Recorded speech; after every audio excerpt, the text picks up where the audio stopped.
And good evening. Welcome now. It is Poplar Bluff Mules football. I'm Frankie Castile, and we are live on the radio on 93.3 FM, 930 AM, streaming live on our Facebook page, our YouTube channel, by going to youtube.com/River Radio PB.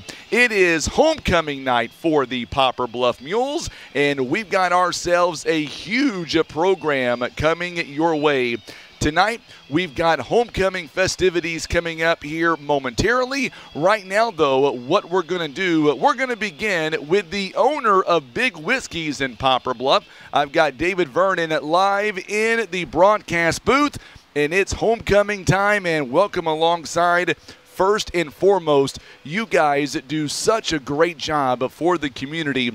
Tim and I want to say thank you again for all your contributions, and with folks like you, it is why we are able to bring you Mules football on the radio, and more importantly, on video through Facebook and on YouTube.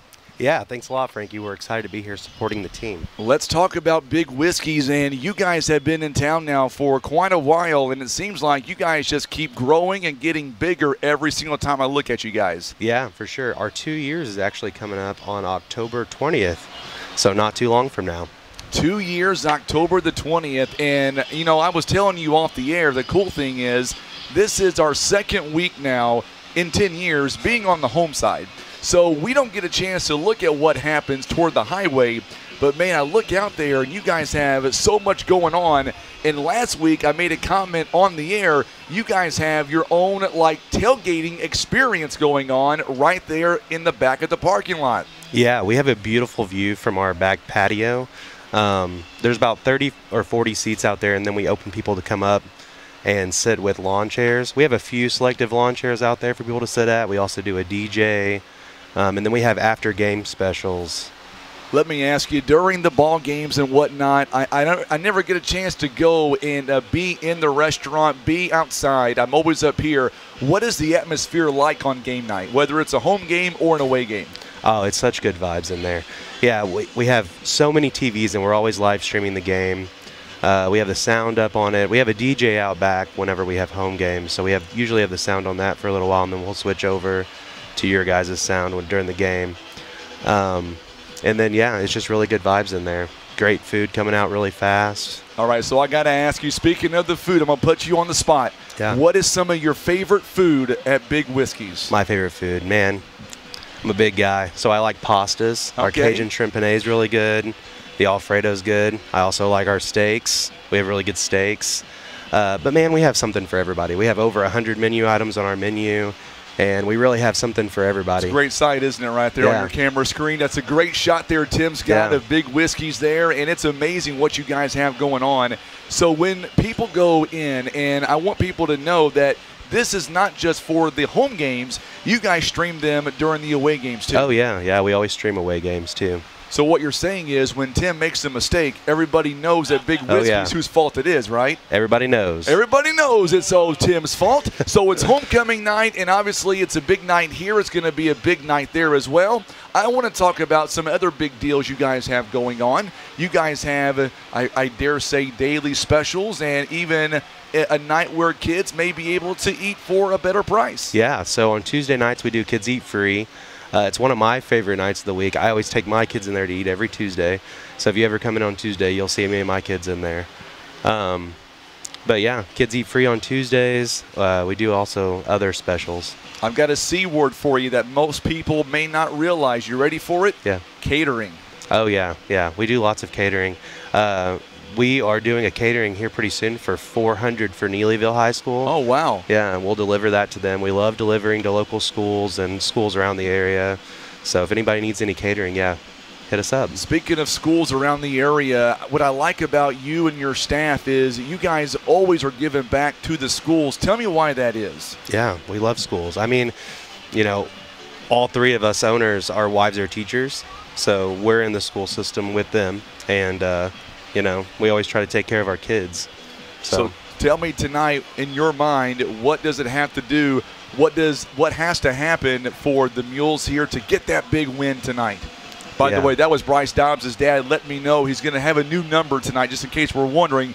We'll discuss that later on. So we have a lot of fans here, David. But in your mind, you watch all the ball games. I really believe that tonight will be the Mules' first victory. It's homecoming night. You watch all the games. What needs to happen? Oh, yeah, for sure. I'm hoping the Mules win. Yeah, it'll be awesome. It's going to be a lot of fun. And, of course, now I'm going to put you on the spot here. I know you said this off the air, so don't hate me, but I'm assuming that your crew over there, they're probably waiting for you to come back. Oh, yeah. Because you usually are the guru that gets all those TVs ready to go. Oh, yeah. I don't think any of them know how to live stream the game on the Roku yet. I've been there every day. So. I'm trying to figure out which is better, the pork chops or the chicken strips. My grandma loves your chicken strips. I'm a pork chop kind of guy. Yeah. It's great all the way around. Oh, yeah. We have good pork chops. Our bourbon glazed chops are, I think from what I understand, Tim, Sean is behind us. He does our sideline reporting. I think he said following the ball game, pork chops for everybody in the press box. on Sean. The dime is on Sean. So tell me, give me your hours of operation, and, of course, if people want to go by following the ball game, they can do that too. Yeah, so we're open until 12:30 tonight, actually. But normally Monday through or Sunday through Wednesday, we're open till 11. And then we have brunch on the weekends where we open at 10 a.m. Brunch on 10 a.m. Tell me about that real quick. What does that consist of? So brunch, we have really great brunch items. We have we have waffles, bacon and eggs. Basic brunch stuff. It's going to be a lot of fun. I have to go over there and check that out too. So it's going to be a lot of fun. And, of course, we're so glad that you were able to stop by. It's a gorgeous night here. I know you guys, now I've not been in there this week, but I'm assuming that you guys are gearing up also for Halloween too. Oh, yeah. We have a Halloween party actually coming up on October 30th. Thursday, October 30th. Now, is that going to be just for the employees? Is that going to be for customers? Tell me about that. So we did it with our employees last year, and it was a whole lot of fun. We did like pumpkin carving, and we did funnel cakes, and we just kind of want to bring that same experience that we had last year as a team to our guest, because it was so much fun. And I think guests would really like it. So we got some contests going on for the Halloween party, pumpkin carving contest, and then a Halloween costume contest. Well, keep us posted on that. And Tim's going to be the spookiest you've ever seen, I guarantee it. It's coming up on October 30th on that Thursday. What time will that begin? It begins at 9 o'clock. At 9 o'clock. It's going to be a lot of fun. I'm so grateful that you were able to come over this afternoon and talk to us. And more importantly, like Tim and I said as you walked in earlier, thank you guys for your kindness and your support. And it's places like Big Whiskey's that allows us to stream these games on video and produce them on the radio, so that way parents and grandparents can go back and watch. The best part is, I mean, these kids can be seen literally worldwide as our audience just gets bigger and bigger each week. Yeah, that's awesome. Well, thank you so much, Dave. We'll let you get back over there and get your staff ready to go for hopefully what is a busy night coming up at Big Whiskey's. Awesome. Thanks, man. You betcha. David Vernon joining us live, owner at Big Whiskey's in Poplar Bluff. We appreciate him stopping by on homecoming night. Now, we are moments away from the homecoming festivities, and you will see that exclusively on Facebook and on YouTube. What we're going to do in the meantime, we're going to go to a quick timeout. And by the way, joining us will be the assistant coach, Colton Mannon. He will join us coming up here in just a few moments live on the broadcast. It'll be our coach's interview. It is now 10 minutes after the hour. Homecoming is coming up beginning at 6:30. Brandon Spain is walking in. He is our PA announcer for the night. We're going to have Brian Rosner. He is going to join us coming up in just a few moments as well. Mr. Rosner, it is homecoming night. It is one of my favorite nights of the year. I love homecoming night. What say you? It's every coach's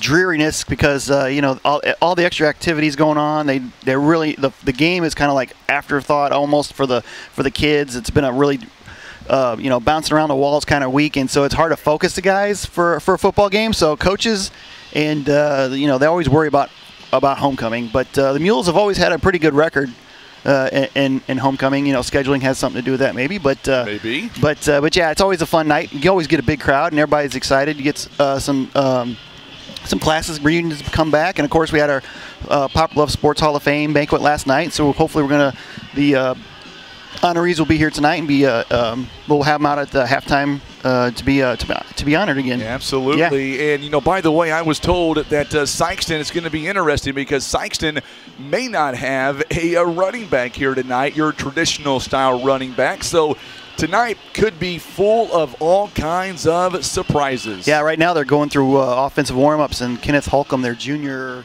was it kind of a fullback, tight end? I mean, he's a big guy, yeah. But he's definitely not. He's limping around out there too. So it'll be interesting. I mean, it'll be interesting seeing what they got going on.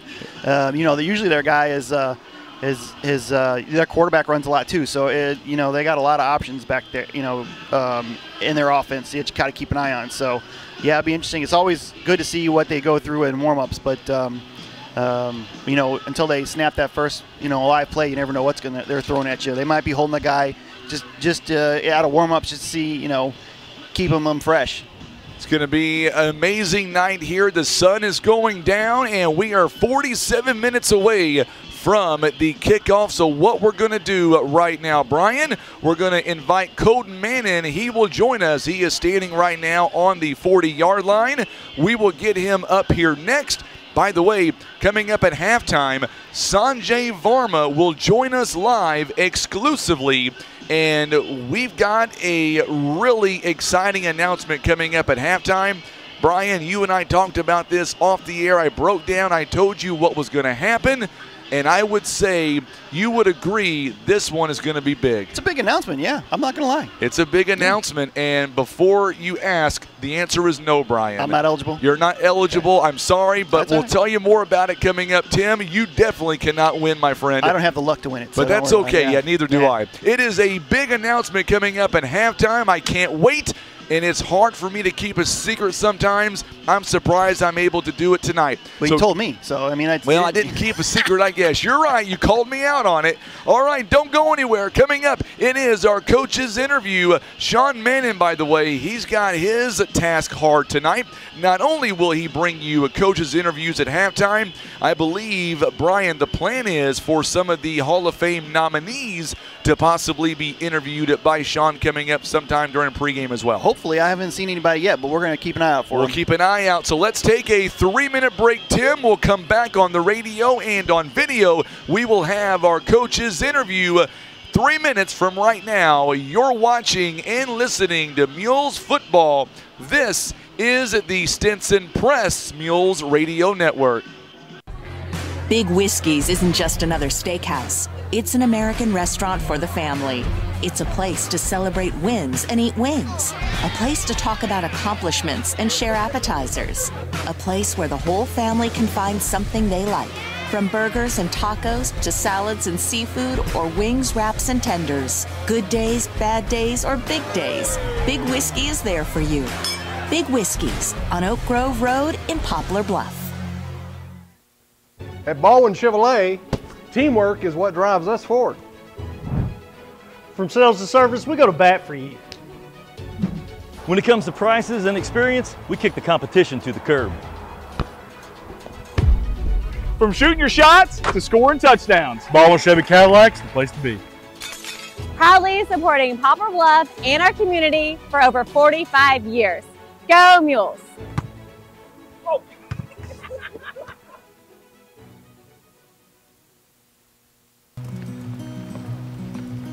A friend is someone who knows where you came from. Someone who always shows up when you need them. Hey, Ben.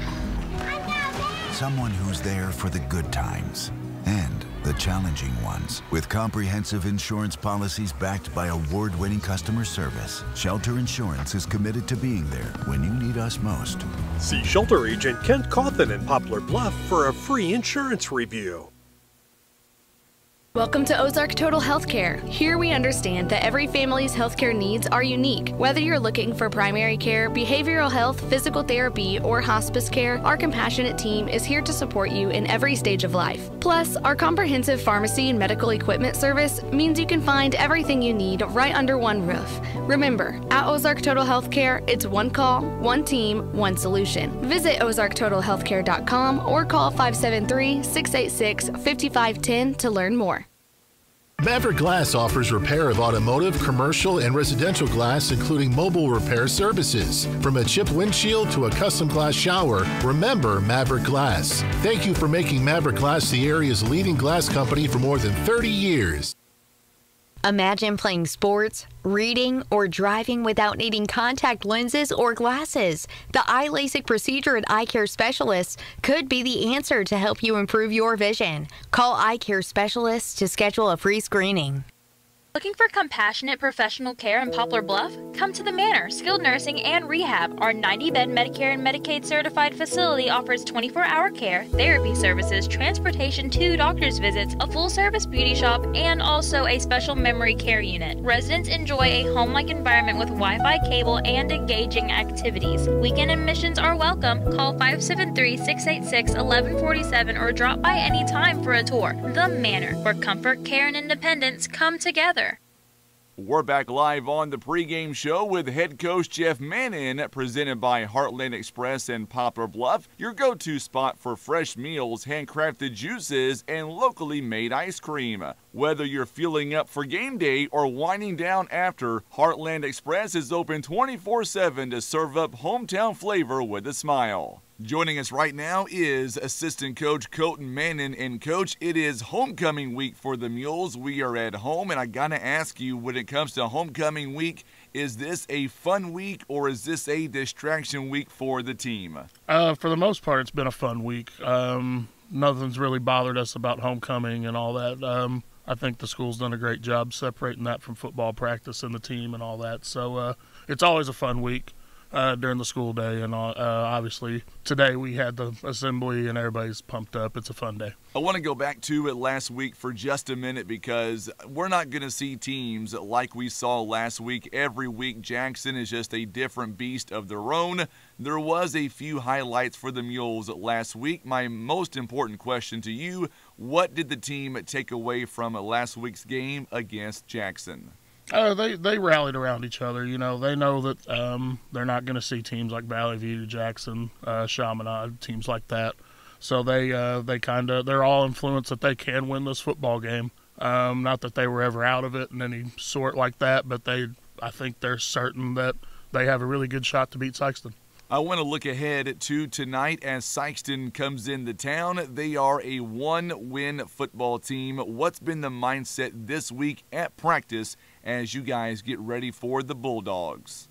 It's been highly motivated. The guys watch film. They're no strangers to how they play.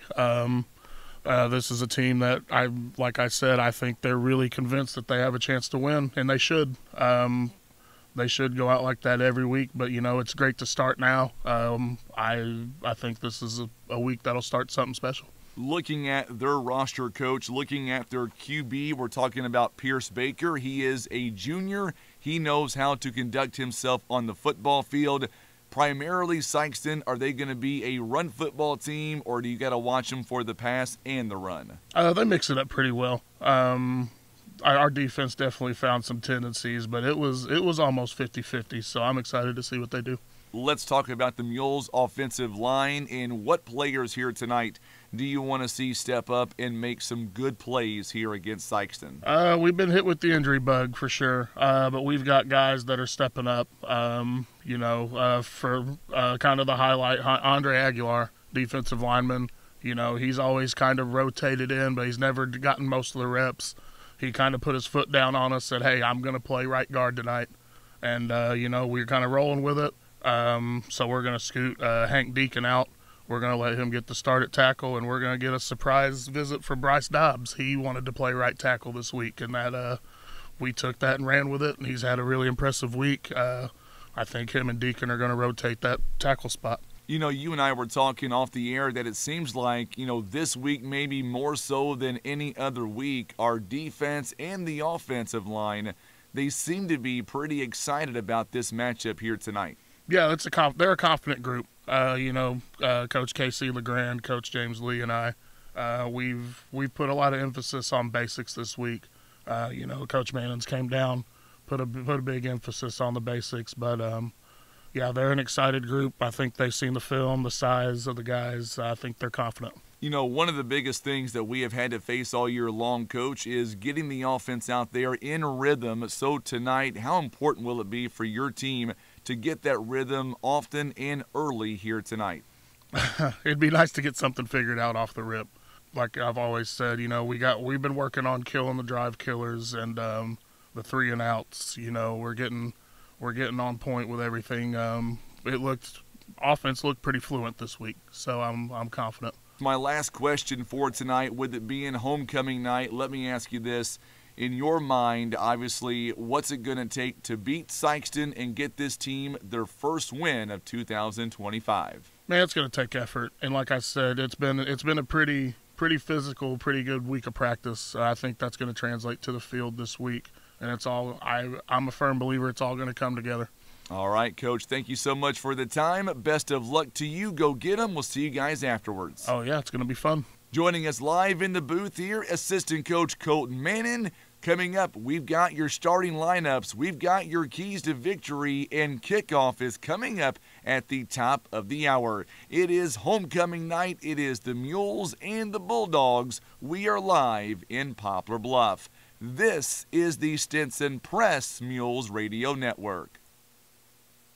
At Air Solutions, your home's comfort matters. And for many years, Air Solutions has been the area's trusted local name for heating and cooling. Their unmatched expertise keep your home running perfectly and comfortably year-round. Whether that's keeping you cool in summer, warm in winter, or the lights on during a power outage, Air Solutions' skilled professionals are ready to serve you.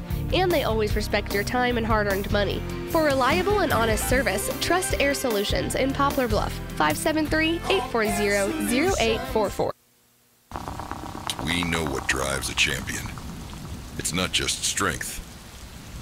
It's heart, grit, and teamwork. Every play, every sprint, you're building more than a score. You're forging character. Push past doubt, lift your teammates, and show the world what you're made of. And now, go win that game. Making new friends can bring joy at any stage of life. At Oakdale Assisted Living, friendships grow naturally through shared meals, activities, and group outings. We provide personalized care in a warm, welcoming environment. Our residents are supported by passionate caregivers and surrounded by friends who feel like family, all while enjoying the freedom of an independent lifestyle. Schedule your tour of Oakdale Assisted Living today by calling 573-686-5242. That's 573-686-5242. Here's a quick and easy test to see if you need new tires. Insert a penny upside down, and if you see the top of Honest Abe's head, your tread is too low. If you don't, you're good to go. So when it's time for new tires, remember Christian Automotive and Tire, keeping you safe on the road.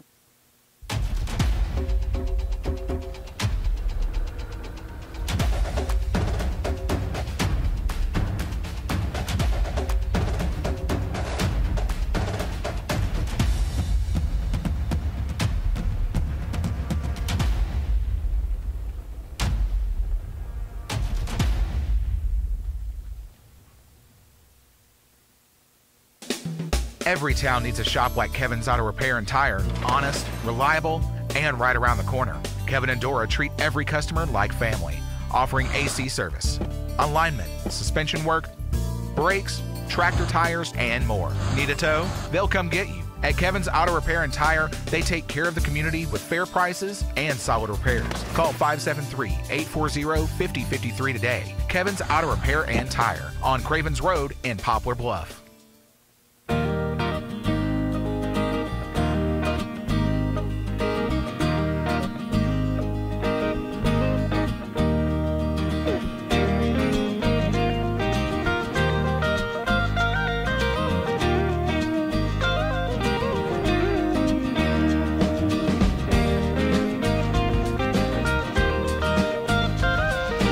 Well, we appreciate Coach Colton Manning, the assistant coach for Poplar Bluff, joining us here on the air. And, of course, great interview as it is homecoming night.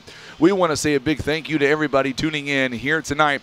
Let us know where you're watching from, and we will do our best to get to our comments here tonight. There's a lot coming in. Obviously, with it being a homecoming night, that is exciting stuff.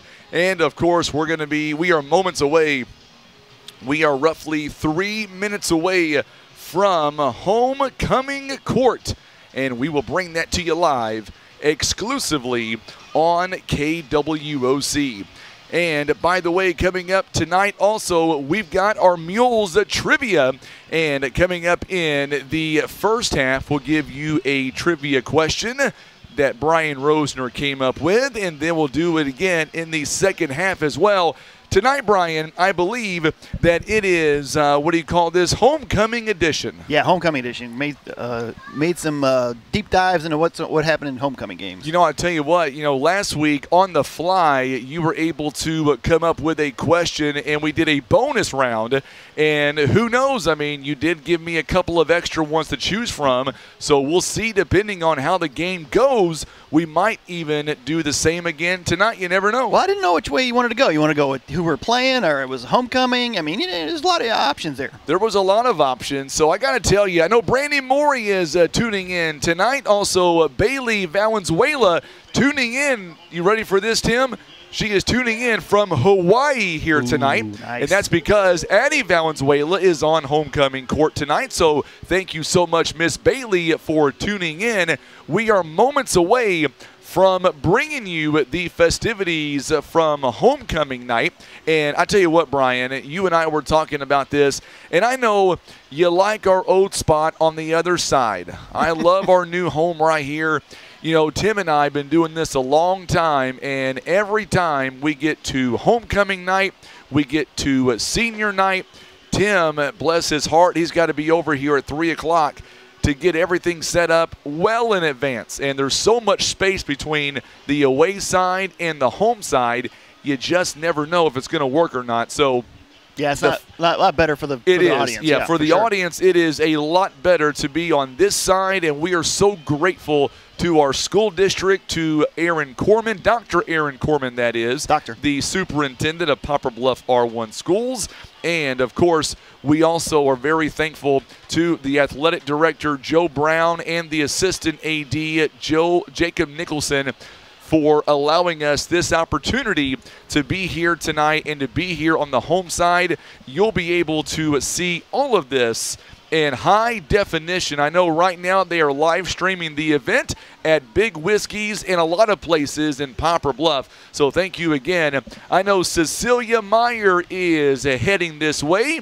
Also, Miss Chappelle is watching us from the stands. That is JR's mom, and she was one of our trivia winners a couple of weeks ago.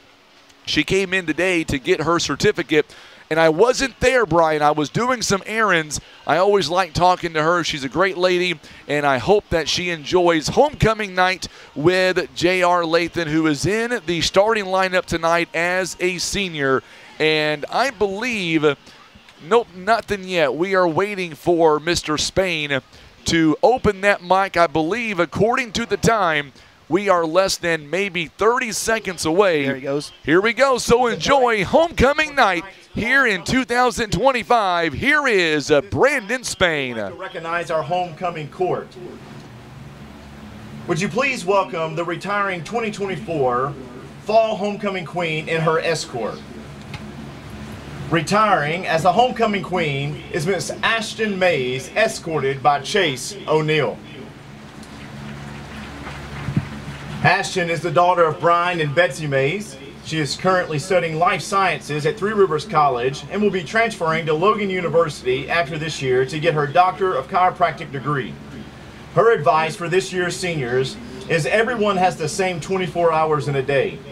You make time for the things that are truly important. Chase O'Neill is the son of Karen and Tim O'Neill. He is attending Southeast Missouri State University and is majoring in health science. He plans to become a physical therapist and open his own clinic one day. He is a member of the SEMO football team, and his advice for seniors is to never let anyone tell you what you can or cannot accomplish in life. Don't ever give up on your dreams. Would you please welcome back to Poplar Bluff High School, Miss Ashton Mays and Mr. Chase O'Neill.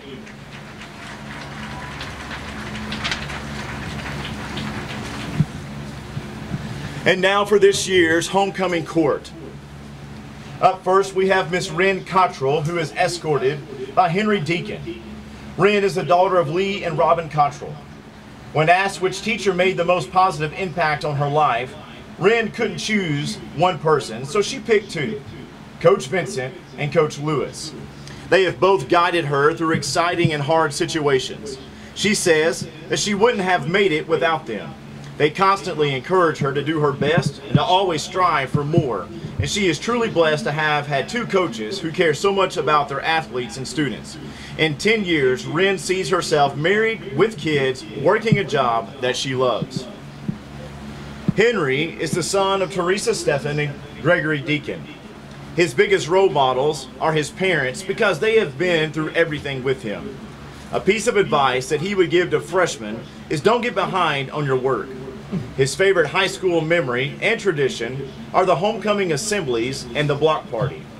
He plans to attend TRC to get done with basics and then transfer to either SEMO for environmental science or Mizzou for meteorology. In 10 years, he sees himself chasing storms. Would you please give it up for Miss Wren Cottrell and Henry Deacon.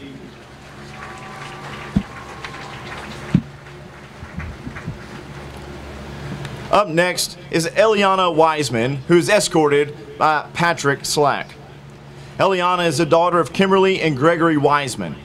Eliana loves cheering on the Poplar Bluff High School girls tennis team and describes herself as confident, authentic, and energetic. Her favorite class is lunch, and her favorite show is Bob's Burgers. The teacher who's had the biggest impact on her is Mrs. Carlish, because she truly cares. In 10 years, Eliana sees herself as a snowboarding instructor somewhere in the mountains, and her future plans include going to college. Logan is the son of Patrick and Kelly Slack. Teachers who have made the biggest impact on him are Mrs. Huddleston, Mrs. Davis, and Mrs. Odell. His favorite class is first hour because that's when he's surrounded by his sports crew.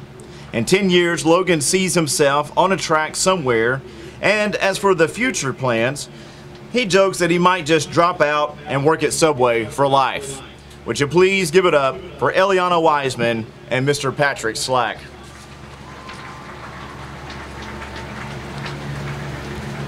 Up next is Miss Gracie Massey, who is escorted by J.R. Lathan. Gracie is the daughter of Joseph and Michelle Massey. Her most impactful teacher is Mrs. Massey, not just because she's a great coach, but because she's also an amazing mom. Gracie's favorite class is any class that took place in the library because comfy seats make everything better. In 10 years, she sees herself making bank and traveling the world. After high school, she plans to attend the University of Alabama and major in kinesiology with hopes of becoming a physician's assistant. JR is the son of Regina Chappell and Avester Lathan. The teacher who's made the biggest impact on him is Mr. Bolt. Mr. Bolt was his favorite when he went to the Boys and Girls Club. His favorite class is advisory because that's where all his best friends are. In 10 years, JR sees himself doing big things, and his future plans include, hopefully, attending Midland University to compete on their track and field team. Would you please give it up for Miss Gracie Massey and Mr. J.R. Lathan.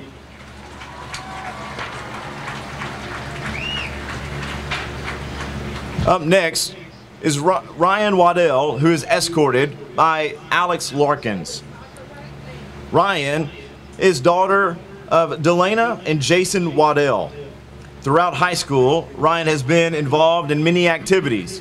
She's a 4-year member of the golf team, qualifying for state each year and earning all district honors her sophomore and junior seasons.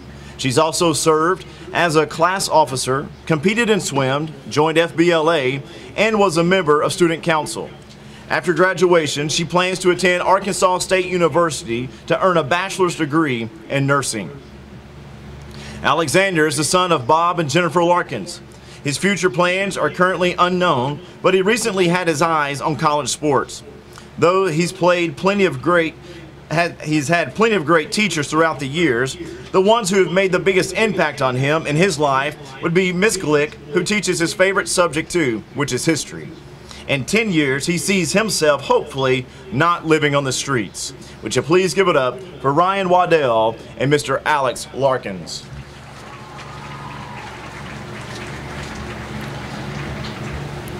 Up next is Addison Valenzuela, who is escorted by Andre Aguilar.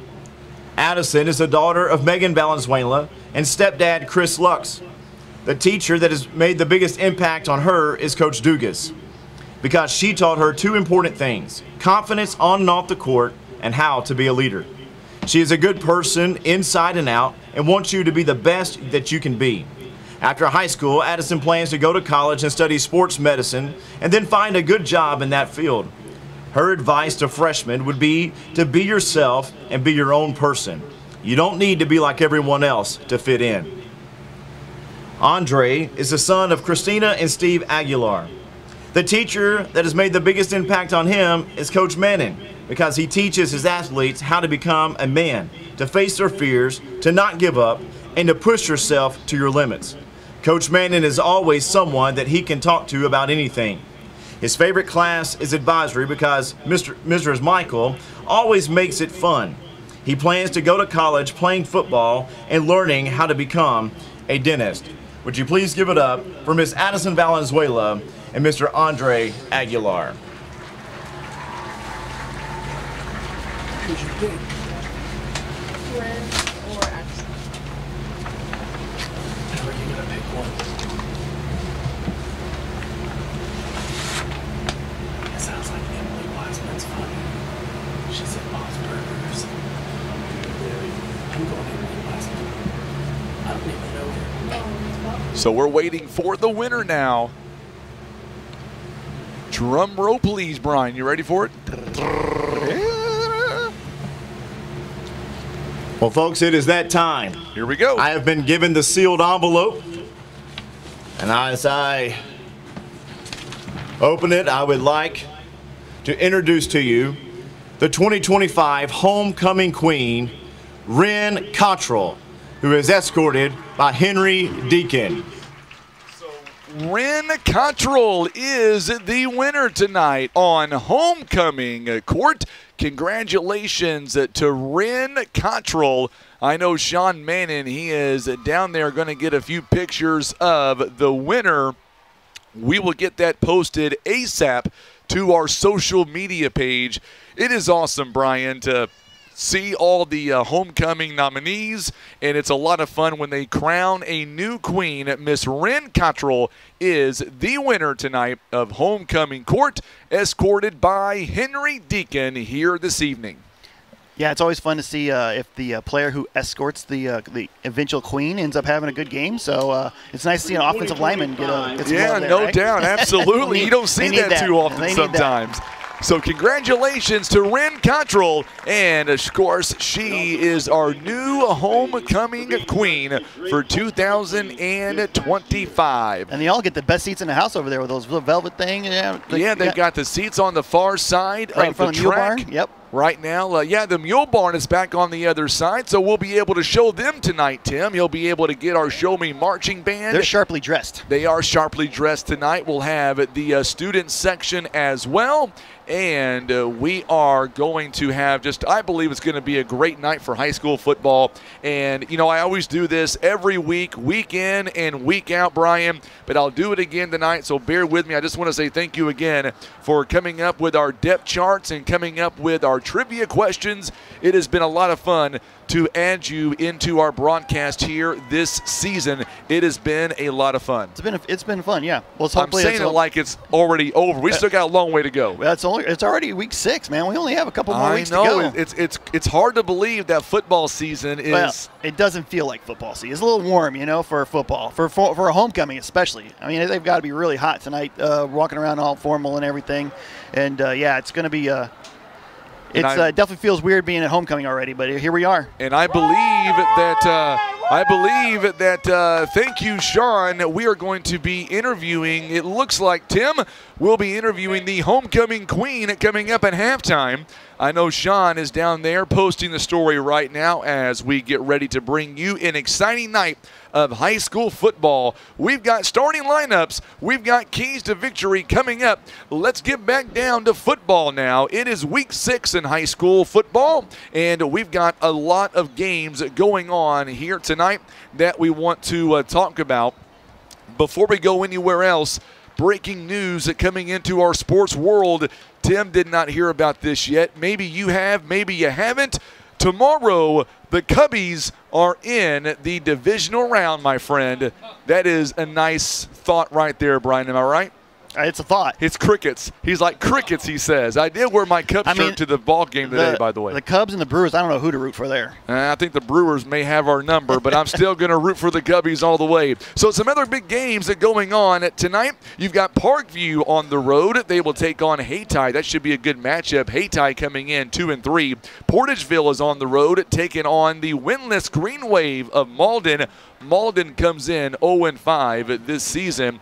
This one should be a fun one. Scott City with Chaffee, they are 4-1. They are on the road. They take on Caruthersville. That one, it should be a fun matchup. Caruthersville's going to be tough. They're one of the few teams I've ever seen lose a game and enter into the state rankings. They jumped in at number 10 this week after losing to Valley last week. Yeah, it's crazy. And by the way, tough. In Class 3, this one's a good matchup. Donovan could go 2 games above 500. They are taking on East Prairie. They're 0-5. Donovan could be 4-2 by the night's end. Kennett takes on New Madrid County Central on the road. Those two teams are 3-2. The undefeated Dexter Bearcats, they are at home. They take on Kelly.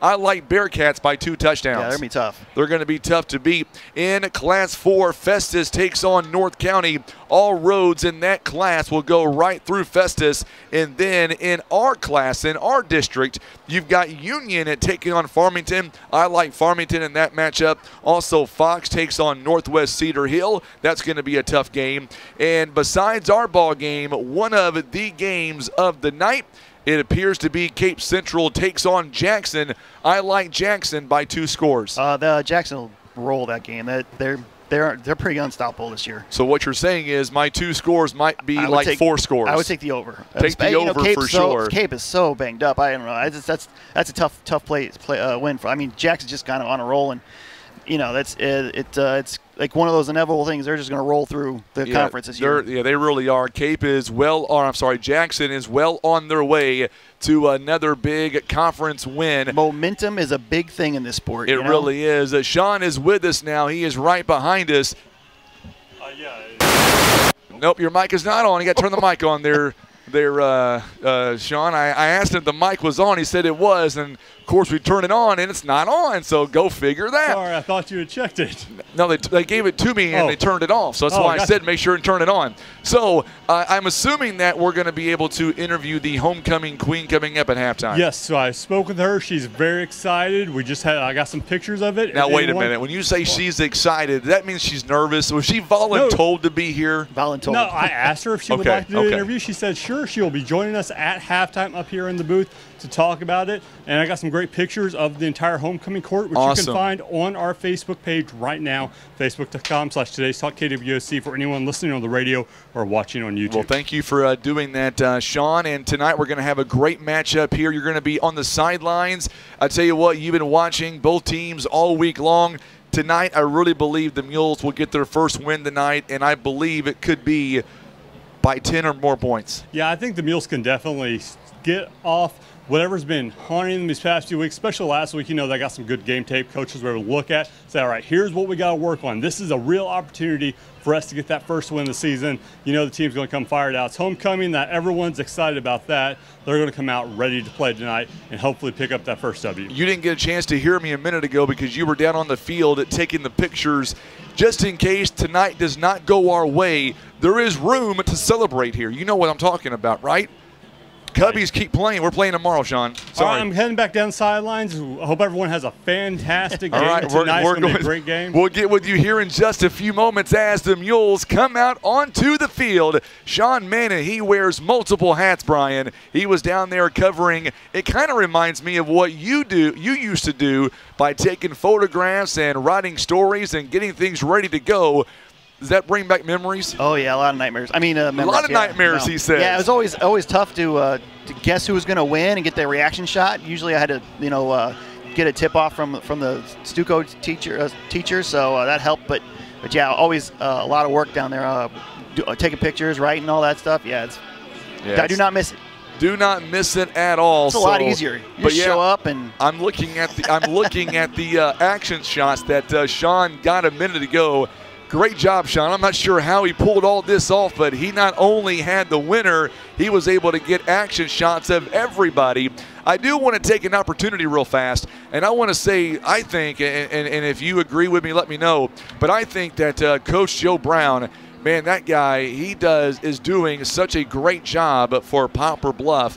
And it is amazing what he does on game day. You think his job is hard, but when you watch him in action, the guy has not sat down since I've been here, and I got here at 2:30. Yeah, athletic director, one of the toughest jobs in all of the city. It's a lot of work and a lot of things moving on all pieces. You got the band, you got the Poms, you got the people like me asking for 2 minutes at halftime to honor some people.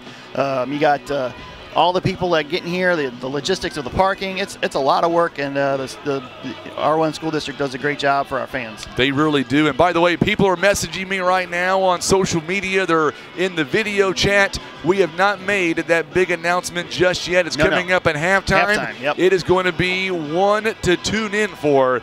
And this is going to change someone's life coming up. Absolutely. And can I give a hint? Sure. I don't think he'll mind.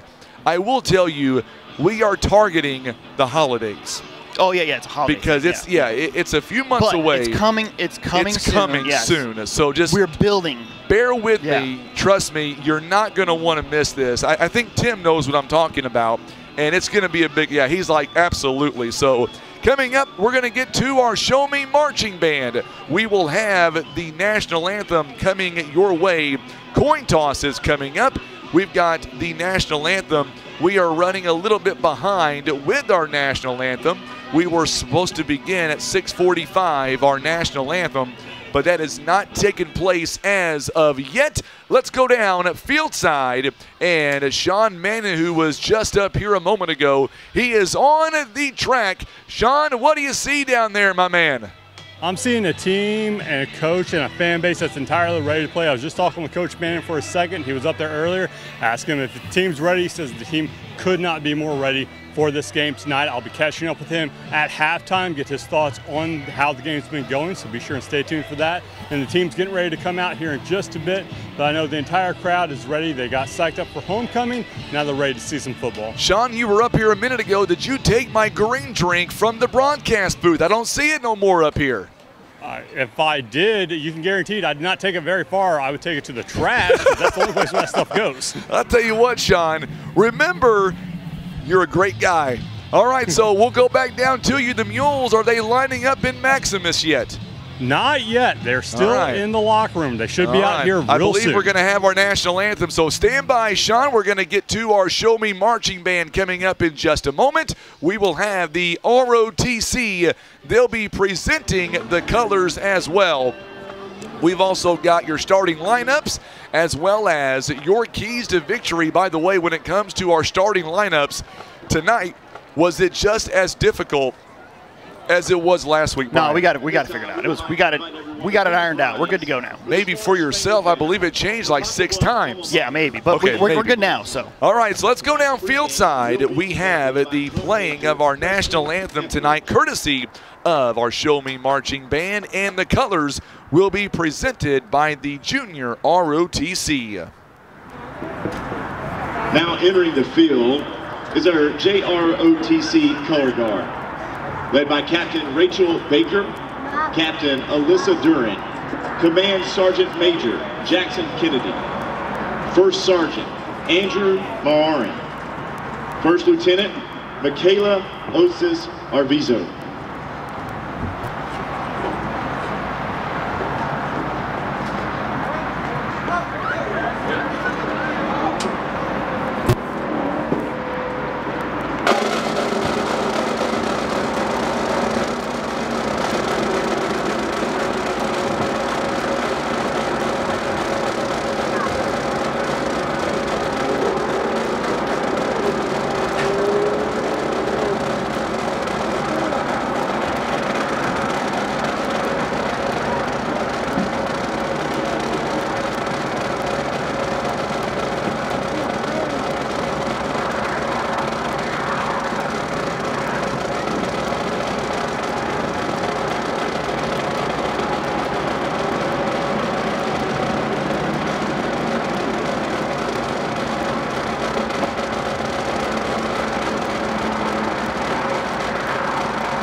Outstanding job by the Show Me Marching Band. Coach Dave Severs is right beside us. Glad to have you alongside, Coach. Always good to be here, he says. Big Cubs fan this guy is too, by the way. What was that, Coach? What? What are you doing here? Shouldn't you be mowing grass somewhere, my friend? Gotcha. It'd be dark time, he says. Glad to tell you what, this guy is class act all the way. Miss him in the booth, no doubt about that.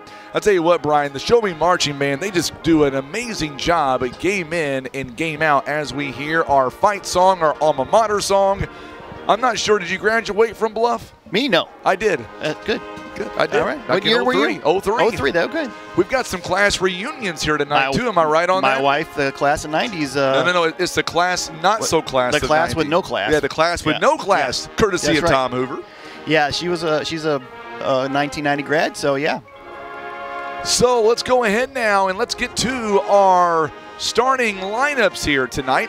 We will do that coming up next. We've got about 6 minutes to go until we kick off. Let's hear from First Midwest Bank. Your starting lineups is coming up in 30 seconds on the Stinson Press Mules Radio Network.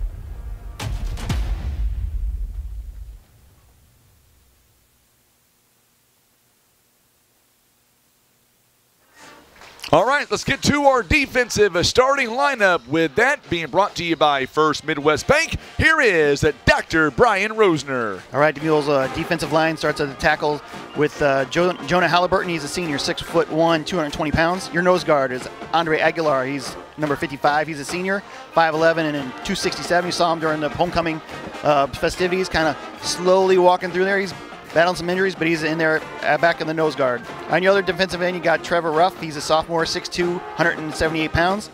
And your linebackers on the outside, you got number 1, Caden Jenkins, a senior. He's 5'11" and 160 pounds. Number 22, Devin Ferguson. He's a junior, 5'11" and 170 pounds. On the inside, you got Alexander Larkins. He's number 14. He's a senior, 5'11", 189 pounds. And you got Bryce Dobbs, who's switching numbers to 52. We'll get to that in a minute. He's a senior. He's 5'10", and he's 190 pounds. Your corners are Caden Johnson, number 3, a senior, 5'9", and 144 pounds. Number 11, Xavier Jones, a junior. He's 5'7", and 143 pounds. And bending back in the safeties, you got number 2, J.R. Lathan, the senior. He's 5'11", 162 pounds. And you got Colt Clifford. He's a junior, 6'2", and 179 pounds. And that's your Mules defense for this evening. All right, before we do anything else, the Mules now is running out of Maximus. There is that pink smoke, and that is because it is Breast Cancer Awareness Month. We'll get to that in just a few moments. We tried to go down to Sean, but I don't see Sean on the track anywhere, so he might be a little bit out of range. We'll get back to him in just a moment. That is the youngsters right now that's running out of Maximus, actually. It is the youth football program there, Tim. He's doing a great job of getting them on the field right now. The Mules ran out beforehand. Now you're watching the youngsters. They are now getting out there on the 50-yard line. Let's turn our attention back over toward Brian Rosner. Now he's got the offensive starting lineup. So our offensive line has changed a little bit. At left tackle, you got Caleb Cassie. He's a sophomore, 6'2", 225 pounds. Left guard is Drew Cleveland. He's a sophomore, 6 foot, 300 pounds. Your center again is James Timms. He's a junior, 5'10", 234 pounds. Andre Aguilar, he's going to be at right guard, a senior, 5'11", 267 pounds. And then starting at right tackle tonight is going to be Bryce Dobbs. He's a senior, 5'10", 190 pounds. He's going to be wearing number 52 instead of his normal 8. In the backfield, you got Gage Earnhardt at quarterback. He's a junior, 6 foot, 192 pounds. The running back this week is going to be Corday Hightower. He's a senior at 5'10", 156 pounds. Your wide receiver is starting, let's go with number 1, Caden Jenkins. He's a senior, 6'2", and 168 pounds. Number 6, Logan Slack. He's a senior, 6'3", and 162 pounds. Xavier Jones, he's a junior, 5'7", 143 pounds. And finally, Colt Clifford, he's a junior, 6'2", and 179 pounds, who's also the punter. So there you go. Those are the starting lineups. It's all being brought to you by First Midwest Bank. All right, 2.5 minutes to go. Let's get our keys to the game. Coming up next, it's all being brought to you by Kevin's Automotive and Tires. Back in 30 seconds on the Stinson Press Mules Radio Network. Head to Heartland Express in Poplar Bluff, where amazing service meets mouth-watering meals. Start your day with a full breakfast bar made fresh every morning. Then come back for lunch and dinner specials that'll keep your taste buds cheering and your wallet smiling. Craving something late? Try our new cook-to-order menu from 2 p.m. to 5 a.m. That's right, Heartland Express is open 24/7, serving up hometown flavor around the clock. From hearty breakfast to satisfying lunches, come see why locals love it. Find them on Facebook at Heartland Express Market and make your next meal. All right, so we're back now, favorite. and for our keys to the game, brought to you by Kevin's Auto and Tire, here is Dr. Brian Rosner one more time. All right, I'll give you a question, all right? How many points have the Mules scored in the first quarter this year?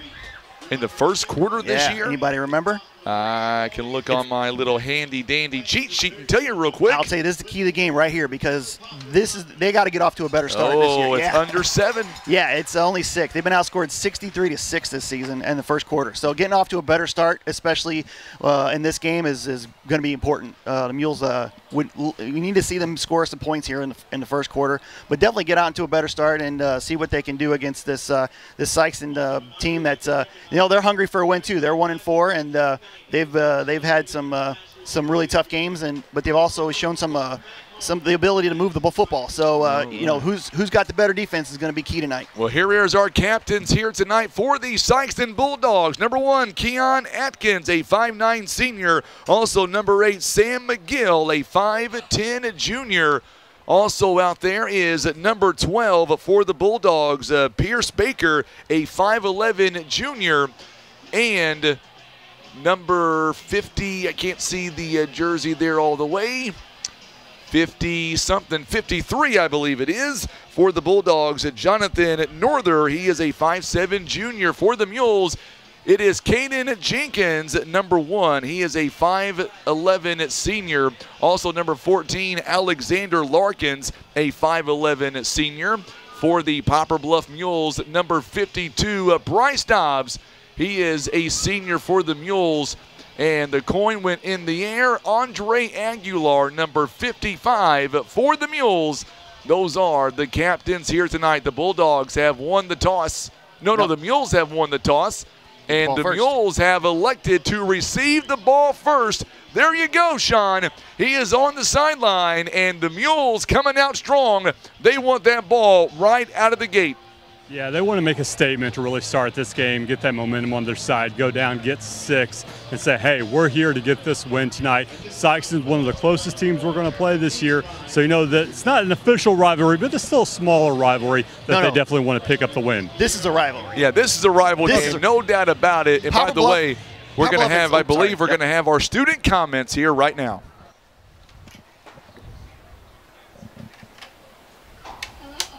My name is Kira McGurvin, and I would like to invite you to please bow your heads with me as we pray.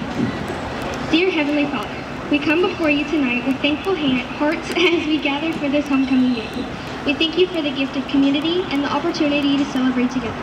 Lord, we ask for your hand of protection over every player on the field. Grant them strength, focus, and safety as they compete. We lift up the cheerleaders and prom squad. Bless them with energy, joy, and protection as they share their talents and spirit with us. We also ask for your covering over the coaches, staff, and everyone who has worked so hard to make this night possible.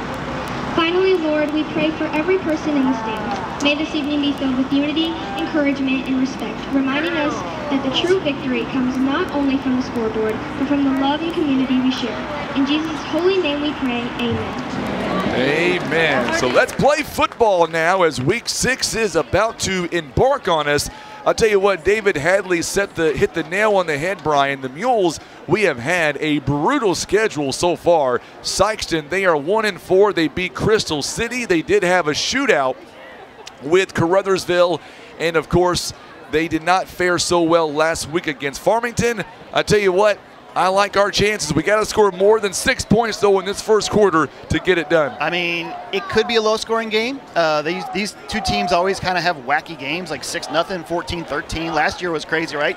27-26 won when they couldn't convert that extra point with 5 minutes to go in the game, and then the Mules ran out the clock. So, yeah, It's always a wacky game, and should definitely be a fun one to watch tonight. You ready? I'm ready. Let's go. Let's have some fun. Tim, you ready? I know Sean is ready downstairs. It is now time for the kickoff here tonight. It is week 6. It is about to begin. Kicking off is going to be Marcirio Bautista, and here we go. Football is in the air. Backing up at the 5-yard line is Ferguson. Ferguson brings it out across the 30, the 40, and he will step. No, he's still going, and he has one man to beat.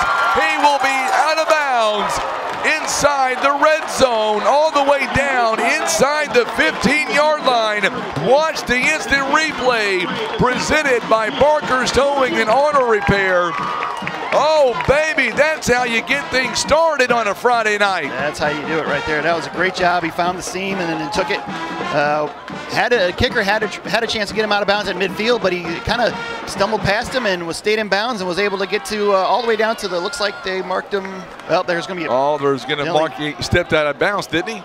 Well, I guess so. He stepped out of bounds. I thought he stepped out of bounds 33. Before. So it's going to be just outside the Costello's red zone. Now we're going to see Corday Hightower out there. He will get the first run of the night, and he will get near the 30-yard line. So a gain of about 2.5 to 3 yards on first down. And now it'll be 2nd down and 7 coming up from the 30-yard line. That was a 63-yard return for Ferguson there. They're going to mark him back to the 31-yard line. So only a gain of 2 on that last run. 2nd down and 8 11:16 to go here in the opening frame. Mules trying to put some points on the board. Mules have 2 wideouts to the far side. Caden Jenkins, Logan Slack, and they hand it off again to Hightower. Hightower goes nowhere, and it'll be a no gain on the play. It is already a 3rd down coming up here for the Mules. Mules here this season, Brian, 3rd down conversions, not our friends, 11 of 55, only at 20%. Yeah, because they've been putting themselves in a spot like this where they're they really have. 3rd and very long. So now we'll see what the Mules can do. 3rd down and 8. 3rd and 8 coming up. Maybe a long 7. Yeah, we'll call it a long 7. I would say it's 3rd and... We'll say 3rd down and a long 7. Earnhardt back to throw. He's got a man there. It is Logan Slackett. He is inside the Costello's red zone. It is a Baldwin Chevrolet 1st down. That's how you get it done. That is how you move the chains. Our instant replay presented by Barker's Towing and Auto Repair. You can hear Brandon Spain. He is saying, move those chains. Logan Slack, his first catch of the night. Boy, good job there by Slack as he is inside the red zone now. The Costello's red zone. Earnhardt is ready for the next play. Good snap, going to give it to Corday Hightower. Hightower's not going to go far. A flag is down. Got him with the back of the horse collar there. He tried to bounce it out to the left side, but got pulled from behind, and I guess they got a little bit too much of the shoulder pads. But we'll see if there's something else that happened we missed. So we'll see what the call is. We'll zoom in on the white hat. I love this vantage view because we can see what the call is going to be. They're going to talk about it. Now we'll know what the penalty is on. I see two fouls. I do too. It's going to be, one's going to be against the Bulldogs, and then we're going to get a hold against the Mules. So the offset will redo it. 1st down. We'll replay 1st down. Inside the Costello's red zone. It is already 7-0 Jackson with 8:36 to go in the first quarter over the Cape Central Tigers. Who could have solved that one coming? Did not see that second flag there. I didn't see, I saw the first flag. I didn't see the second one. You saw the horse collar get pulled down. Yeah, I saw that one. But yeah, it'll be 1st and 10 from the 18 again. Xavier Jones is going to get the Wildcat here. He's going to take off and he's going to run with it. He is going to be near the 15-yard line, depending on where they spot him down. He'll be right at the 15. So 2nd down for the Mules. They've got to get inside the 10 to about the 8. 7 yards to go. 2nd down and 7 on the 3-yard pickup. Alexander Larkins back in the lineup tonight. We missed him last week. Yeah, it's good to have some depth in the backfield tonight. 2nd down and 7. Larkins now. He gets it in and he will score. Touchdown Mules. Alexander Larkins will punch one in. And that's how you get things going. Larkins his 3rd touchdown carry of the season. And by the way, that is not only a big touchdown, but guess who else is celebrating right now? Who's that? Grandma Jackie and Misty. Oh, Misty gets the dog is getting the treats, I can guarantee it. Spain coming in for the extra point. It is up and it is good. It is now a 7-0 ball game. Mules now lead 7-0 back in 30 seconds on the Stinson Press Mules Radio Network. Struggling to find that perfect gift for that person who has everything? Find unique treasures at the Gift Chest. At Whitworth's Gift Chest Jewelers, we have over 6 decades of expertise bringing you unique and beautifully crafted jewelry, gifts, and one-of-a-kind artwork. We are locally and family-owned, and we also offer custom creations, jewelry repairs, and we buy scrap gold, silver, and platinum. Let our family take care of yours. That's Whitworth's Gift Chest Jewelers, where Walmart is next door to us in Poplar Bluff.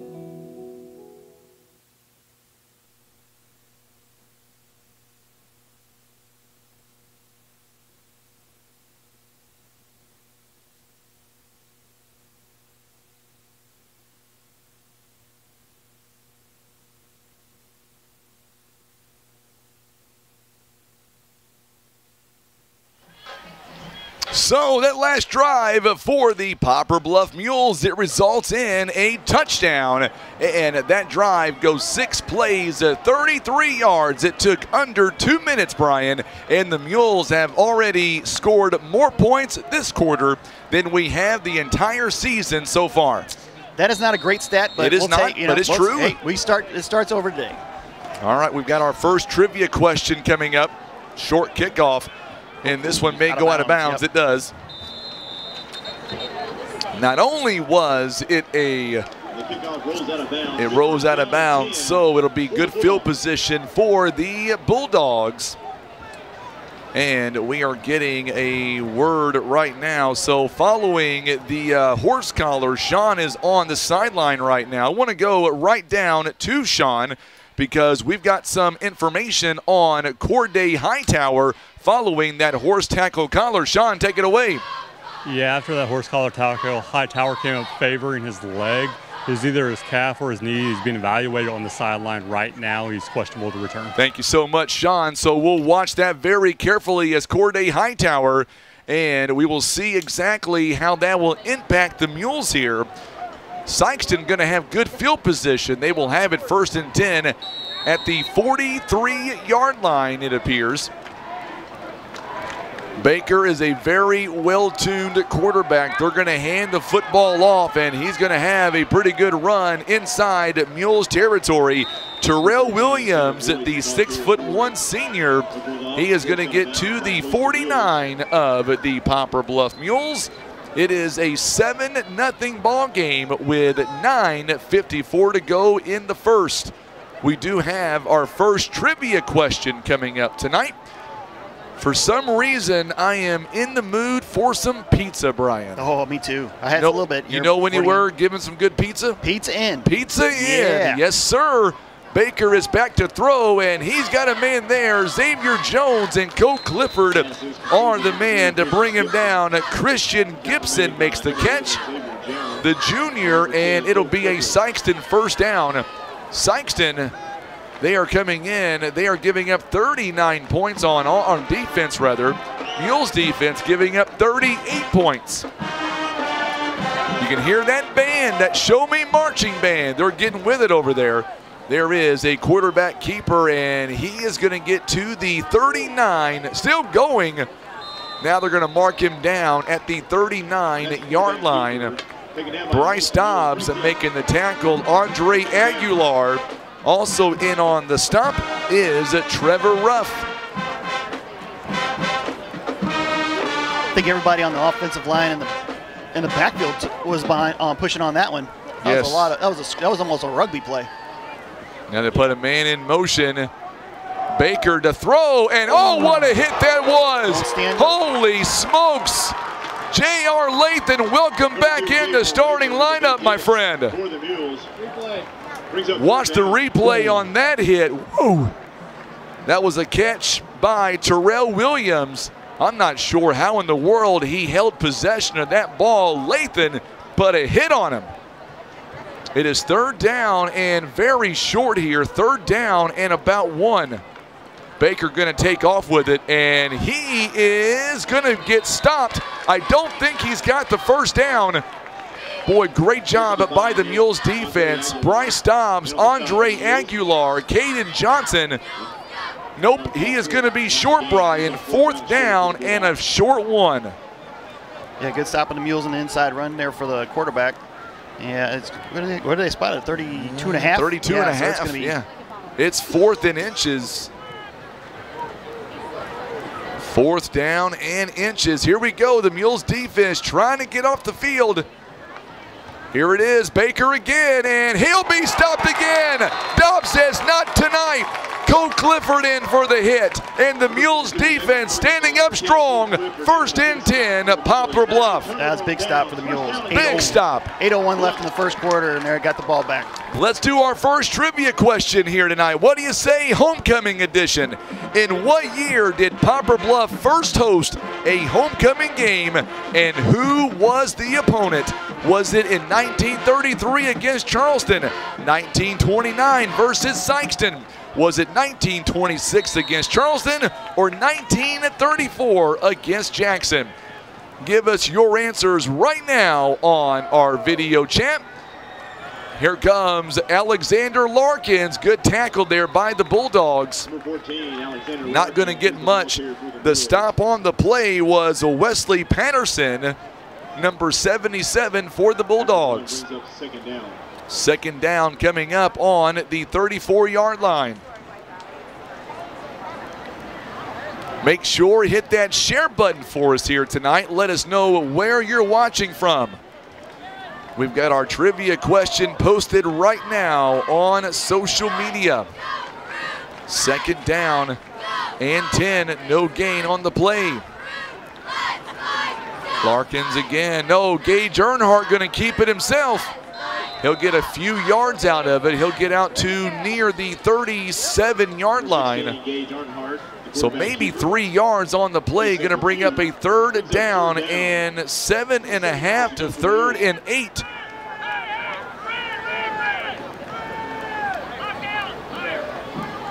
So 3rd down and 8 coming up now for the Mules. Last time they had 3rd and 9, they went to slack. He's lined up at the bottom of your screen there at the near side on the trips to the left for the Mules. Another big 3rd down coming for Poplar Bluff. They would love to advance this and move the chains. But they go to the opposite side. They do. Colt Clifford, he's got a man. He is gone. The 30, down to the 20. One man to beat. Yeah, no. And he is going to be out of bounds. It is inside the Costello's red zone. It is a Baldwin Chevrolet first down. Mules have it 1st and goal inside the 10. 55-yard pass. That was a great design there. They went to the weak side, and all he had to do was beat his man, and he was gone. Mules inside the 10-yard line. They are moving. Big 3rd down conversion. Earnhardt gives it back. No, he's going to keep it himself, and he is going to score. Touchdown, Mules. No, there's a flag. A flag is down, so hold on just a second. It's going to go against the Mules. It's coming back. I was about ready to celebrate.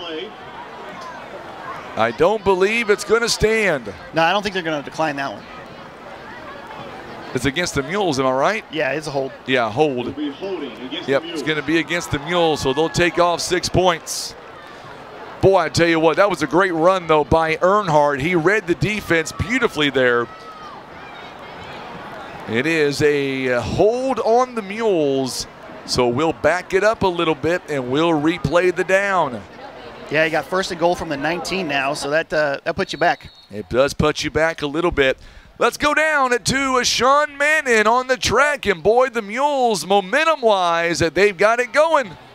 Yeah, outside of those couple penalties which have hurt, Mules have definitely been keeping up the tempo and the pressure so far here in the 1st quarter. 1st and goal for the Mules. Outside pitch and catch, and incomplete this time. Caden Jenkins was the intended target. I'll tell you what, Sean, that was a big 3rd down conversion earlier to Colt Clifford, over 50 yards on 3rd down and 8. Yeah, 2 big 3rd down conversions so far here in the 1st quarter, both through the air. So hopefully the Mules can use that passing game to open up a few lanes for the run game to get started, which has been kind of stopped by the Sikeston defensive line so far. I see Corday Hightower here on the sidelines trying to give it a go, Sean. Any more updates on that young man? I saw he had his knee taped up, and it looks like he's trying to stretch it out. Hopefully he can get back in this game. All right, we'll see what happens here. 2nd down, they're going to fake the handoff. Earnhardt again will keep it, and he's not going to get much. He is inside the 19 to about the 18-yard line. Morgan McIntosh of downtown Poplar Bluff, she is tuning in here tonight. And I bet right now, Brian, she is resting comfortably at home following a huge weekend last Saturday with Iron Horse Festival. Yeah, it was a lot of fun. It was a good crowd, too. Good crowd, great weather. Beautiful weather, yeah. A little hot, actually, but yeah, it was nice. It was warm, but it was a big crowd. Thank you so much, Morgan, for the hard work. And thank you so much for tuning in to Mules football. 3rd down and goal. Another big 3rd down. 4-down territory here, no doubt. You got Ferguson in, and they're going to throw it. They're going to give it up to Jenkins. It is incomplete. Boy, good coverage there by the Sikeston Bulldogs. Yeah, he was trying to lead the receiver to the end zone. He just a little too much on it, and Jenkins couldn't get underneath it. Fourth down. Bennett Rawling with the stop there, the 5'6" sophomore. He did a great job defending Jenkins. By the way, the Mules have 91 yards of offense. Sikeston 23. Mules have so far 68 yards through the air. Yeah, fourth down, you want to get something, at least if you don't get a touchdown here, you get them a pin back their own end of the field, but big fourth down here for the Mules to try to get some points on the board here. Mike Miller is tuning in from Parrish, Florida. Glad to have you alongside. Fourth down. Same formation as the previous play. We're going to get a timeout, I think. Mules are going to call it. We're going to have a Larry Hillis Dodge at timeout. We will, so we'll step away with them for 30 seconds. We'll be right back. You're watching Mules football on the Stinson Press Mules Radio Network. From little bites to big appetites, there's something for everyone. At Costello's Restaurant in Poplar Bluff, we serve fresh, made-to-order meals that satisfy every craving. From St. Louis-style pizzas to hand-cut certified Angus beef steaks, fresh seafood, and home-style pastas, every bite is packed with flavor. Costello's makes the perfect date night or a meal out with friends and family. Start your morning with our full breakfast menu available every day. Costello's, where every meal is a masterpiece.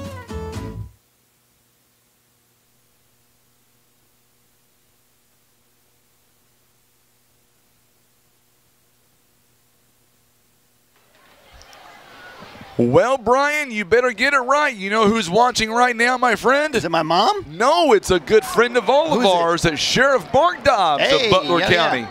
Big Mules football fan. Glad to have the Sheriff on tonight. Fourth down, Mules have the same. Earnhart is going toward the end zone. Slack is there, and it's incomplete. Yeah, I think Slack may have lost it for a moment.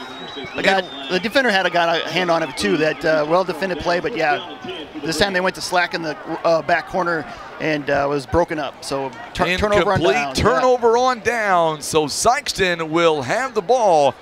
It is in the first quarter. 5:36 to go. Here in the first, Mules lead by 7. Our ball game is presented by Ozark Total Healthcare, Kent Cawthon Shelter Insurance, Baldwin Chevrolet, Big Whiskeys, and Maverick Glass. Here is Baker. Baker on the run, and the Mules say not tonight. A big sack, and there is Alexander Larkins with a big sack on Pierce Baker inside the 15-yard line. A big loss that time. Boy, the Mules defense, they just look really good here in the first quarter. Yeah, good start there. Very good start indeed. 13? Yep. Give it a 13, all right. Give it 13-yard line. Yeah, so it's 2nd and 15. So now the Mules bringing some pressure. It's going to work. Pierce Baker again and going to go nowhere. Boy, this time Jonah Halliburton is on the tackle there. Got a chance to meet his dad the other day at the gym. Great guy. He said he's happy because you and I get his name right. How can you get Halliburton right? I don't know, but it's a tough one, I guess. I'll take it. Yeah. It's third down coming for the Bulldogs. Got out to the 16-yard line. 16-yard line, so a 3-yard gain, rather. Now it's third down coming for these Bulldogs. Third down and 12. Baker is back to throw. He's got a man there. It is caught, and it will be a first down at Bulldogs. And that is connected to Terrell Williams. Big third down conversion for the Bulldogs. 4:21 to play first quarter. Mules still lead by 7. They got him out to the 34-yard line, so that was an 18-yard pickup.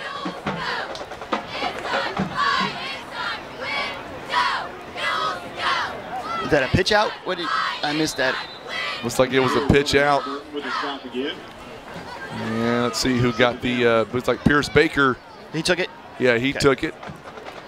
So Baker doesn't get much. He'll be out to the 38-yard line. Colton Mannon, he's got the offensive line looking at the last set of plays there for the Mules here in front of us. Sykes going with a little pace Baker's going to throw it right here. It's going to be incomplete. Good job there by Caden Johnson. Intended for Mason King, incomplete. It is now third down coming. That was their first incompletion there, mate. Pierce was for his first 3 for 3 with 31 yards. That'll bring up a third down from the their own 38-yard line, 3rd and 6. 3rd down and 6 for the Bulldogs.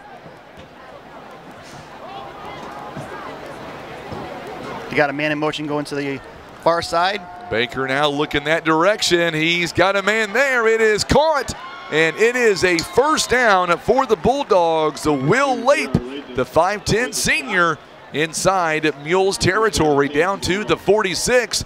The Bulldogs a little bit now in the hurry-up formation. Well, now they're going to slow it down. Play clock is at 30.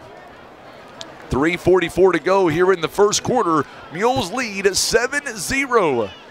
Has a 16-yard game and Late with the catch. Now got to the Mules 46 for a 1st down. So now Baker going to hand the football off. The Mules were ready for the run this time. They give it to Kenneth Holcomb, the 5'8 junior, and Holcomb doesn't go anywhere. He lost a yard on the play. 2nd down and 11. Make sure and let us know where you're watching from here tonight. Big audience right now watching us on Facebook and on YouTube. Yeah, we thought Holcomb wasn't going to make it, get a start, but he's in there, so that's good for Sikeston fans. We got a whistle here. It looks like may a timeout. Maybe. I believe it's going to be a timeout here called by the Bulldogs. It is a timeout for the Bulldogs. Let's step away for 30 seconds. Let's hear from Kent Calton at Shelter Insurance back in 30 seconds on the Stinson Press Mules Radio Network. A friend is someone who knows where you came from. Someone who always shows up when you need them. Hey, Ben. Someone who's there for the good times and the challenging ones. With comprehensive insurance policies backed by award-winning customer service, Shelter Insurance is committed to being there when you need us most. See Shelter Agent Kent Cawthon in Poplar Bluff for a free insurance review.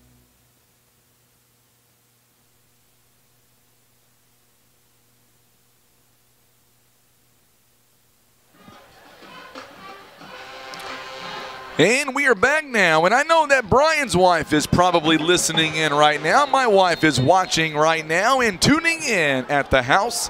I believe my son might have his girlfriend over tonight, so not a good thing, I guess. There's the pitch outside, and 1 Mules miss, and they will get to about the 40-yard line. Good job by Holcomb there, missing the first tackle, and he gets a pretty good run there on 1st down.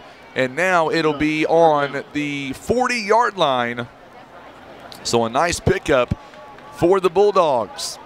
It'll be 3rd and 4 now. 3rd down and 4 to go. 3rd down and 4. Yeah, that was a 7-yard pickup for Holcomb.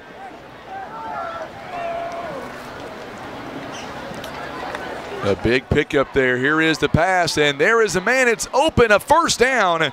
And once again, it is Mason King on the catch. Bulldogs pick up a 1st down. So Bulldogs pick up a 1st down. Paige Morey is tuning in. She says, let's go Mules. Debbie Awney is tuning in. That is Graham Spain's grandmother all the way from Jackson, Tennessee. Glad to have you alongside here tonight.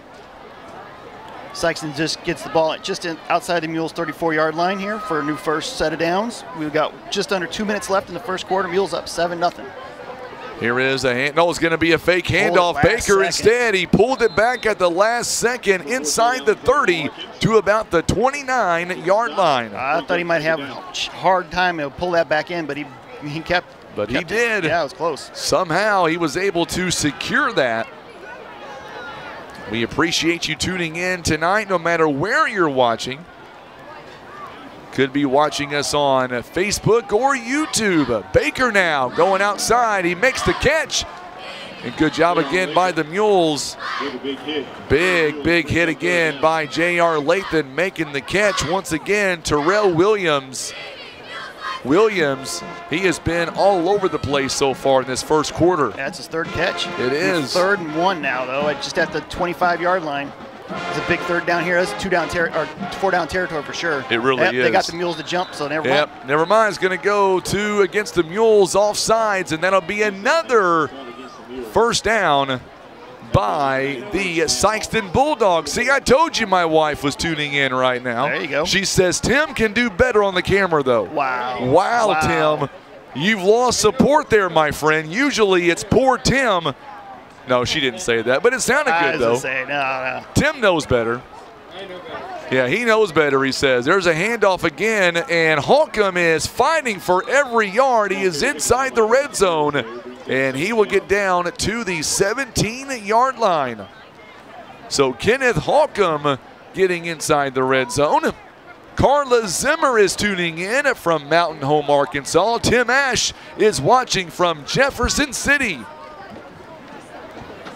Boy, I tell you what, our audience is just amazing each and every week. Great fan section tonight. The student section over there across the way, it is jam-packed.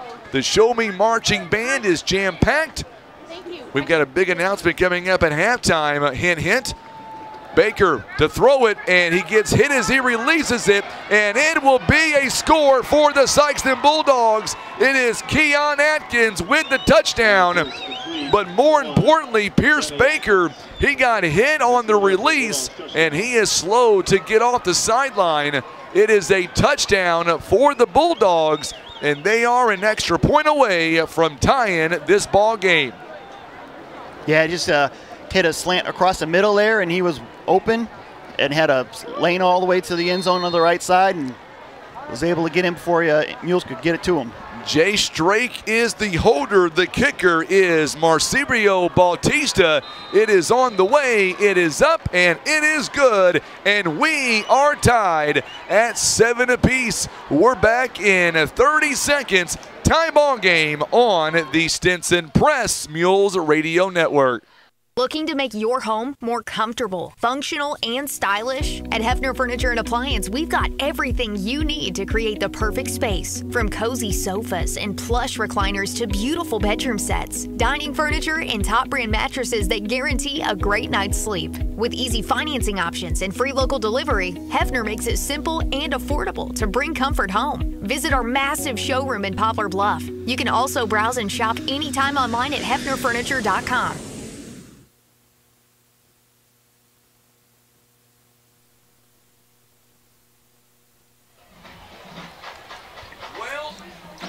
Well, she may get mad at me for saying this, Brian, but you know, Grandma Jackie, her old stomping grounds is Sikeston. Uh-oh. So I don't want her to get confused and feed the dog more treats because we did not score. I say, Missy get a half a treat for that? No. She gets nothing for that. Nothing at all. Sorry, Grandma. So tonight the Mules here and the Bulldogs are all tied at 7. That was a nice drive by the Bulldogs. It is 7:32 this evening. The Mules have 11 seconds left here in the first quarter. That was a scoring drive by the Bulldogs. It went 11 plays, 82 yards. It took 5 minutes and 25 seconds. And they picked up a 3rd and 12, a 3rd and 6, and then got a 3rd and 4, and then got the Mules to jump offside on 3rd and 1 to set up the last first down. So, yeah, the Mules had some chances to get off the field, just couldn't do it. Just couldn't do it. So let's see now what the Mules can do here on 11 seconds to go here in the first quarter. It is a time ball game. By the way, breaking news at Jackson right now. They are all over the Tigers of Cape Central. We kind of saw that one coming. We have a flag on there. It must have been a flag? Yeah, delay a game. Yeah, delay a game on the Bulldogs. Yep. So now they'll kick from the 35-yard line. I'll tell you what, Tim and I, we've got to get out of here tonight. We got to go home and get some rest. We got to work Bone Stock tomorrow, Tim. We'll be live from Ray Clinton Park. Rock on. Rock on. We'll start at 5:30 in the morning and go until. You got timeout. Timeout now. Timeout Sikeston. So they've got one timeout left here in the first half, rather. And looking downstairs to see if I can see Sean anywhere on the track. And Sean, if you're there, tie ball game, take it away. Yeah, you know, it really hurts for the Mules football team because they had a touchdown and then a mistake pulled that off the board, and Sikeston drove down the field and put 7 up. It could be a 14-0 game, now 7-7. And It's going to see how the Mules respond. Hopefully another long run back here. And I think they're going to take that penalty just there for delay of game off the board because the timeout was called beforehand. I saw the ref that threw the flag also initially signal timeout. So I think they might have got that off in time. By the way, Sean, before we let you go for this this drive, thank you so much, my man, because you're wearing that Cubby blue down there. I appreciate that, Sean. This is teal. I don't know what you're talking about. I'm going to cut your mic off now, my friend. Stand by, Sean. We'll come back to you. In case you don't know, we have a lot of fun here in the booth. And, yes, I'm a Cubs fan. Let's all move on. My team is not fishing right now. We're playing. Sorry, Brian. Hey, that's all right. We're getting ready for next year already. 11 seconds here to go here in the first quarter. Tie score. Bautista kicks it off. It'll be a shorter kickoff. Lathan now will take it near the 25 and not going to get much. Maybe got 2 yards or 3 yards on the return. Barring a penalty, we will have one play, one final play here in the first quarter.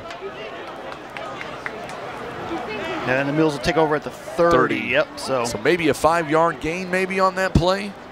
Less than 5 yards. It was 5 yards. Yep. And the ball looked like it was angling towards out of bounds. It'd be interesting to see how it was from his angle because it looked like the ball was the kick was across the field and kind of angling that way. Yeah. Yeah. It looked like one of my drives off the tee. Mine's not even that straight. All right, here we go. 1st and 10 now. Larkins in the backfield at tie ball game. Bulldogs and Mules tied at 7. Final play of the first quarter.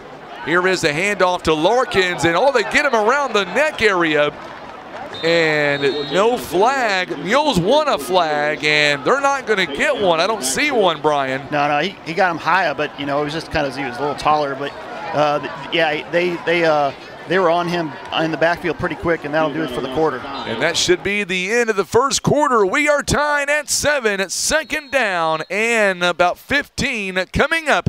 You're watching and listening to Mules football back in 1 minute on the Stinson Press Mules Radio Network.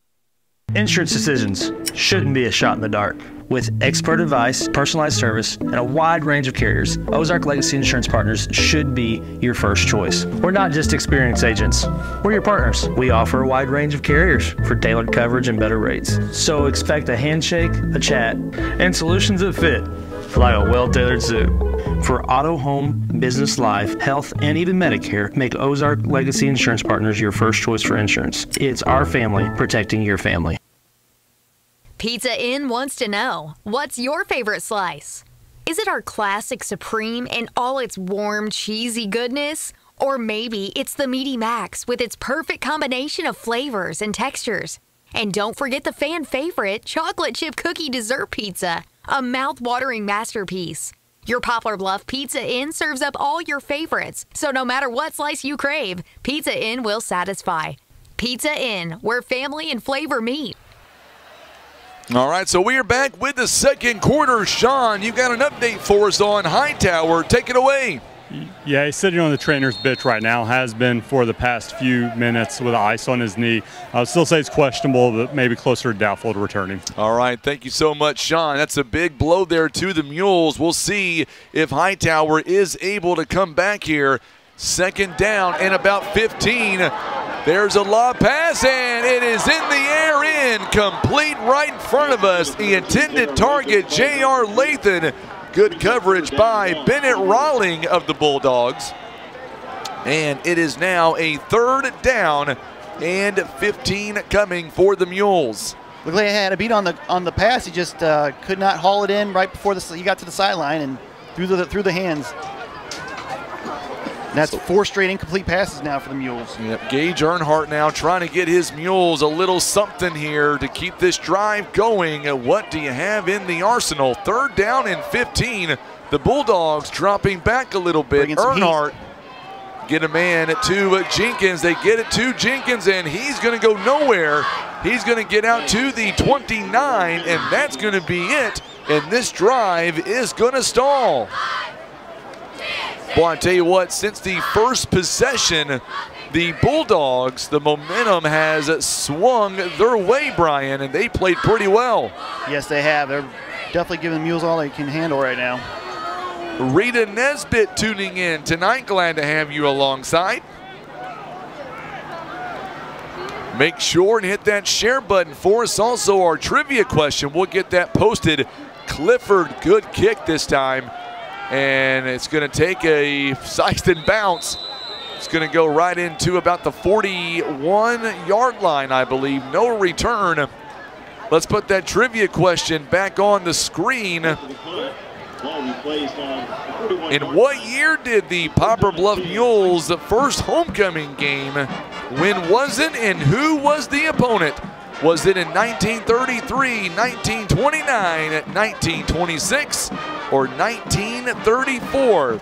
The answers are on the screen. Let us know.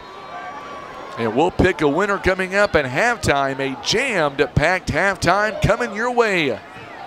Baker now has a man in motion. They're going to blow it dead. I don't see a flag. You see a flag, Brian? No, sir. I don't know what's going on. They blew it dead. Might have been a clock issue, maybe? No, well, maybe they may not have had the change set. I don't know. Not quite sure. They're still starting at the 41, yeah. so still first down. Yeah, still first down. Nothing to see here. Bill Clanahan is tuning in tonight. A big shout out to the class of 1995 in the stands tonight. Hey, that's my class. Yeah, celebrating 30 years.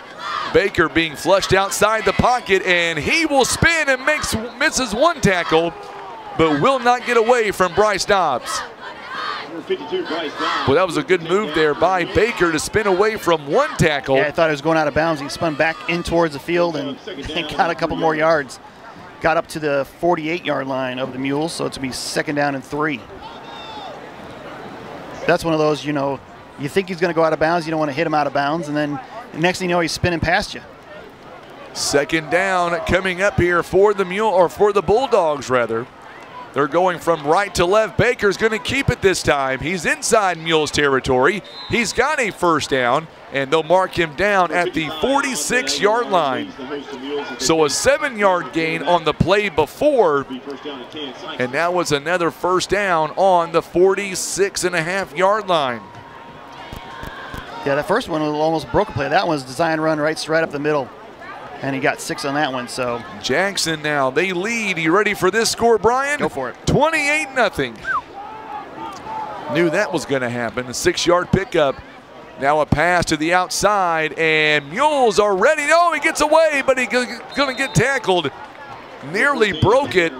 Good job there by the Mules. Alexander Larkins on the tackle. The catch was made. Mason King. King is going to get a couple of yards. Miss Nesbitt said the class of 1990 celebrating 35 years in the stands tonight. Class of 1990. Isn't that John Scott's class? It is. I thought so. Yeah. He's not good for much. No, I'm kidding. Baker now takes it himself, and he'll be near the first down marker, maybe about 2 yards shy. Baker is down to the 39-yard line. Bring up 3rd down. 3rd down and 3 coming up now for the Bulldogs. So far tonight, 3rd down conversions have been very friendly to the Bulldogs. They are 4 out of 5. Mules are 2 out of 4 as well. 7 all here in the ball game. Coming up at halftime, we've got a huge halftime performance coming. Sikeston taking her time, and Baker's just going to run it again. Yep, and he's going to be right there at the marker. I think he's got enough. Well, you know what? One official looks to be short. The other one is right on him, and they're not going to measure. They're going to give it to him. Yeah, he got it. Listen, Brian, I'm trying to be helpful here. Well, when the guy in the white hat points, it's a first down. Nothing you can do about it. Down to the 36-yard line. Corday Hightower. We're watching him carefully. We'll see if he's able to return. Baker now flushed outside. He was flushed outside. He gets away from one Mule, and now he takes off, and he is going to have a first down. It's coming back. It is going to come back. There's a flag down on the 42-yard line. Yeah, there's a block in the back. Let's be honest, not many folks can make Bryce Dobbs miss. It's going to be a foul, or a personal foul, rather. Oh, my good buddy Scott Phelps is tuning in tonight, class of 1990. Go Mules. I don't even want to say it, but I will. He says, go Huskers. He's a big Nebraska fan. I used to give him so much crap about being a Nebraska fan back in the day. Morgan McIntosh is tuning in. Class of 2010, celebrating 15 years tomorrow night. Boy, 2010, to be young again. That is a big penalty. That's a huge penalty. That's going to take them all the way back to the 40. The Mules 40. Mules 43. That's a big play, big penalty. Now the Mules got to capitalize on that. 21 yards on the penalty. And now Baker. Yeah, because it was in the backfield, yeah. Yes, it was. They're going to throw it. Oh, my goodness. You got to be kidding me. Yeah, screen breaks up free. And now that's going to be a first down. Goodness gracious. Sikeston on the first down. Kenneth Holcomb. There's another flag down, thankfully. Maybe that's why I got it off. I believe it's going to come back. It's on the far side near the 50. Yeah, it must have been a hold that sprung him. Baker is not happy with the call. He wanted the explanation. Boy, Tim is killing it tonight on the instant replay. I didn't even look to see what it was. That would have told us a lot. Yep, going to be the hold on the. Going to be a hold on the offense. So now we're going to mark him back at the 39-yard line. So a loss of only 4 yards. So now it's going to bring up. It's first and 25. First down and what, Neelyville, I guess, from this distance. Right. Another pass play. This one is out to Atkins. Atkins has the touchdown earlier tonight. Joe Davis, class of 1981, tuning in tonight. He got it out to the Mules 49, so it's a 12-yard pass. 7:06 to go here before halftime. Big announcement coming up at halftime, by the way. You don't want to miss it. It's huge. It's huge. There'll be a hint given on screen, I'll tell you that. Baker, oh, it's picked off. Big time pick by Devin Ferguson. The 30, down to the 20, the 15, the 10, and touchdown. Ferguson, big time play on defense. You better believe it. Give him 6 points. Now that deserves some boom emojis on Facebook and on YouTube. Boy, the Mules needed that big play right there, Brian. That was a huge play. He stepped in front of the pass and got it about the 40-yard line and had one guy there to beat. Let a little bit of a block in, slipped through a tackle and was at the 10 and was all the way in. Ozark Legacy Insurance Partners extra point attempt. Graham Spain out there.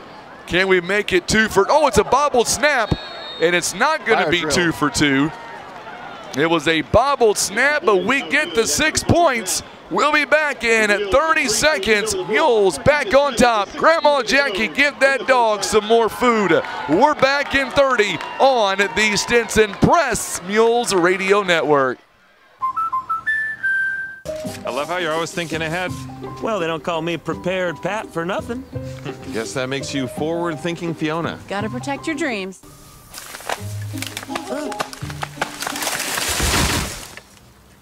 Life's better when you're under our roof. And that would be?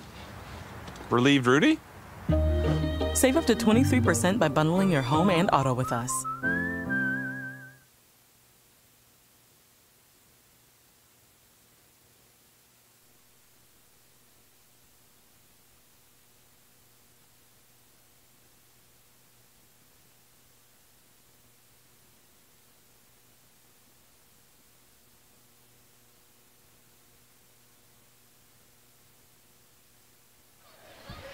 A 60-yard interception return for the touchdown, and the Mules regain the lead.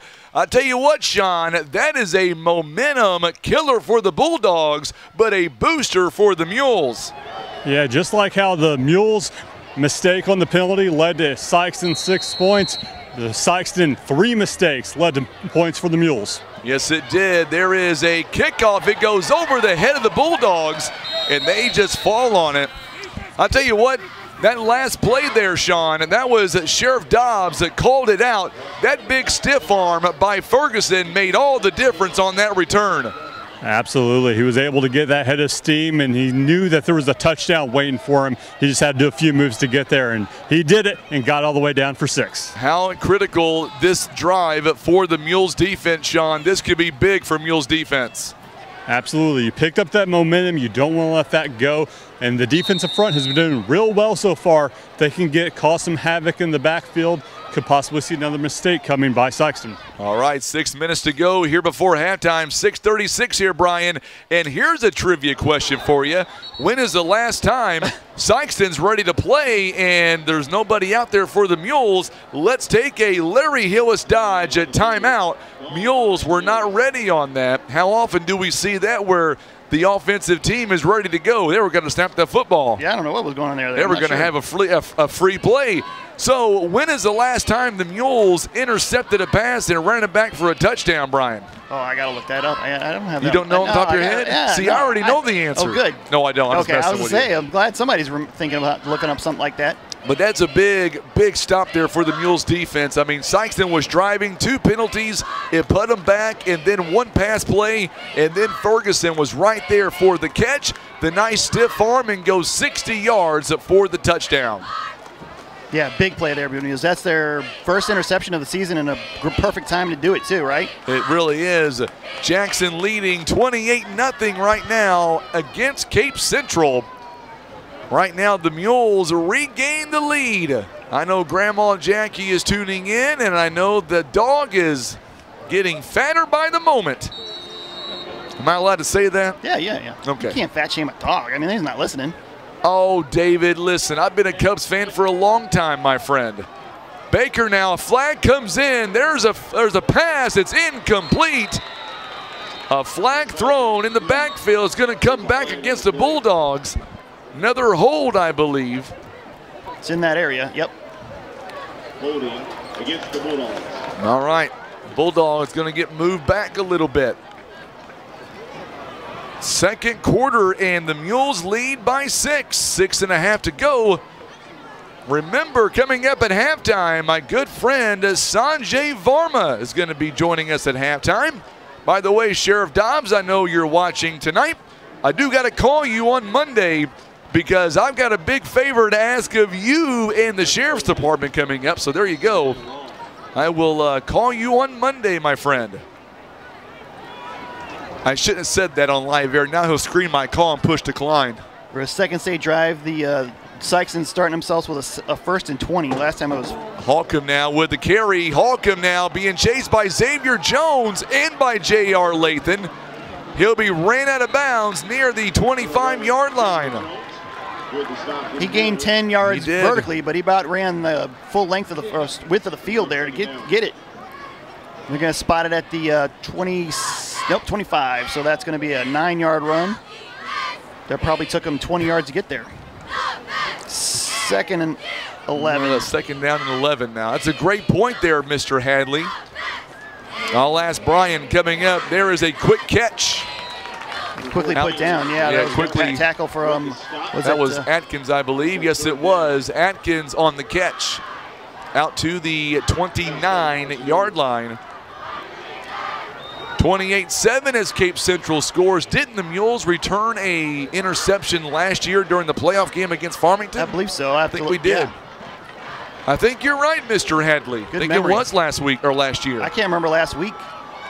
There's a pass play outside to Atkins, incomplete. Good coverage by the Mules. J.R. Lathan, Jonah Halliburton out there.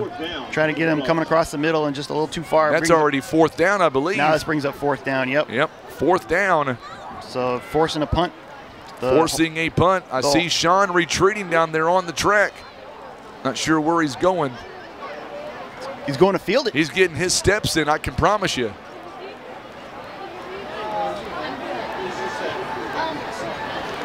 Sikeston bringing on a player last minute. They got plenty of time here with the clock running, or not running, but play clock. Well, here is the punt coming here by the Bulldogs. How about another block punt? We've already seen that this year. Nice snap. Nope, he got it off. Kick is off, and it's good. And the Mules will back away. Good kick there by Myron Sanders, the 5'8" sophomore. So 5:45 to go before halftime. We've got a jam-packed halftime show coming. We'll be interviewing the homecoming queen coming up. I've got Sanjay Varma joining us and a big announcement coming up at halftime. And this announcement, wouldn't you believe, Brian, this is going to change someone's life in just a few short months. Yeah, it's going to be a big one. First down and 10 on the 25-yard line. Mules defense coming up big earlier tonight. Let's see what they can do here on this drive. They give it to Ferguson, and he goes nowhere. A loss on the play. Second down and 11.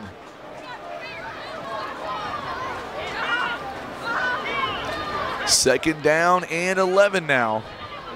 Yeah, lost a yard, so lost 2 yards. Is it 2 yards? Yeah, gave him a second one. About 12 yards to go for the Mules. Yeah, they did. Now it's Ferguson, right? Yep. Ferguson. Yeah, we're trying to give Ferguson some, breather a little bit this week since he does both sides of the ball. But with the injury to Cordy Hightower, Ferguson's back in there taking handoffs here in the second quarter with 5 minutes to go and a half. Earnhardt now gets it out to Colt Clifford. Clifford is going backwards, and he will gain about a yard. Third down and 11 from the 25. Penalty is against the Bulldogs. There's a penalty on the play as well. I did not see the flag.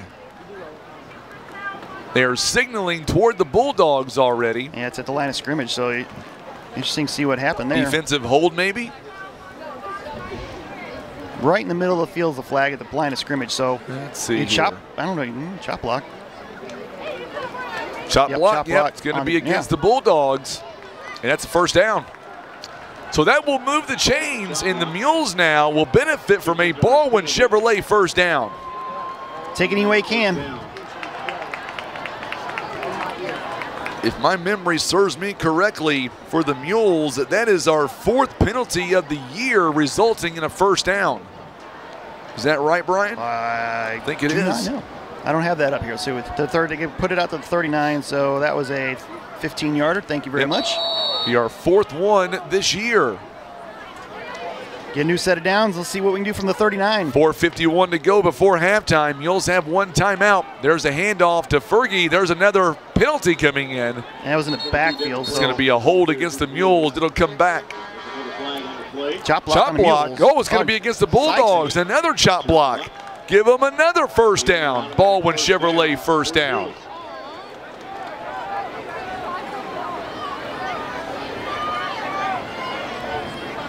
So we'll be interviewing the homecoming queen right when this quarter ends. Miss Wren Cottrell, the homecoming queen of this year's football game. We will have her coming up at halftime right when the quarter ends. Mules are now into the Sikeston territory. They start at 46, first down. Ferguson lines up right beside Earnhardt. Mules lead by 6. Earnhardt back to throw. He's got a man there. It's Lathan, and it's nearly picked off. Good defense again.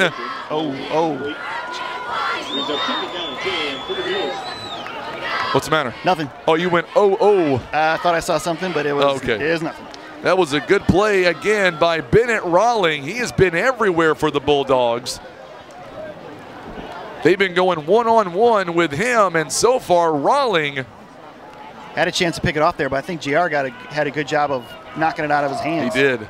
So it brings up second down from the 46. We'll also go to Colton Mannon downstairs with Sean coming up after this quarter as well. This one is a lower throw, incomplete to J.R. Lathan, I believe. Incomplete. It's going to bring up a quick third down for the Mules. 4:26, third down.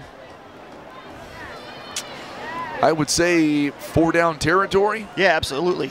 I mean, well, it's 4:26. I mean, if still a lot of time. You pin him back, you maybe you protect that lead going into half. Sikeston gets the ball going. It starts the second half, so yeah, might be punting time. But let's get a nice. We're going to go over the middle and incomplete. Good job by Atkins. He broke it up. Trying to go to slack, couldn't connect. Now here comes punt. No, they're going to punt it away. Yep. Play it safe. They're going to punt the football away.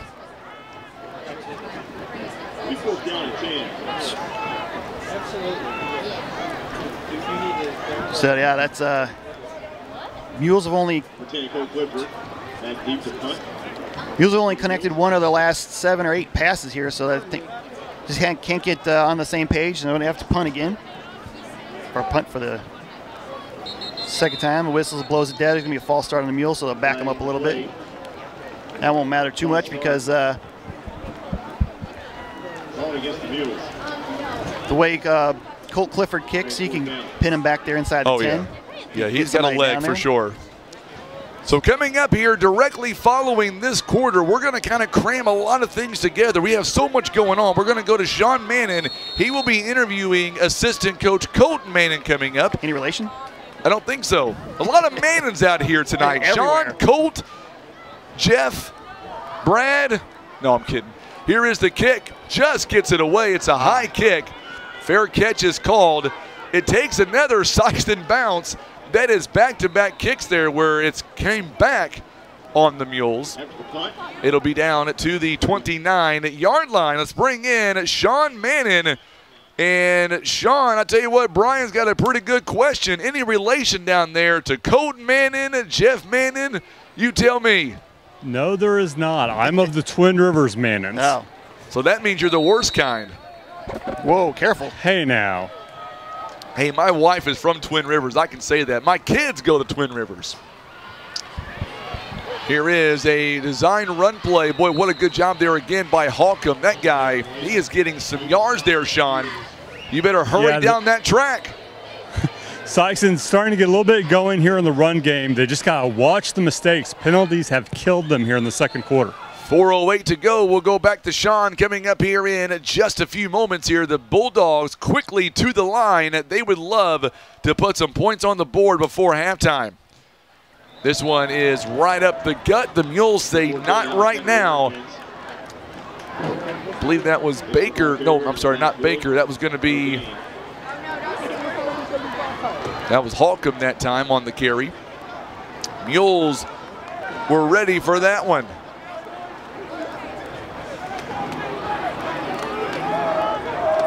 Was that Baker on the first carry? No, it was Holcomb. Thank you, sir. Baker gets it outside to Atkins. Atkins is fighting for the first down, and he's going to be awfully close. Clifford takes him out of bounds. He'll be short. 3:25 left in the half. So bring up a third and down and one. Yeah, from the Mules 44. Third down and 1. Here is another handoff to Holcomb. He's got a first down and more, and he is inside the 40 to about the 39. 3:17 to go here before halftime.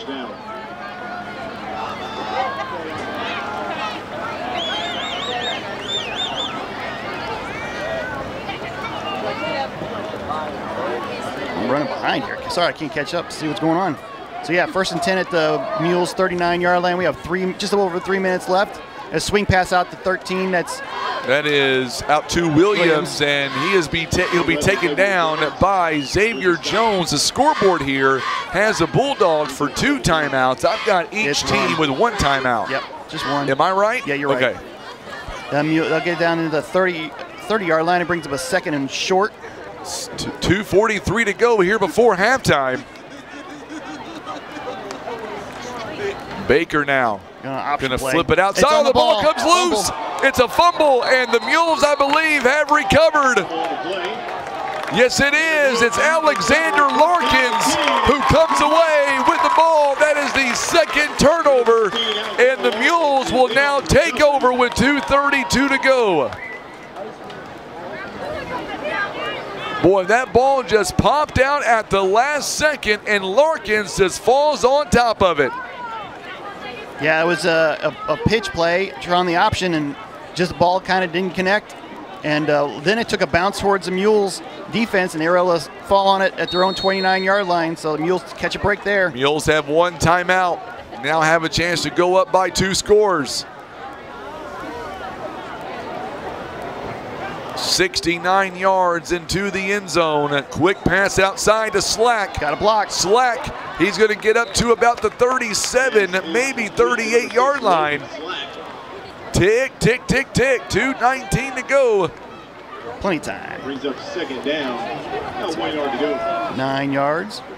Up to the 38-yard line. Second and short. Your playbook opens up. Coming up on 2 minutes.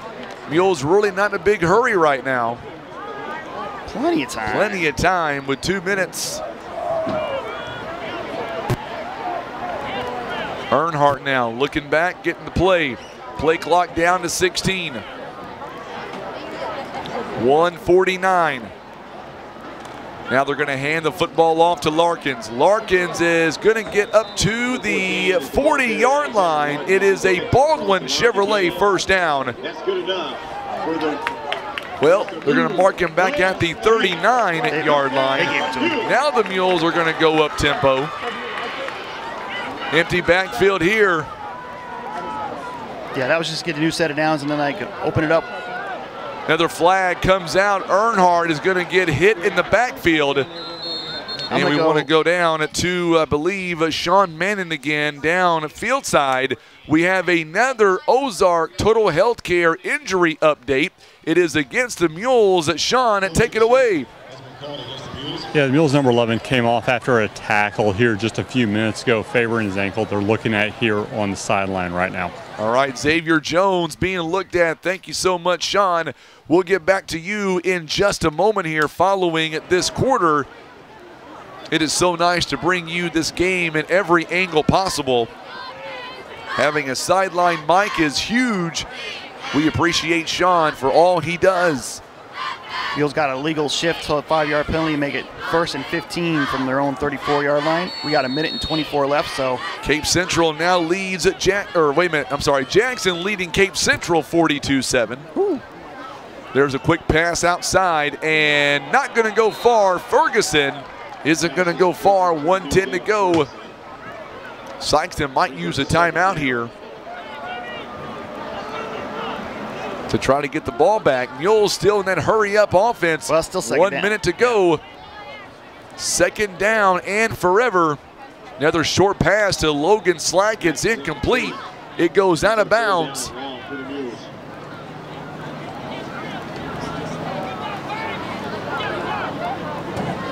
So that brings up 3rd and 15 with 54 seconds left. That kind of helps them because, stop the clock for Sikeston. Yes, it does. They don't have to use a timeout. 3rd down and forever coming up. Coming up at halftime, we'll be talking to Sean Manning. He'll be interviewing Colton Manning. It is 3rd down and about 15. They got JR out of the top all by himself on a one-on-one. Let's see if they go up. Nope, hand it off to Ferguson. Ferguson gets away from one, will not get away from the second tackle, but he does stay in bounds. Yeah, and now we're going to get a timeout. Now Sikeston will use their last timeout here. And 43 seconds is all that remains. So what kind of adjustments do you think the Mules are going to make here at halftime, Brian? Good question. I mean, Defense has played pretty well. Defense has played pretty well. I mean, the offense has had some issues, but, the penalty knocked him back here on the illegal shift, and that kind of slowed it down a little bit. The run, what are we looking at? It's not too bad. We had 3 plays for a loss. you know, the passing game just hasn't connected, and that's what they want to do. They want you to get into that one-dimensional where you have to throw it. Sikeston's loading the box. You just got to connect on some passes, and a whole lot of things open up for you. But until that happens, you know, Sikeston's just going to put a lot of guys in the inside and dare you to throw it. And the Mules kind of do the same thing, but Sikeston's been able to connect on a few more than the Mules, so that's kind of been the difference this first half. Obviously, the biggest difference is that interception back for a touchdown. I believe they may be adding some time back on the clock here, possibly. We'll wait and see. The official was signaling toward the clock keeper. 43 seconds is on the clock. The clock does have one timeout remaining on the scoreboard. I've got Sikeston having 0 timeouts. So I'm not sure if I'm off or they're off, and that could be big. That one timeout could be a big deal. And I don't think, I'm not sure if Coach May is up on the sideline or if they're communicating, if he's upstairs, because he had some knee issues. I think he's upstairs. Yeah, so yeah, he's upstairs. So they got to communicate what they want to do, and then up to him, and so that kind of slows things down here for a little bit, but that's all right. We got time. It's homecoming. So they put 3 seconds on the clock. I thought they were doing that. 46 seconds now on the clock. Yeah, and then you explain it to the Sikeston sideline what happened. So Mules back to punt. Clifford's going to get it off, but another high one. That's a nice one. Nobody's back, hopefully so he gets it. Nope, another bounce. Takes another bounce, a weird bounce. It doesn't go very far. Well, wait a minute. The clock never did move. It did not ever set when the kick was made. Yeah. So now we're going to have to wait and see how much time it came off the clock. Not much. Let's see, they're going to mark it down at the Mules 32-yard line. And Coach Manning says, wait a minute, the clock never moved. So now they're looking over at the clock keeper. I tell you, it's amazing to be on this side because you can see that goes 36 on over here? seconds. So it's going to be 6 seconds will come off the clock. That's about right. They said 36 seconds remains in the first half. And it's a remote thing, so Yes. if you don't get that, that switch good, it might not pick up. So it's and Sikeston's ready to go, aren't they? They're already lined up. We saw that a minute ago. Yep, they're the ready Mules to had to take a go. timeout earlier. I've got Sikeston for 0 timeouts. That could be big. We'll wait and see. And now we're going to get a timeout, Mules, maybe? Yeah. Final timeout by the Mules. It is a Larry Hillis Dodge, a timeout. So can't take them with you. No, you can't take them with you to halftime. They don't roll over. Let's go down to Sean Manning sideline. Sean at 13-6, or make that 13-7 rather. Mules lead by 6. This drive at 36 seconds is big for the Bulldogs. Absolutely. You know they're going to have to go through the air in order to get something done here with so little time left. I wonder if the timeout discrepancy is from where there was that delay of game / timeout. I wonder if they decided to take the delay of game and hold on to the timeout then. Well, no, they I saw the flag come out. Well, they moved the ball back, so I don't think it was a penalty. The referees could have said that they didn't reset the play clock and they didn't give them that one. So they might not have it. But again, the timeouts are kept up in the scoreboard here, so they have the same disadvantage as us. We really don't know what's going on. Yeah, so. we really don't. So let's see here. Baker now, he is back to throw and just gets it away, and it's going to be caught. Lathan on the tackle, another completion to Terrell Williams. It keeps him in bounds. 30 seconds left. And now they are moving. Tick, tick, tick, tick, tick. I'm going to keep the mic on Sean. They spiked the ball down at 2nd down and 10 with 27 seconds left. That was a big play, Sean. Absolutely was a big play, and I think that might have answered our question, because if they actually had a timeout remaining, you would think they would have took it there. Could have. I don't think Sikeston able to get some yards. No, go ahead, Sean. Maybe get them closer for a possible field goal. I don't know how much range their kicker has. I haven't tried one this year, so that they haven't tried one yet. Baker now back to throw again. Another one. This one, and he gets out of bounds. It was a struggle, though. Yes, it was. Caden Johnson makes the tackle. 2nd down for the Bulldogs. That gets to the Mules 38. That was a completion to Mason King number 5. We'll keep the mic on Sean just in case. I know he's going to be joined by Colton Manning coming up at halftime. It's 3rd and 6, so this is important here. This is a big one. Mules have no timeouts left. Double pass, or the handoff to Atkins is going downfield, and it's going to be picked off. Xavier Jones. He picks it off and steps out of bounds at the 14 or 13-yard line. Intercepted. That's an interception. Boy, that's big, Sean. You're right there. You saw it up close and personal. Yeah, it was a good catch. I think he was out of bounds personally, but yeah, I think he stepped too. They're going to give it to him, so they're going to take it. What'd you say, Brian? I say, yeah, it looked like when he came down, he stepped out. He had a toe on the line, but that's a tough play to call with. And it was 14 seconds left. The Mules are going to get it. That's a big take a knee. Yeah. Take a knee. All right, Sean, we'll keep it with you, so that way you can go right to Colton Manning here in just a moment. Mules have time for one more play. Big time. That's the 3rd turnover of the first half for the Bulldogs, and they're going to run it up the middle. And he goes down, and that should be Alexander Larkins gets the carry, and that will be the end of the first half. And the Mules are going to carry a 6-point lead. I'm seeing Sean.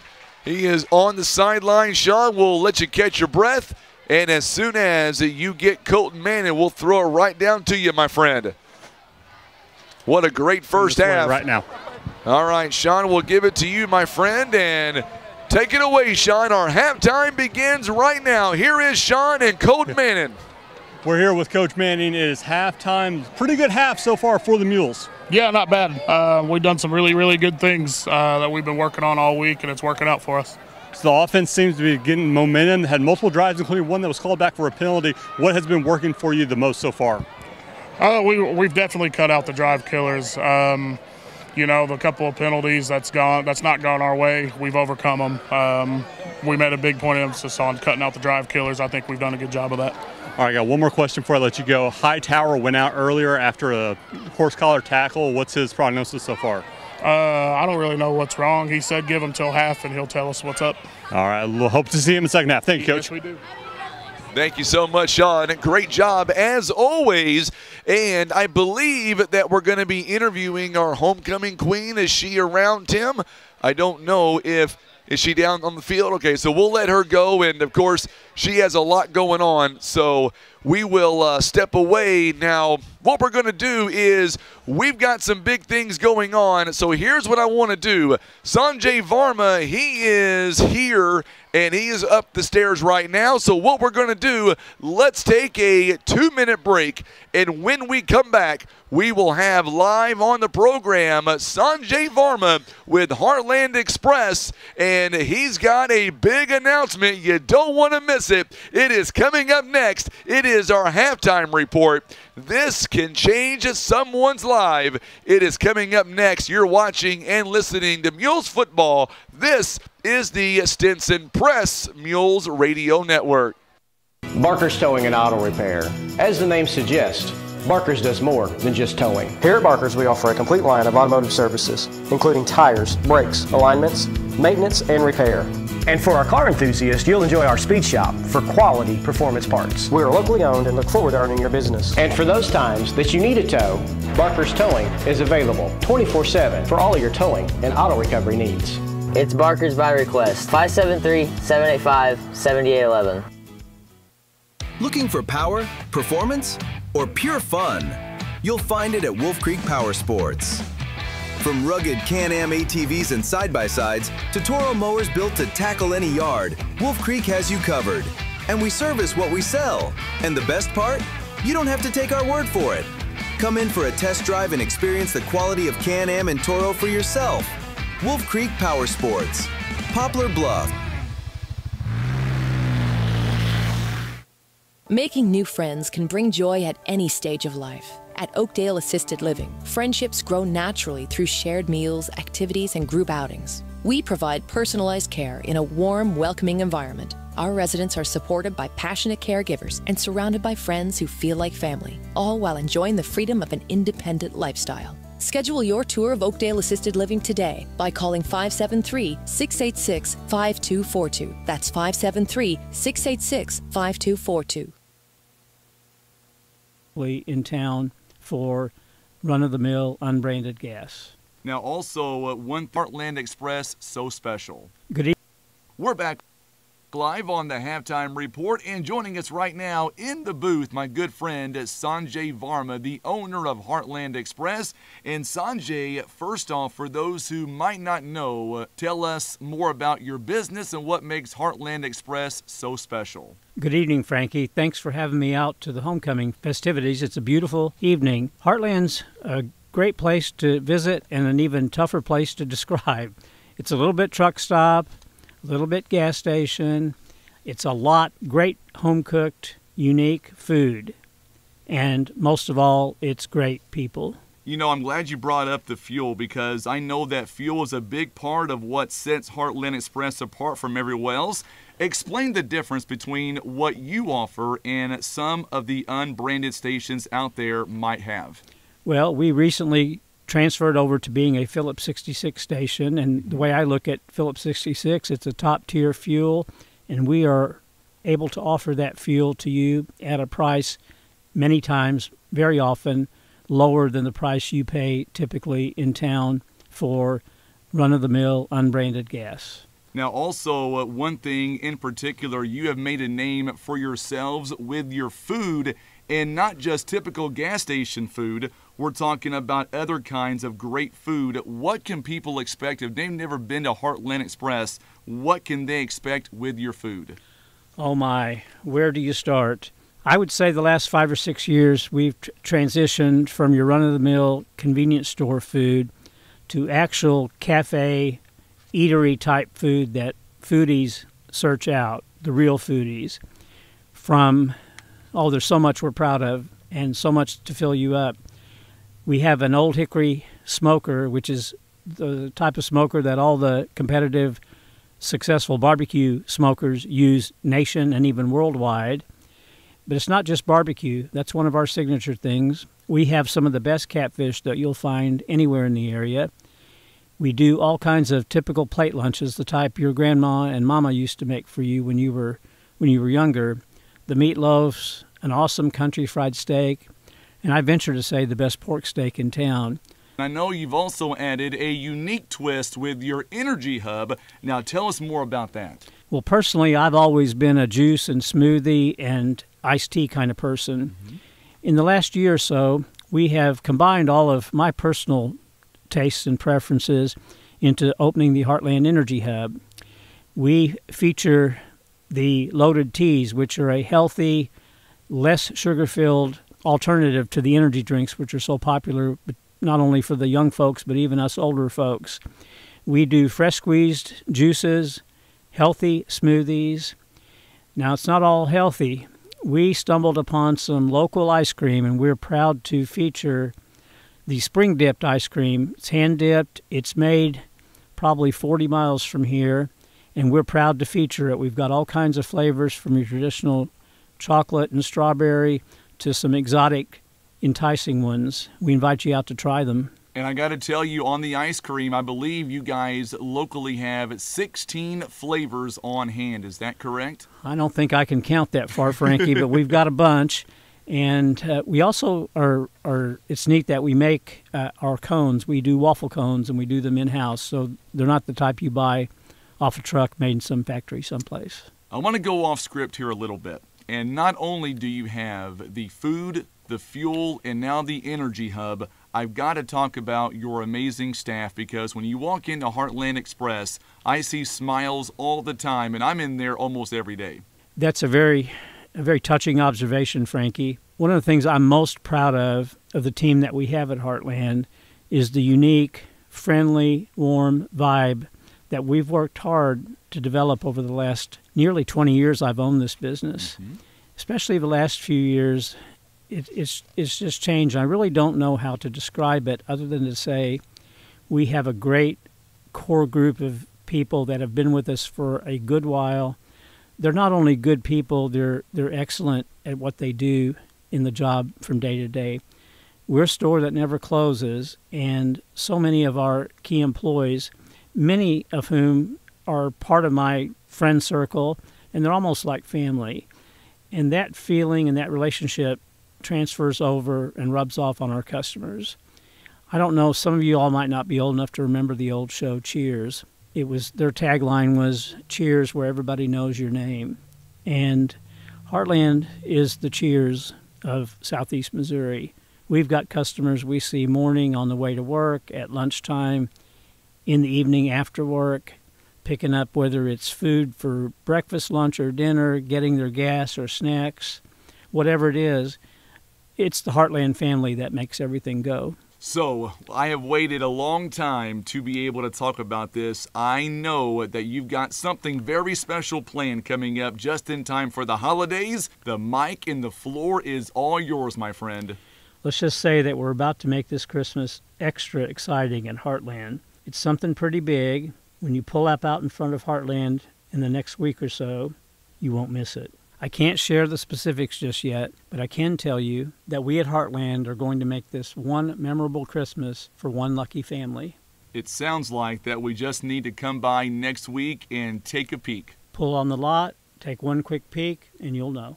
So before you get out of here, before halftime comes to a close, let me ask you this. For folks who maybe have never been there before, where can they find you? And more importantly, how can they see what's coming up next? We are at the 67 South M Highway exit, Poplar Bluff. It sounds like it might be far away, but it's less than a 10-minute drive from the north end of Poplar Bluff via the bypass.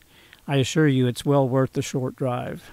Joining us here at halftime, our good friend Sanjay Varma, owner of Heartland Express in Poplar Bluff. Still to come, the second half is on the way. It is the Mules and the Sikeston Bulldogs. This is the Stinson Press Mules Radio Network.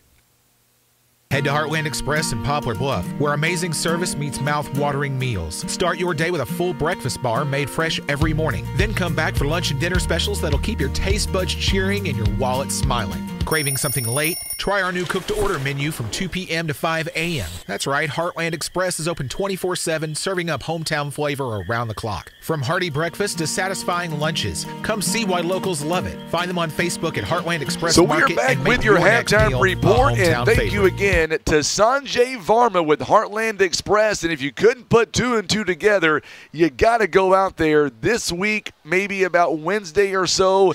We showed that picture on screen for a reason. Somebody's lives will be changed by Christmas time. That I can promise you.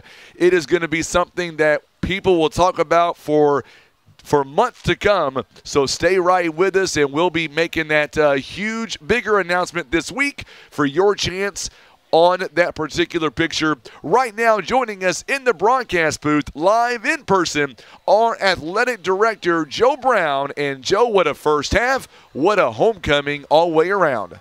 Yeah, the pageantry is amazing. The energy from the student body and the parents and the administration, everybody in our community is outstanding. Our band is definitely setting things off right now, and they're going to do an amazing job showing their best performance. Well, here's what I want to do real quickly for just a minute here. We're going to throw it back to our Show Me Marching Band. Can you hang around for a second? Most definitely. All right, listen to our Show Me Marching Band. Watch it live and listen on the radio. 93.3 FM, 930 AM. We are live on Facebook and on YouTube. Enjoy the Poplar Bluff Show Me Marching Band.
outstanding job by the Show Me Marching Band. I've got Coach Joe Brown, athletic director, with us, and man, they are just killing it every single week. I love being able to showcase our marching band. Oh yeah, Coach Winter does an amazing job. The kids do a great job. All the other directors in the band, they do a great job, and we're so proud of them.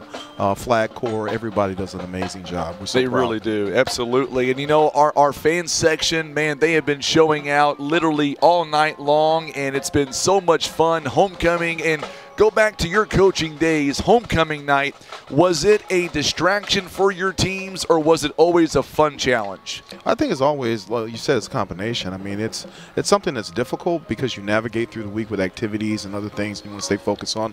The biggest part is the game. You know, you want to win the game because it sets a better tone for everybody with the dance and everything. But it's about homecoming. It's welcoming people, class of 1990 being here, the Hall of Fame class. I had a chance to go do that last night and attend. It's amazing. Everything that we're doing is about coming home and about being home and calling Poplar Bluff a place that you can always come to that is your home. You know, I said this on the air. It was in the first quarter, but actually before kickoff, actually. So if you don't mind me saying this, do you ever get any time off? Because on game days, is that not the time for you to kind of sit back and kind of relax? I got here at 2 o'clock today, and I've not seen you sit down. This might be the first time the entire time I've been here. Yeah, I mean, you know, last night was a late night. You know, I'm always working, but, you know, so do so many people every single day. So it's nothing special. It's just something that you do because that's part of the job. It's what you sign up for, and it's a blessing to have an opportunity to do that. And we do it with, you know, I do it with bells on. I do it with a positive attitude because I'm very fortunate to be here and be in this position. So here we are in early October now. All the sports are in full swing. Besides football, so much great things are going on. Anything that stands out to you that you want to highlight here tonight? Yeah, I think obviously the band, obviously that's in front of us, that's playing in the background. They've been doing amazing things. You know, Mr. Winters has been great. I also want to look at the tennis team has been doing outstanding with Coach Massey. Coach Duncan has the softball team on a roll right now. They do. Cross country with Coach Lewis is always outstanding. Golf is doing extremely well. They're doing well and improving every day with Coach, you know, Coach Davis. And I think everything that we look at going forward, Coach D'Amico keeps grinding with the volleyball team. Just everybody's just working hard and doing what they can to get the best out of the students. And they are definitely ascending right now, and I think it's something very special to look at and behold. It's really hard to fathom that we are already possibly halfway through our football season, and it'll be wintertime sports before you know it.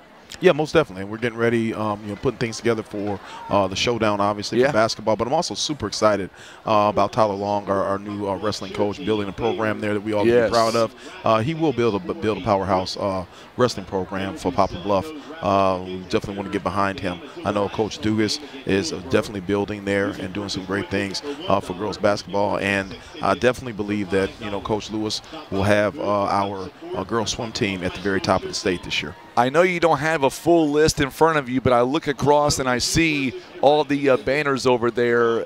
You know, it takes a lot of people to come together to do what you want to do. Is there anybody you want to give a big shout out to at halftime for stepping up, a business or whatnot, stepping up on game day to make your job a little bit easier? Yeah, first and foremost, Buffalo Wild Wings is sponsoring our homecoming this week. We also have a great relationship with, excuse me, with Emos and Rhodes. They'll be doing the pink out when we come back in a couple weeks against Kennett.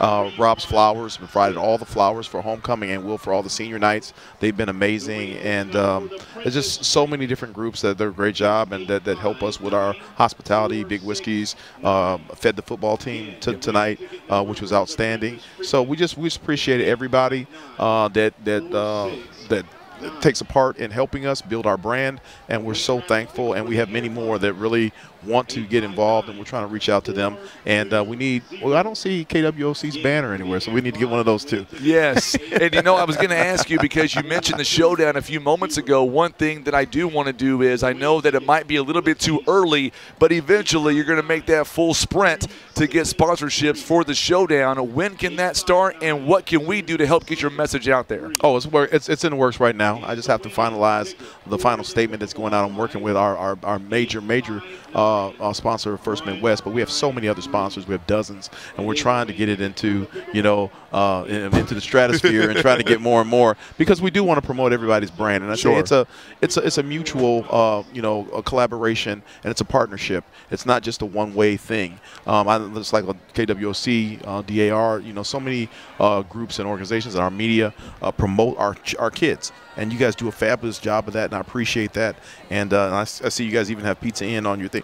We love Pizza Inn as well. So many different groups, so many of our things that are up here. We're just starting, because we have so many people that are involved, that we love our sponsors and we appreciate them because they promote our children. I know that Coach Nicholson's not with you right now. I'm assuming he's in the hospitality room, maybe having a Coke or something, drowning his sorrows, because our Cubs are playing. His Cards are done for the season, right? Well, they're fishing. They're fishing, I'm hoping that they catch some good fish and maybe throw them back. And so I think it's great that the Cubs are doing well, and we want to fly to W. We want to try to get Milwaukee Brewers, but it doesn't hurt me that the Cardinals are at home. Well, it just for the record, I wore my Cubs shirt to begin the broadcast. I did. Yeah, you were looking good. I was looking great. Yeah. Jake didn't like it too much, but I don't care about him right now. I'm kidding. He's a great guy. Well, I'll tell you winners win. That's right. Winners win. Fly that W, my friend. Well, thank you so much for coming up, and we look forward to seeing you coming up next week. We'll be on the road. We'll be with the Mules, and tonight, let's go get a win. What do you say? Yeah, let's go Mules. All right, Coach Brown joining us live, our athletic director for Poplar Bluff High School. We're going to step away for 30 seconds. Your trivia question and answer coming up in 30 seconds on the Stinson Press Mules Radio Network. Looking for power, performance, or pure fun? You'll find it at Wolf Creek Power Sports. From rugged Can-Am ATVs and side-by-sides to Toro mowers built to tackle any yard, Wolf Creek has you covered. And we service what we sell. And the best part? You don't have to take our word for it. Come in for a test drive and experience the quality of Can-Am and Toro for yourself. Wolf Creek Power Sports. Poplar Bluff.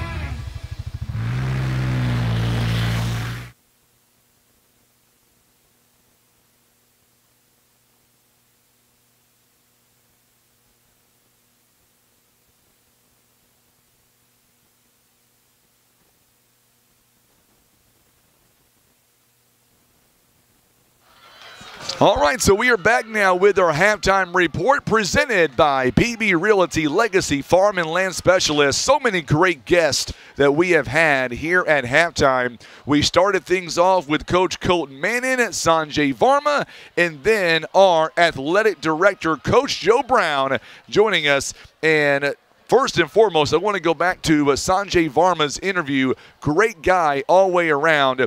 And if you missed that interview, all I can tell you is coming up this week at Heartland Express, if you've never been there, maybe you have been there before, either way, it is worth the drive out to Heartland Express. Something big is going on starting it this week. And believe me when I tell you, someone's lives is going to be changed by December the 13th. It's going to be a fun promotion. I'm excited to be a part of it. I was there today when Sanjay picked it out, got it paid for, and starting this week, somebody, or a lot of people for that matter, is going to have a chance to go in, see for themselves what is going on at Heartland Express. All right, it is now time for our trivia question. We're going to get a winner coming up on the other side of the timeout. Let's hear from Pizza Inn. We'll be back in 30 seconds on the Stinson Press Mules Radio Network. Pizza Inn wants to know, what's your favorite slice? Is it our classic Supreme and all its warm, cheesy goodness? Or maybe it's the Meaty Max with its perfect combination of flavors and textures. And don't forget the fan favorite chocolate chip cookie dessert pizza, a mouth-watering masterpiece. Your Poplar Bluff Pizza Inn serves up all your favorites, so no matter what slice you crave, Pizza Inn will satisfy. Pizza Inn, where family and flavor meet.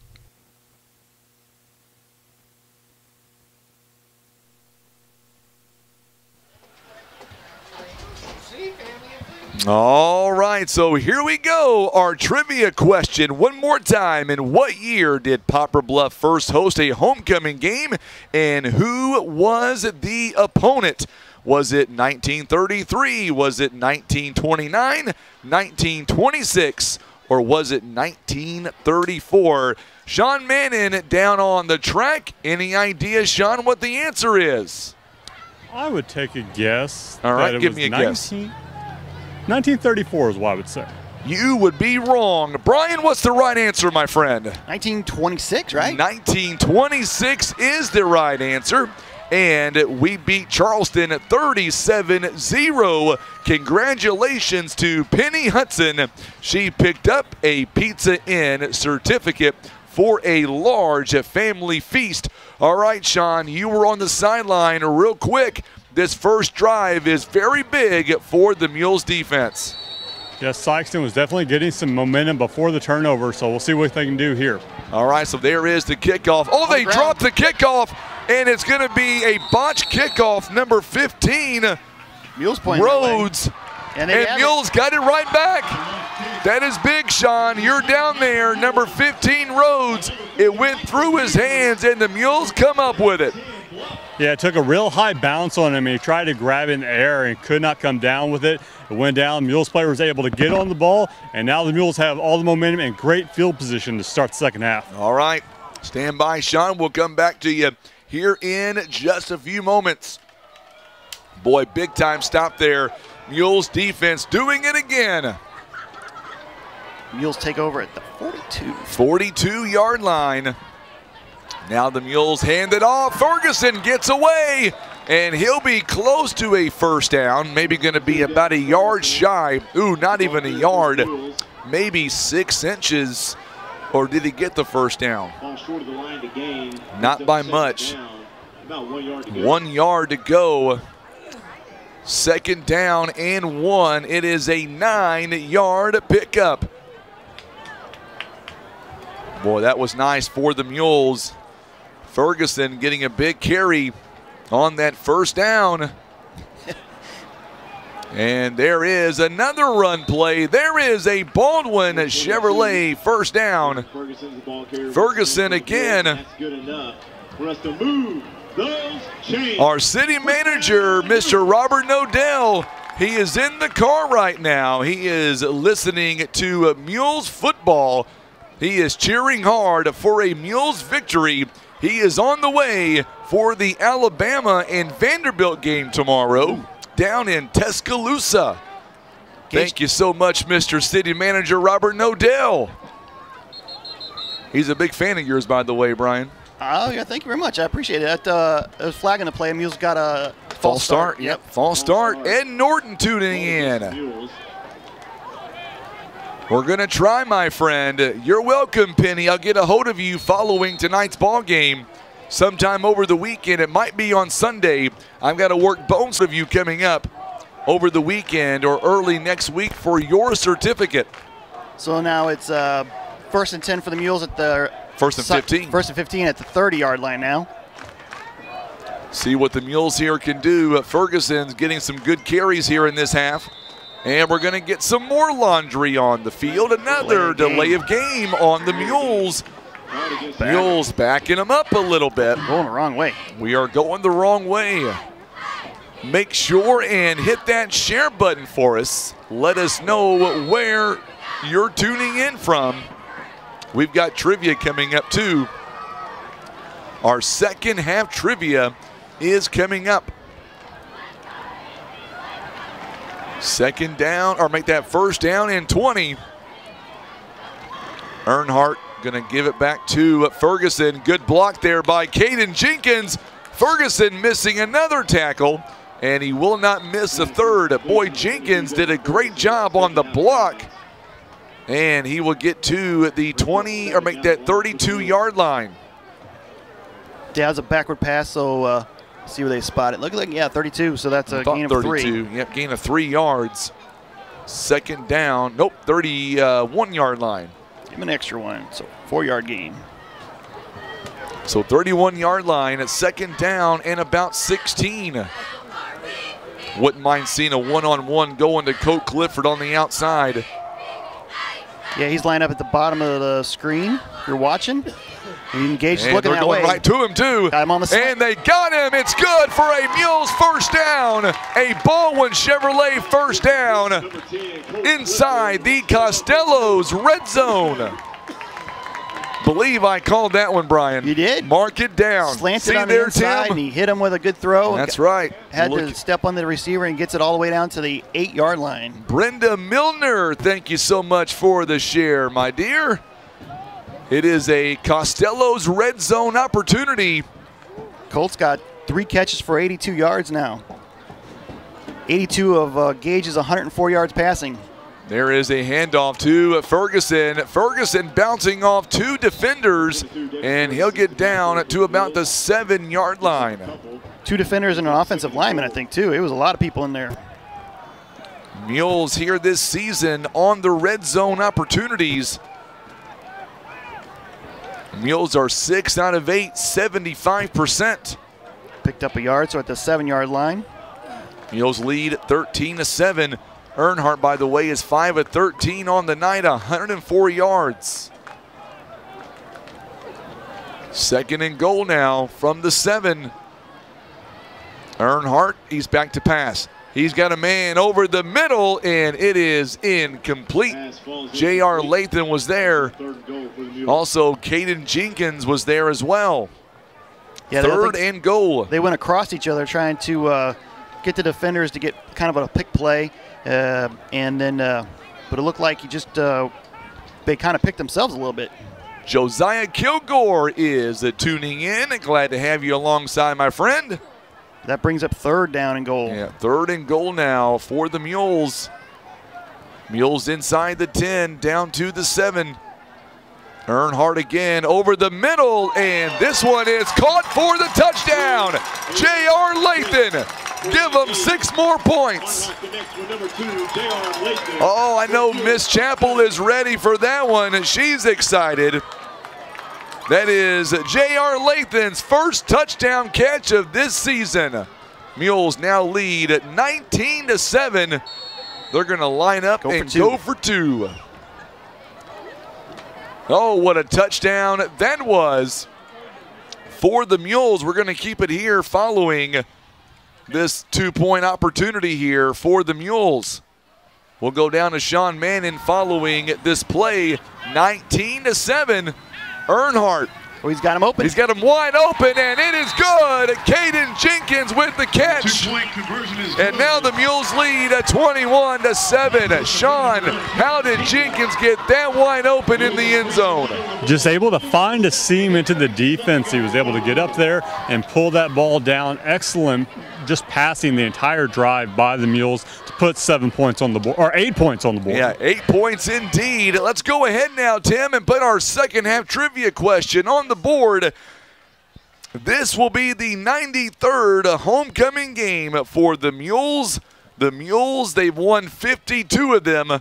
How many times did they lose on homecoming? 40, 38, 36, or 35? Can you do the math? I can do the math. The answer may surprise you.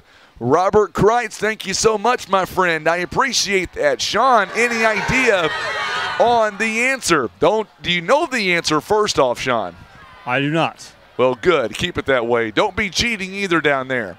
For the defense, never. Sean, they have played very well here in this ball game, and I would expect now the Mules up by 2 scores. I would expect the defense to even play stronger right now. Absolutely. I also want to throw out to the special teams with the run back almost for a touchdown, or a touchdown earlier, and then the turnover there. They've been doing a great job tonight. They really have. Very good, Sean. Indeed. We'll come back to you here momentarily. And now for the Mules, let's see what special teams can do. Mules up by 2 scores, 21-7. Another short kickoff. Yeah. Yep. Caught it that time. Went yeah, down. this time he went down. Same player too. Rodrigo Rhodes on the catch. I tell you what, I bet Misty right now is getting fed pretty good right about now. I know Grandma is tuning in. She is loving what she is listening to right now. Sikeston takes over at the own 41-yard line. 8:30 left in this third quarter. 41. Did I say 31? You said 31. Well, I can't count. I wrote down 41. Crazy. They're going to stretch the field out up the sideline on the pass, but it falls incomplete. Just a little too far. They went to Atkins there. He's already got 4 catches for 43 receiving yards, but it falls incomplete, and it'll be 2nd and 10. So remember, our trivia question is up, and we'll have a winner prior to the conclusion of the ball game. Mules up 21-7 right now.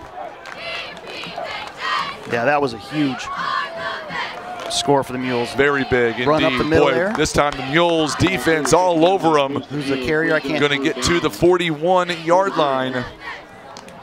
That was Holcomb, or correction, Baker. He kept it, okay. Yeah, he kept it that time. Brings up a 3rd down. We got a player down, it looks like. Yep. Got a Mules player down. It is an Ozark Total Healthcare timeout. We'll go to Sean here in just a moment. Halftime, by the way. The Dexter Bearcats all over Kelly, 42-3. That score is coming out of halftime. Dexter well on their way to getting to 6-0. Sean, what did you see down there on that injury? Yeah, I think number 55. Either it was cramping up or had a shoe issue. He's staying on, so I think it was just a shoe issue. I think it was a shoe issue. He's moving like it was a shoe issue. It looked like there's teammates trying to help put him back on. Yep. Trevor Ruff was out there to help him. He comes off the field. Thank you so much, Sean. So a 3rd and 9 here for Sikeston. Big 3rd down coming up here. The defense ready to get off the football field. And they look at Williams every time for the Baker, it's pipped, and it's going to be incomplete. Good job by the Mules. Line of scrimmage. Was that Andre Aguilar that got a tip on that? I believe it was. Andre Aguilar. Yes, it was Andre Aguilar on the tip. Well, maybe they gave him some heel inserts, and he was able to get up high enough to get a hand on that ball. 4th down coming. They're going to punt it away. With 8 minutes left in the 3rd quarter. You know what's amazing is Sikeston's got more yards than the Mules. Well, this one's a bobble snap, and now the Mules come after him. He gets it off, but it is blocked. Or it was a sidewinder. That was wild. And it takes a Sikeston bounce to the 35-yard line. It took a Sikeston bounce roll. There's a flag down a far side. It's going to be against the Mules. Running into the kicker. Yeah. 1st down. So what happened was he got away. He picked up the fumble snap.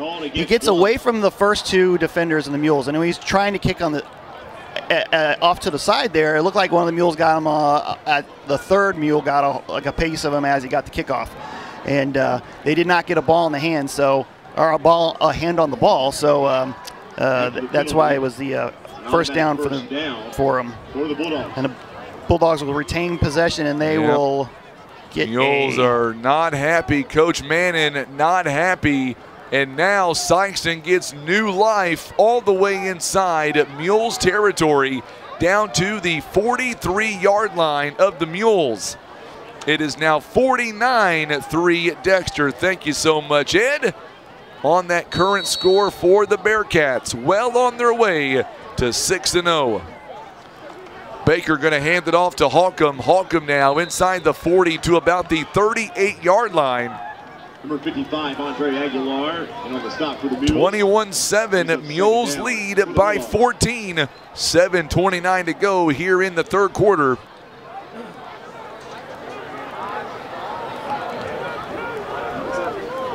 I agree, Sean. Another inside handoff to Holcomb. He got 5 in the last one, and I don't think he's going to get the next 5, but he got at least 4. He's going to get 4 of them back. He is all the way inside at the 35 to the 34-yard line. So you got to give him 4 on that, so it'll be 3rd and 1. So Sikeston with 229 total yards here tonight. Mules have 153. Yeah, the turnovers have definitely hurt Sikeston. Yes, no doubt about it. They're going out of the area. Baker goes over, nearly picked off by Xavier Jones. It was intended for Atkins. Boy, the Mules defense playing very well. 4th and 1 from the Mules 34. So Brian, you got to explain this. I want to go back to that penalty because I was thinking the exact same thing that Sheriff Dobbs was saying. Since he ran to the side, he forfeited his immunity as a kicker, right? No, when he's in the motion of kicking, then he is protected. So once he started the motion to kick and he got the kickoff, then you got to leave him alone. I mean, Again, Sikeston goes up the middle there for the first down. That was the Holcomb that time. He gets the first down. I don't believe that'll be a penalty in college this year. Is that right? No clue with college. I think in college, I think it's not a penalty. All right. Well, I stand corrected. That's my interpretation. I'm not quite sure, how they saw, but at least that's what it looked like from up here. You'll be our rules expert here. No, I'm not no expert at nothing. Baker now flushed outside the pocket. Andre Aguilar coming in. He is hit as he throws. Incomplete. Boy, good job by the Mules. Andre Aguilar to begin with. Alexander Larkins was right there beside him.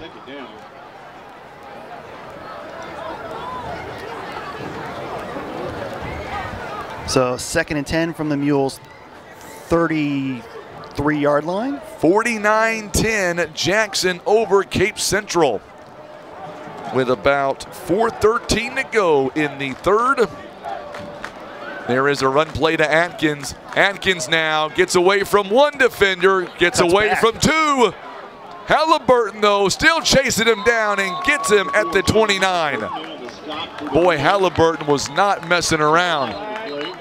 Yep, got a flag on it. There is a flag down on the play. Man, it looks like it's in the.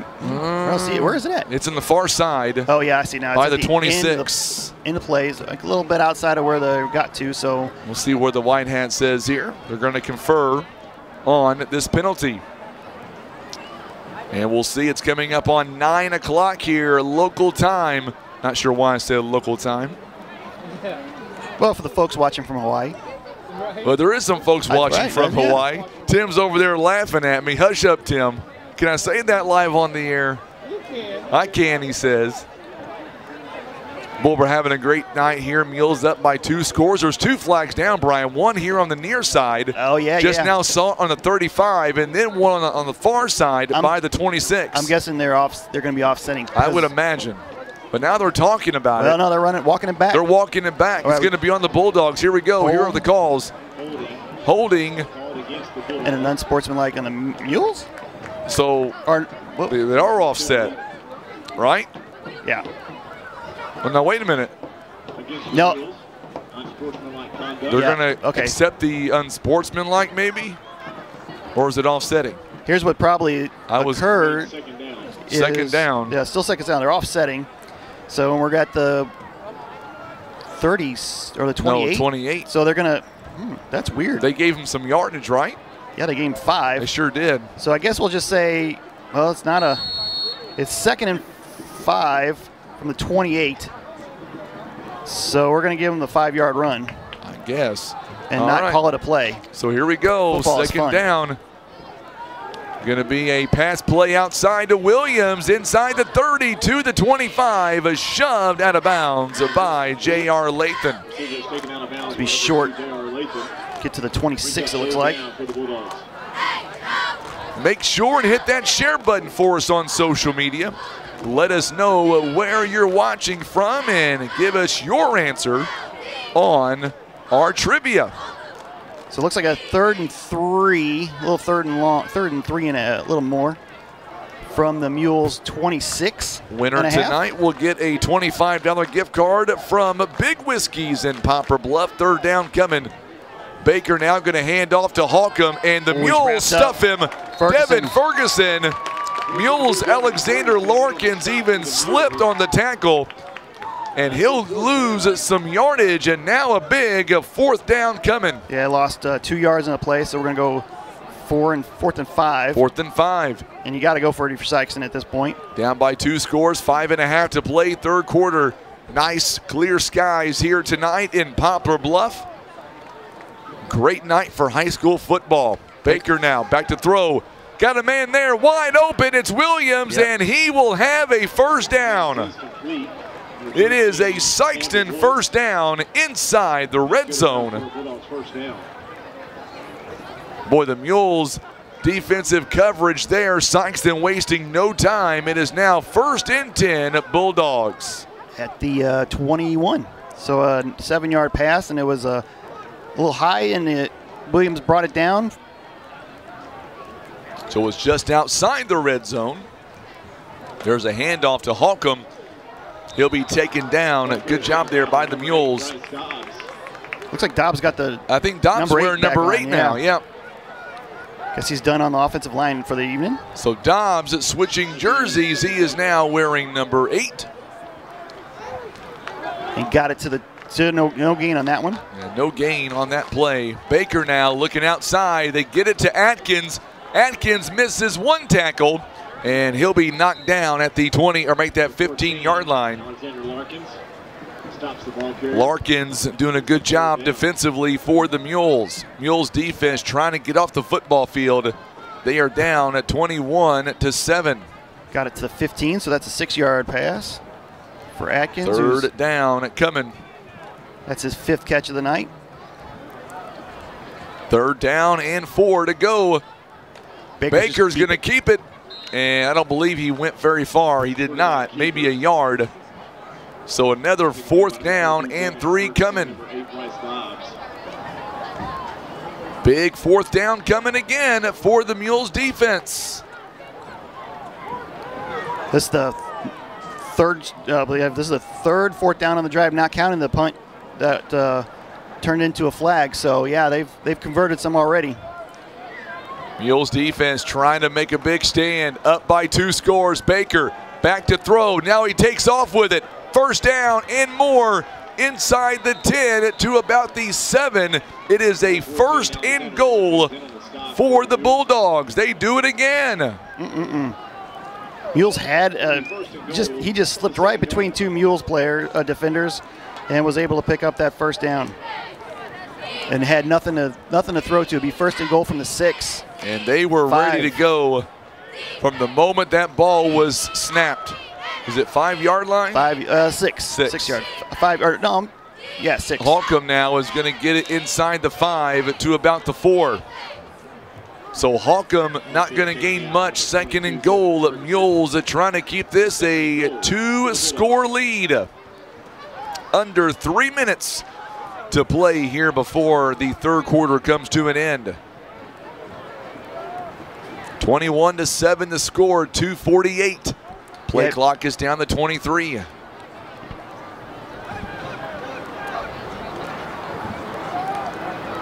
Poplar Bluff here looking for their first win of 2025. Baker is going to take off, and he will score. Touchdown at Sikeston. It is now a 1-score game.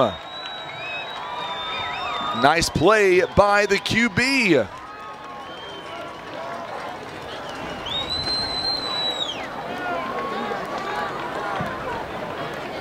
That was a long drive. Yes. 18 plays, I believe, right? Yep. 18 plays on the drive. Coming in, Bautista for the extra point to make this a 7-point game. It is up and it is good. So it's now 21-14. We've got lots of football left to be played. We're back in 30 seconds on the Stinson Press Mules Radio Network. Welcome to Ozark Total Healthcare. Here we understand that every family's healthcare needs are unique. Whether you're looking for primary care, behavioral health, physical therapy, or hospice care, our compassionate team is here to support you in every stage of life. Plus, our comprehensive pharmacy and medical equipment service means you can find everything you need right under one roof. Remember, at Ozark Total Healthcare, it's one call, one team, one solution. Visit ozarktotalhealthcare.com or call 573-686-5510 to learn more.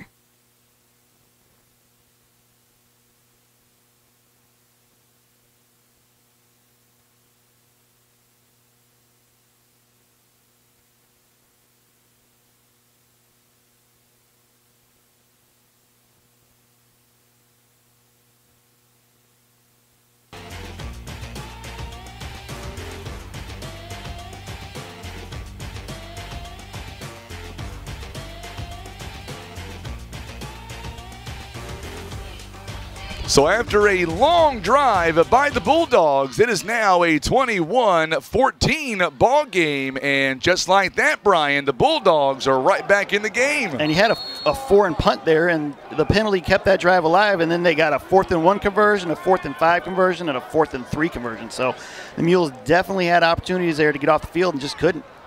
Here is the kick here, another short kickoff. It's taken by Lathan, and he'll be wrapped up. And they're going to take him down near the 38-yard line. Mules have pretty good field position here to begin this drive. Let's go down field side, and let's hear again from the one, the only Sean Mannon. And now the Mules offense a little bit. Pressure is on right now, Sean. I think he was talking about me, Sean. Not, you know I'm kidding around. Here's the handoff. Alexander Larkins, and tries to get away from one tackle. He is not going to get away from a second tackle. Short gain, maybe not even a gain at all that time, Brian. No, I think he gave him about a half a yard, but yeah, maybe a half a yard. He got to try to jump out of the tackle and didn't work well. So, yeah, 2nd and 9, and the Mules are at their own 39 with a minute 58 seconds left here in the third quarter, up 21-14.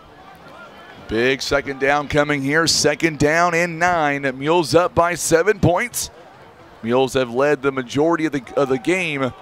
Another handoff, and this one's really not going to go anywhere to the 40-yard line, maybe 41. Yeah, he was a little hesitant on him. The blocks didn't open up anything for him, and he had nowhere to go. So, yeah, only gained a yard, so it's going to be 3rd down and 8.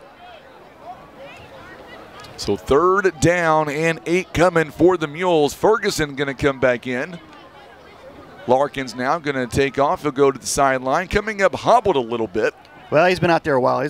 Maybe he's just tired. He's on defense and making tackles, and now he's trying to escape some tackles. It's a lot of work on a pretty kind of a warm night here. 1:09 to go here in the third quarter. Mules are going to go with 3 receivers to the far side, kind of spread out. Ferguson in the backfield. Earnhardt, he's back to throw. Going over the middle, and it's nearly picked off. It was intended for Jones. Big stop there by the Bulldogs. That was a great play by Sam McGill, the 5'10 junior. Yeah, he almost picked that off. He did. He got a hand on it.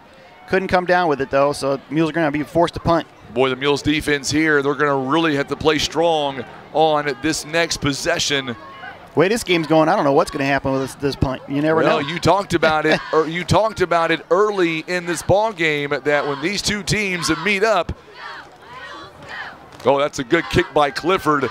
Nobody gets back, and it's going to go out of bounds. Oh, they're going to say it went out of bounds. Yeah, but he's walking back. Okay, I was going to say there's no way that ball went out of bounds at the 40. Now that's a lot better. 26-yard line, no return, and now the Mules defense coming out. 43 seconds before the end of the third quarter.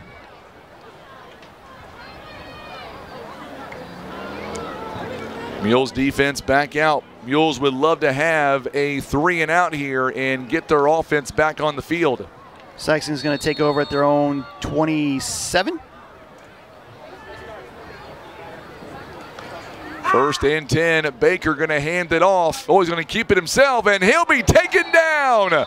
What a play by Agwambo. With the quarterback takedown. Boy, I tell you what, Baker thought he had everybody fooled, but Christian Agwambo said, not today, you don't. Yeah, kept them up, and it knocked him back 6 yards. That's a nice first stop there on 1st down. I'll give him a sack on that. It looked like he was better believe it. Going to pass.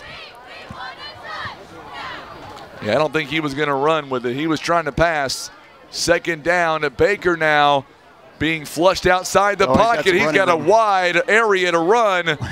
And he faked a throw, but he gets a lot of that yardage back. And then some. Halliburton was able to run him out of bounds. Yeah, it was like 10 yards past the line of scrimmage, and he's faking a throw. So you saw that too. Yeah. 55-17 Jackson now over Cape Central. They'll mark him down at the 33-yard line. So a 12-yard run. It's going to be 3rd and short now. Baker comes up to the line. He'll keep it himself, and he will have another Sikeston 1st down. And that'll do the quarter. And that should be the end. You're right. So we'll step away for 1 minute. We're coming back. Mules lead by 7 on the Stinson Press Mules Radio Network. A friend is someone who knows where you came from. Someone who always shows up when you need them. Hey, Ben. Someone who's there for the good times and the challenging ones. With comprehensive insurance policies backed by award-winning customer service, Shelter Insurance is committed to being there when you need us most. See Shelter Agent Kent Cawthon in Poplar Bluff for a free insurance review. At Baldwin Chevrolet, teamwork is what drives us forward. From sales to service, we go to bat for you. When it comes to prices and experience, we kick the competition to the curb. From shooting your shots to scoring touchdowns, Baldwin Chevy Cadillac's the place to be. Proudly supporting Poplar Bluff and our community for over 45 years. Go Mules!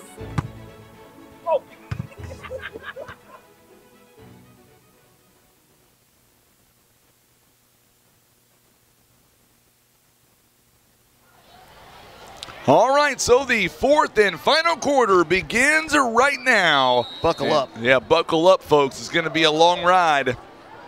I'm Frankie Castile.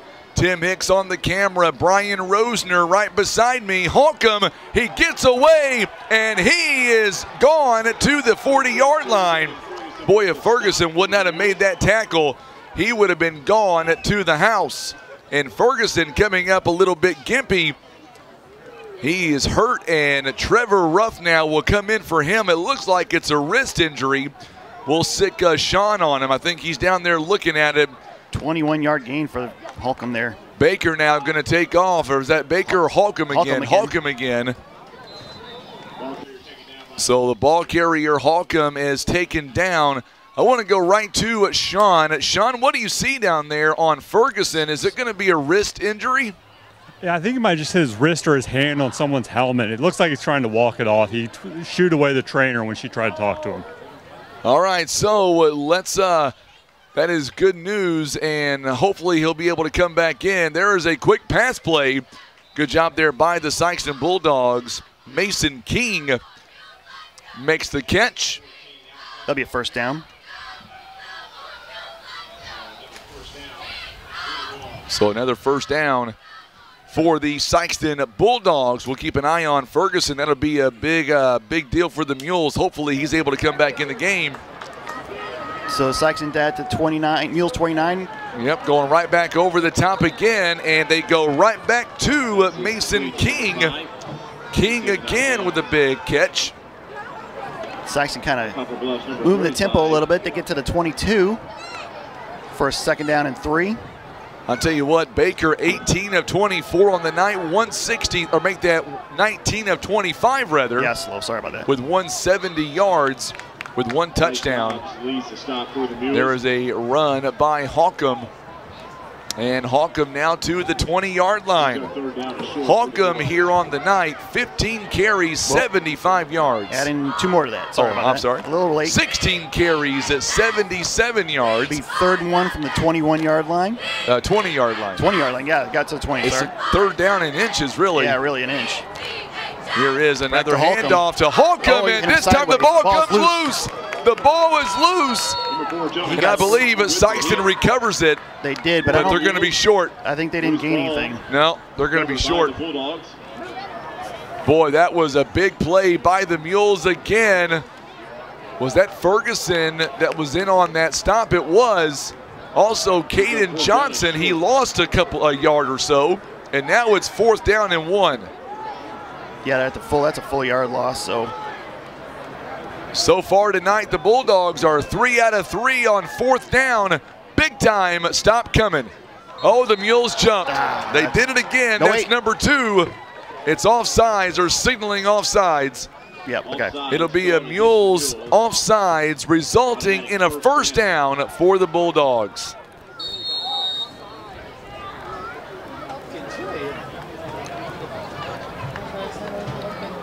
So, 1st and 10 for the Bulldogs. From the 16. From the 16-yard line. Big crowd watching tonight. So glad to have you alongside. Baker fakes the pitch out, and he'll be hit immediately. And no gain on the play. Good job by the Mules. I think that was Bryce Dobbs who made the first contact.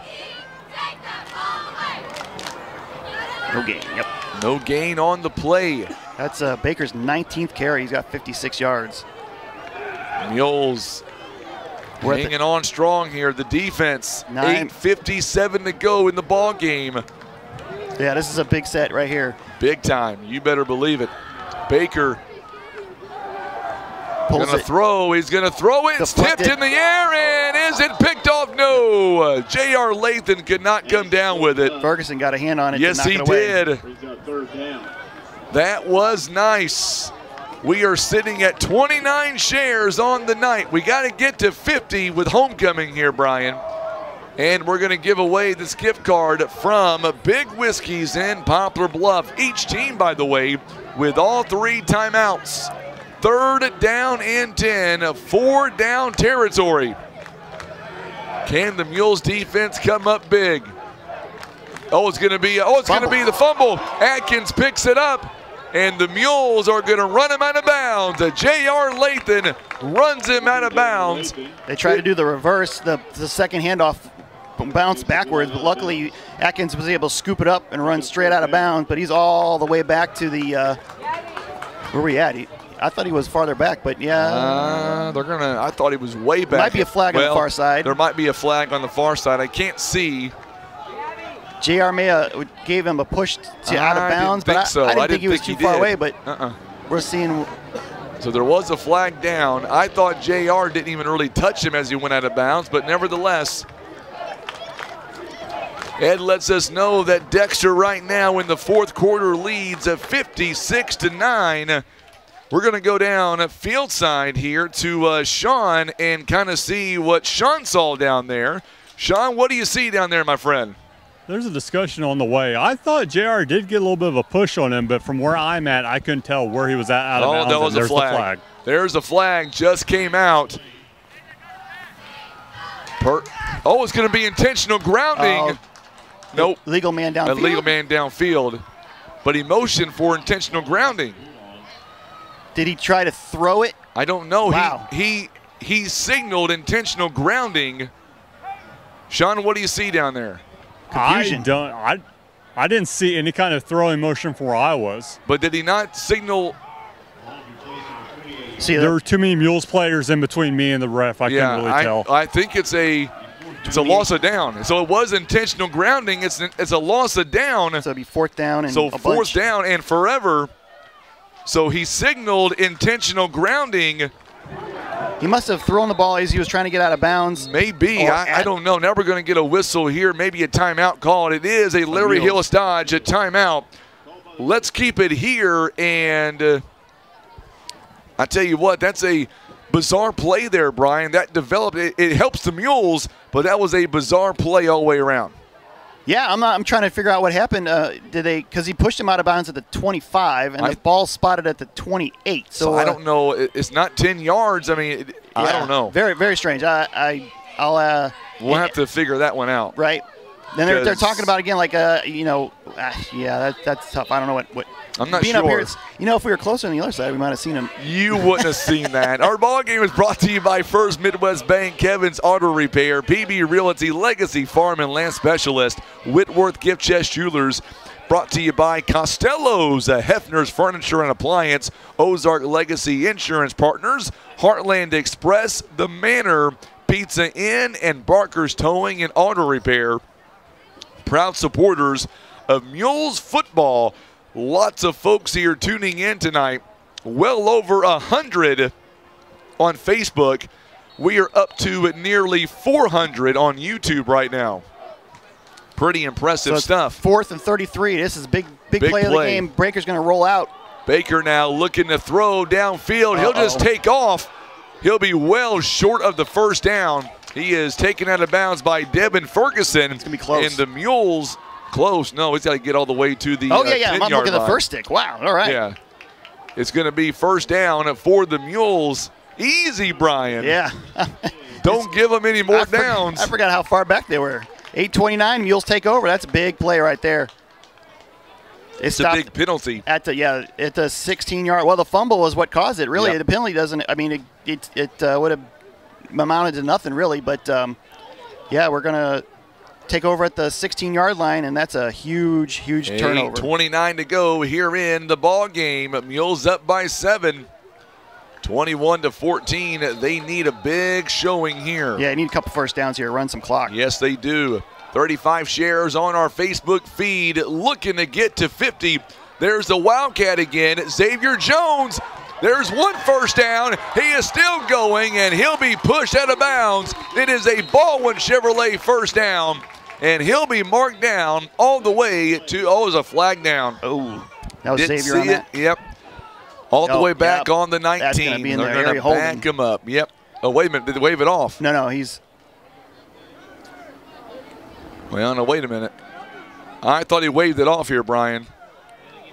I think he waved it off. Maybe it was a legal man. Holding. And a false start. A false start on the Mules. So the false start would be instead of the hold. Well, you know what? We'll see. My wife is watching right now, and she's ready for a Mules win. But it's not going to be easy. We're going to have to pull this one out here. She has promised me that if we win, Brian, we get chicken and dumplings. There you go. I don't know when, but we're going to get a win-win. Oh, it's a big hold there for the Mules. They gave him the hold. They gave him all the way back to the, 8-yard line. Yeah. Sorry, Grandma and Jackie, the chicken and dumplings are all mine, but I'm sure I'll bring you some. First down and forever now. Earnhardt gets away from one, and he just gets it away, nearly picked off. Nearly picked. Yeah. He dove to the turf when could not get underneath it. That was Bennett Rawling. He has been all over the place tonight. Nearly gets a big interception. That would have been devastating. But I credit Earnhardt for getting rid of it because he was about to go down for the sack. It is second down. The Mules have got to go all the way to the 27-yard line for the first down. And that stops the clock with 8:12 left. Mules only up by a score, 21-14. Back to the Wildcat. Down. They're going to try it again. This time they're going to go the opposite side. Jones breaks one tackle, but he'll get out to about the 11 maybe. 10 or 11-yard line, not much. But he gets him some space. A little bit, not much. 2 yards on the pickup. Third down coming. 7:52 to go. The Mules have 2 timeouts. The Bulldogs have 3 timeouts. And the Bulldogs are down by 7 points. It is 55-24 now. Jackson over Cape Central. I'm surprised, honestly, that Cape put up 24 points already over Jackson. That's good. Good to see for them, yeah. It is really good to see for sure. Here we go, third down coming for the Mules. Earnhardt now. They're back to throw. He's going to go over the air and nearly picked off by Williams. It was intended for Colt Clifford, and the clock will stop now with 7:13 to go. So now they need a big punt now by Clifford, and hopefully the Mules defense can hold. I'll tell you what, Sean, interesting times here at Mule Stadium. That was not the offensive drive Coach Manning wanted to see. Between the penalties and 2 almost interceptions, you know they're going to need to clean that up when they get the ball back. They really will. We'll see. We'll keep it with you, Sean, for just a moment here. Clifford in his own end zone gets it away. Big towering kick. Take a Mules bounce. It does this time. There you go. That's all the way back inside the 40 to about the 37. Sean, that's the best kick of the night so far for Mr. Clifford. And at a time he really needed it. That field position could be everything with how this drive goes. How big are the first set of downs here defensively for the Mules, Sean? This could really dictate the rest of the 7-minute ball game. Definitely want to avoid mistakes too. This is kind of a mistake-filled half for both teams. So there were a couple defensive laps that the Sikeston quarterback did not pick up on that previous drive. Going to hope that doesn't happen this time. All right, so here we go now. 1st and 10 for the Bulldogs. And Baker is back to throw. Baker now flushed outside the pocket, taken down by Bryce Dobbs. And Dobbs, I thought for a moment was slow to get up, but he pops right back up. Boy, that kid, he gives it 110% every play, Brian. And a 7-yard sack there. A huge play from 1st down for the Mules at a perfect time. Perfect time indeed, all the way back to the 30-yard line at 2nd down and forever. 2nd down and 17 it looks like. Baker now back to throw. He's got to run. He's going to run it. He lobs it up, and it's tipped around, incomplete. It was intended for Mason King. He might have been past the line of scrimmage. He was. There's a flag. Yeah, there's a flag that comes out. It's an illegal forward pass. That's going to be a loss of down too, right? Yep, that's going to hurt. That'll bring him back. That's what the Mules defense needed with 6:19. We'll focus in on the official. They're talking about it. As soon as they make their decision, we'll take it down field side. Here it is. Illegal forward pass. Yep, illegal forward pass against the offense. Loss of down. And a 5-yard penalty. That's big for the Mules defense. It'll be 3rd down. Some wacky penalties in this one, huh? Very wacky indeed. I told you, every time these two teams get together, it's weird. 3rd and 22 now.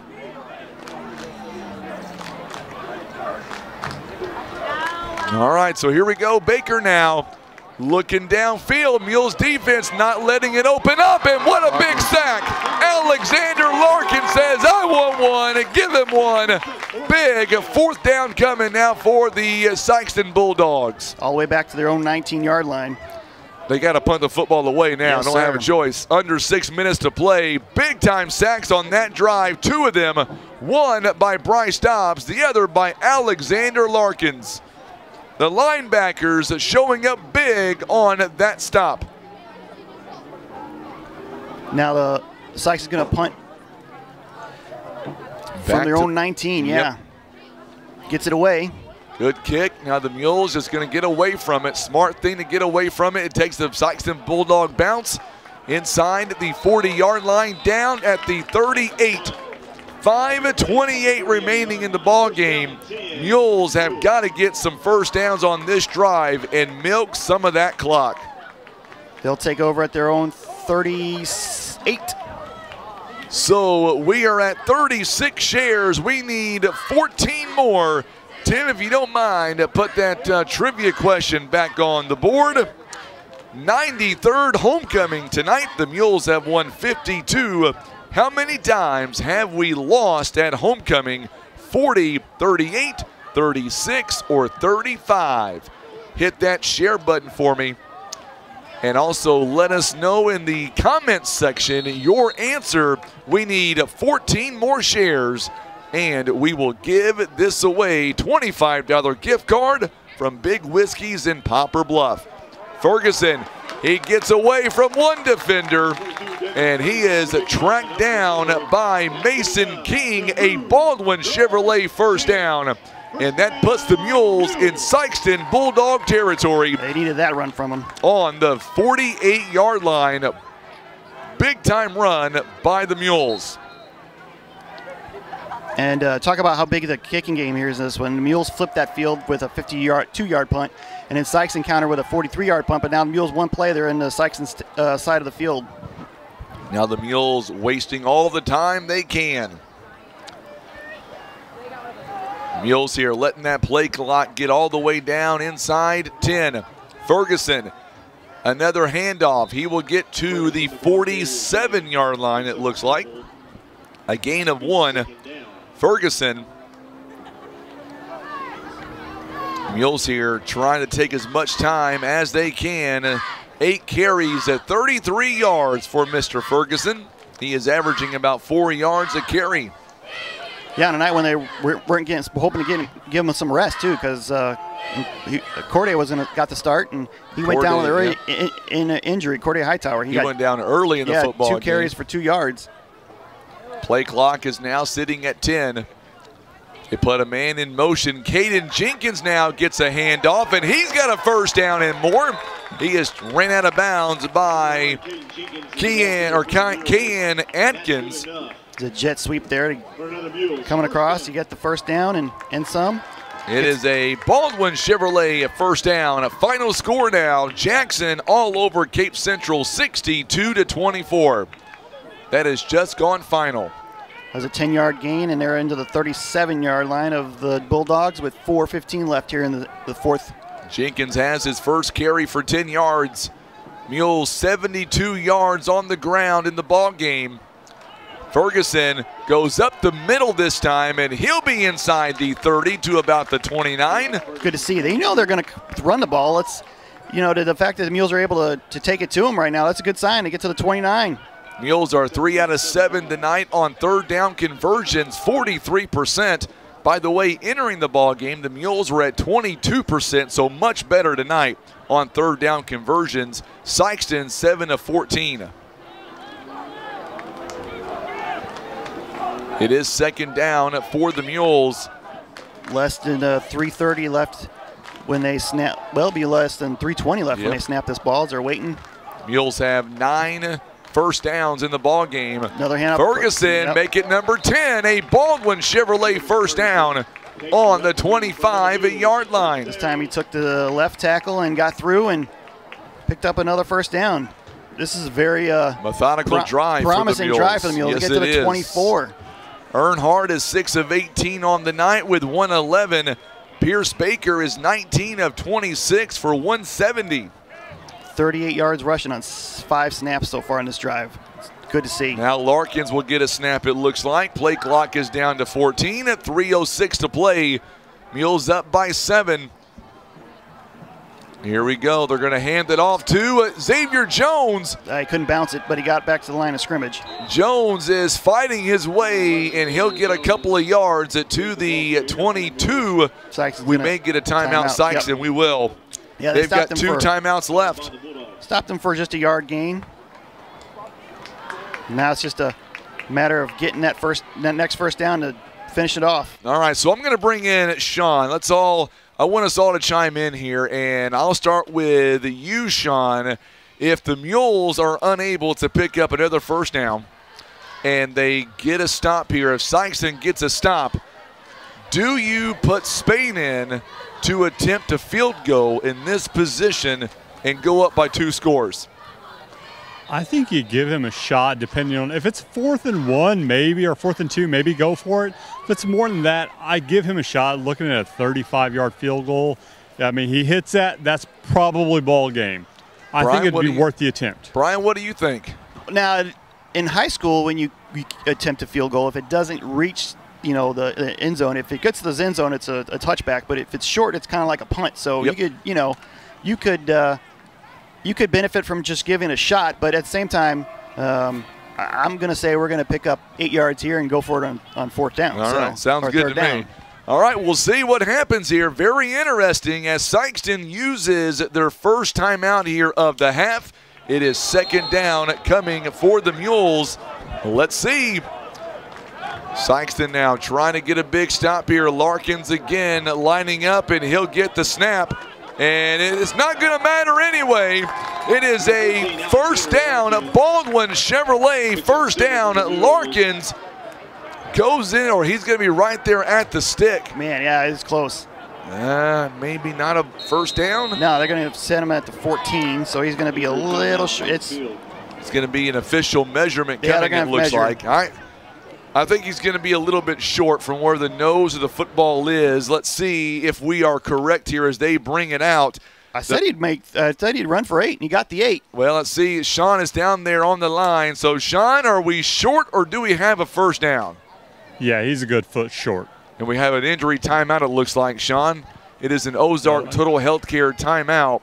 Is it a Sikeston player? No, it's a Mules player.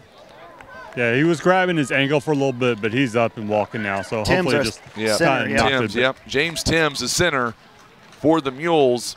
Yeah, 3rd and 1 coming up. You have to replace your center. That's a that could be bad. So we got to watch that. Let's see. If you get off the snap first and get that yard. This is definitely 2-down territory with 2:30 left. Yeah, it changes the complexion now with it being 3rd down and 1, unless. Don't say a penalty. Well, I'm just trying to give all the scenarios here. Just play one play at a time here. Let's not get ahead of ourselves. But yeah, you definitely got to take care of the ball right here with the snap. Sean, what player do you want to see get the snap here on this possession, on this play? I say, just put the quarterback under center and have him fall forward. All right, we'll see what happens. Here we go. Big 3rd down coming. Mules score on this drive. It's pretty much ball game anyway. Here we go. 3rd down and a long one. They fumble the snap, but Larkins picks it up. Larkins picks it up. Pushes forward. And I believe he's got enough for a 1st down. He does. That was wild. A Baldwin Chevrolet 1st down for the Mules. Big time. They fumbled. The snap didn't snap. It rolled, and Larkins was able to pick it up, so it didn't even go to the quarterback.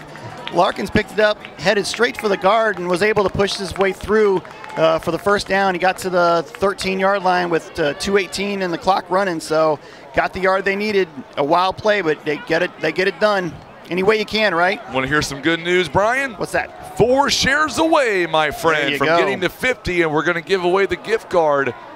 Your math, by the way, is not adding up. That's a hint for you right there. What's wrong? Oh. Yeah, you know what I'm talking about. Ferguson is going to get down to about the 10-yard line.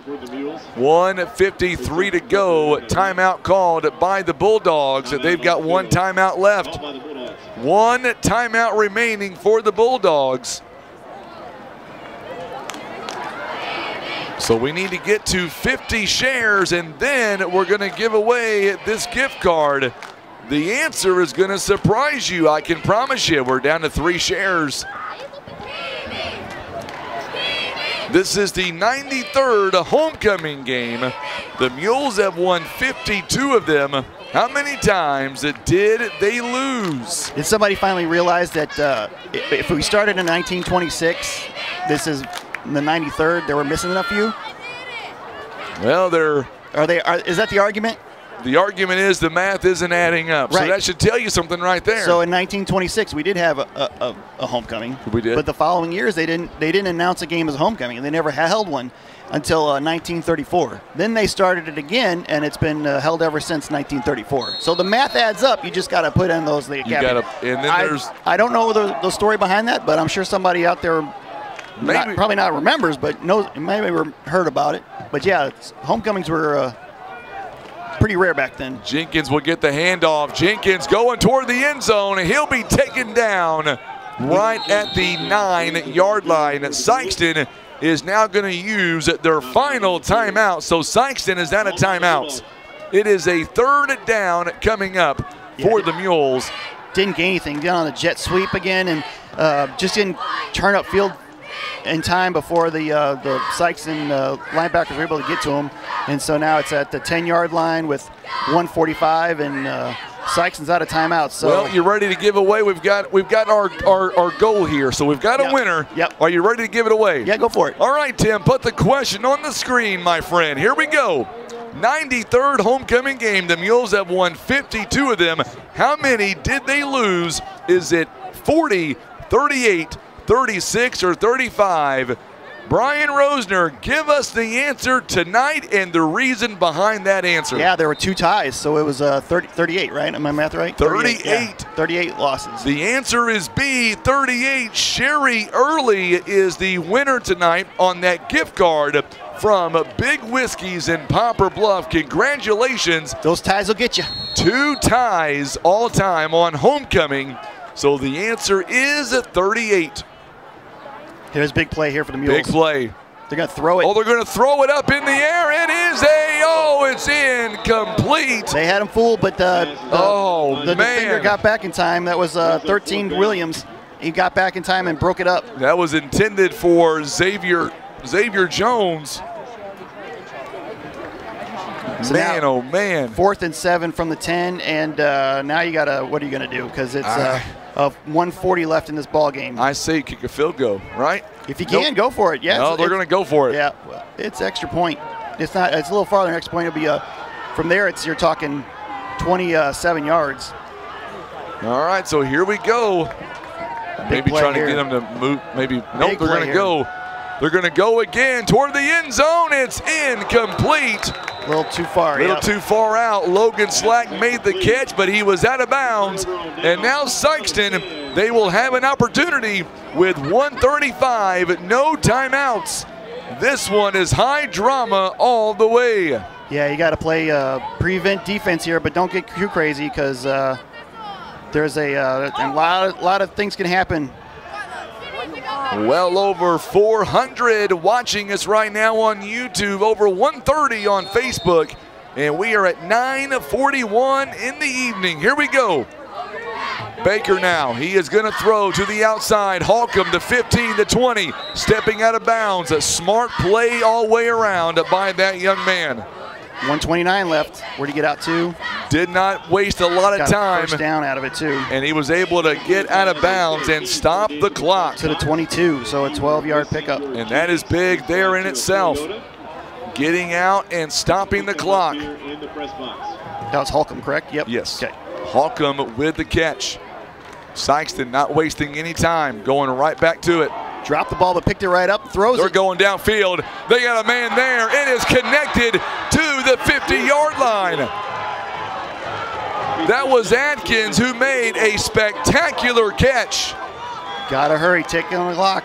Tick, tick, tick, tick. 121, they spike it down. Sikeston now has to go 50 yards. Oh, baby, this game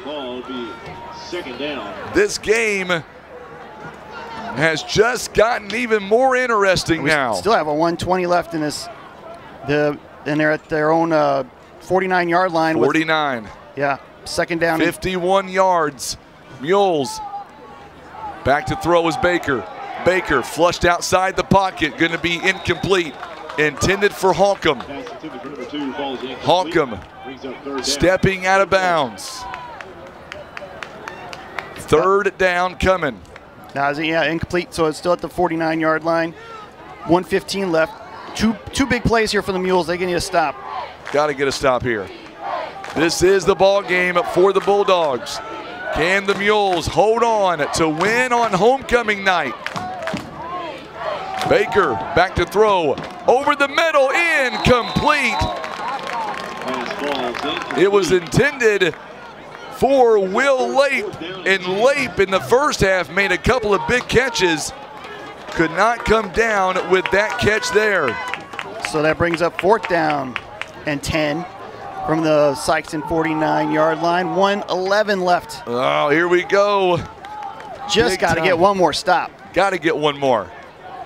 Mules now. They're flipping defenders. Corners are switching sides to see if they get back over there in time. 4th down and 10. This is the ball game. They got 2 receivers on both sides. They're lined up kind of behind each other, or lined up there. And Sikeston looks to be confused. They're just trying to look to see what the Mules are doing here. Here we go. Here is the play. Baker, Mules coming. Here's the pass over the middle. Oh, it's caught. It is caught by Atkins. They couldn't get him out of bounds, though. They could not get him out of bounds. Still got 1 minute to go. Yeah. It is a first down Bulldogs. Oh, baby. Oh, boy. It is down to the 11-yard line. Run that clock, as the official says. Baker now wasting no time. They're going to snap it. Or wait a minute. We got flags everywhere now. They weren't set. Going to be false start. Back him up 5 yards.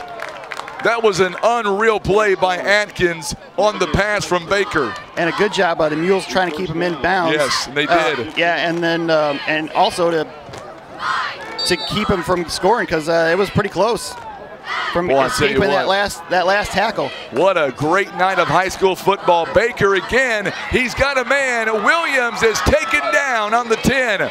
Tick, tick, tick, tick, tick. 40 seconds and counting. It's going to come down to the last moments of this ball game. This is amazing. Oh, a flag is down. Clock stops at 31 seconds. That was a bizarre exchange. Is it a false start? I believe it is. Yeah.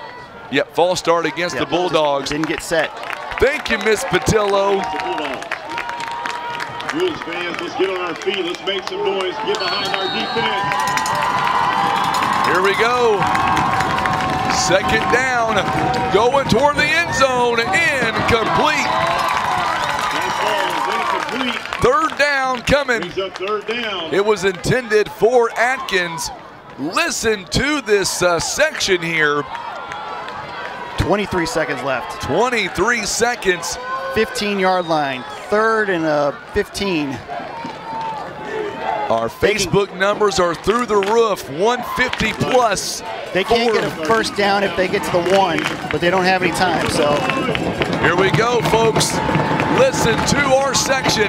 Baker gets out of the pocket. And he is out of bounds. He does step out of bounds. No flag. Fourth down. It is fourth down. They've had a lot of success on fourth down. I think Sikeston was expecting a flag to come out. They lost 2 on that play, so it's going to bring up, they're going from the 17-yard line. 17. Yep. Here is the game. This is it. 17 seconds, 17-yard line. Let's see if the Mules can hold on. Listen to our students, our fan section here. It's shaking up here. It is ball game. Here we go. Baker back to throw. He's going toward the end zone. It is no good. Ball game. Xavier. Mules getting their first win of the year. He was looking at Atkins in the end zone, and Mules had 3 guys on him, and it looked like Xavier Jones came away with the broke up the pass. Oh my goodness! 10 seconds left, but it's all trivial. Make no mistake about it. Yeah. Sikeston, they played a great ball game. My goodness, what a ball game this turned out to be! It was the turnovers. They've got 4 of them. The Mules had none. That's big. That's always the difference in a game. Congratulations, Poplar Bluff.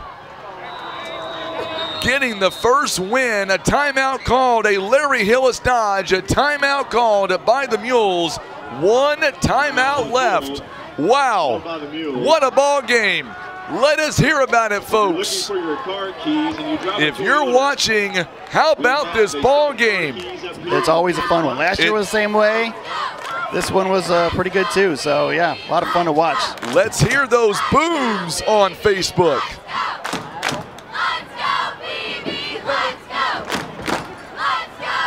Whew. Never dull, is it? That was a great game. That was a great game. Mules needed that win tonight. Yeah, they found a way. They absolutely found a way. Presiding Commissioner Vince Lampe is ecstatic with the Mules with a big win tonight. They bent, but they didn't break there in that last drive. So, and Sikeston, they got all of the fight in them. They really battled back, almost overcame 4 turnovers. My wife said chicken and dumplings is on the menu, my friend. Sorry, Tim, you're in the cold. There is the kneel down. The Mules getting their first win of this football season. Going on to win at 21-14 final score. Highlights and totals coming up. We will have our live post-game show coming your way next. We will have coaches and players' reactions. Mules win by 7. You're watching and listening to Mules Football. This is the Stinson Press Mules Radio Network. Big Whiskey's isn't just another steakhouse. It's an American restaurant for the family. It's a place to celebrate wins and eat wings. A place to talk about accomplishments and share appetizers. A place where the whole family can find something they like. From burgers and tacos to salads and seafood or wings, wraps, and tenders. Good days, bad days, or big days. Big Whiskey is there for you. Big Whiskey's on Oak Grove Road in Poplar Bluff. Maverick Glass offers repair of automotive, commercial, and residential glass, including mobile repair services. From a chipped windshield to a custom glass shower, remember Maverick Glass. Thank you for making Maverick Glass the area's leading glass company for more than 30 years. Imagine playing sports, reading, or driving without needing contact lenses or glasses. The eye LASIK procedure at Eye Care Specialists could be the answer to help you improve your vision. Call Eye Care Specialists to schedule a free screening. Looking for compassionate professional care in Poplar Bluff? Come to the Manor, Skilled Nursing and Rehab. Our 90-bed Medicare and Medicaid certified facility offers 24-hour care, therapy services, transportation to doctor's visits, a full-service beauty shop, and also a special memory care unit. Residents enjoy a home-like environment with Wi-Fi cable and engaging activities. Weekend admissions are welcome. Call 573-686-1147 or drop by anytime for a tour. The Manor, where comfort, care, and independence come together. At Air Solutions, your home's comfort matters. And for many years, Air Solutions has been the area's trusted local name for heating and cooling. Their unmatched expertise keep your home running perfectly and comfortably year-round. Whether that's keeping you cool in summer, warm in winter, or the lights on during a power outage, Air Solutions' skilled professionals are ready to serve you. And they always respect your time and hard-earned money. For reliable and honest service, trust Air Solutions in Poplar Bluff, 573-840-0844. We know what drives a champion. It's not just strength. It's heart, grit, and teamwork. Every play, every sprint, you're building more than a score. You're forging character. Push past doubt, lift your teammates, and show the world what you're made of. And now, go win that game. Imagine playing sports, reading, or driving without needing contact lenses or glasses. The eye LASIK procedure at Eye Care Specialists could be the answer to help you improve your vision. Call Eye Care Specialists to schedule a free screening.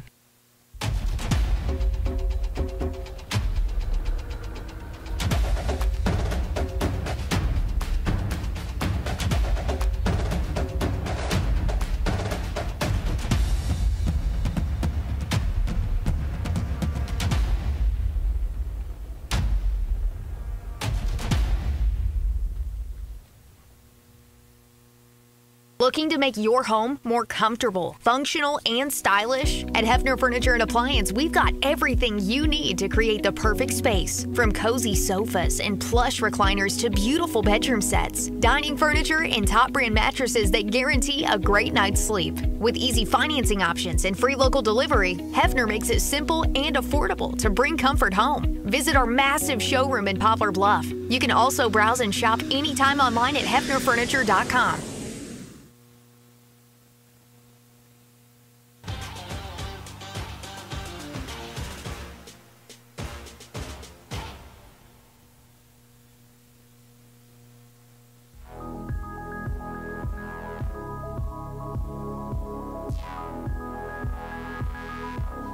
All right, so we are back now with our post-game report, and the Mules getting it done here tonight. Poplar Bluff getting a big win, 21-14, and we've got a crazy mess here in the box, so while we wait, we're going to have Coach Colton Manning coming up here in just a few moments.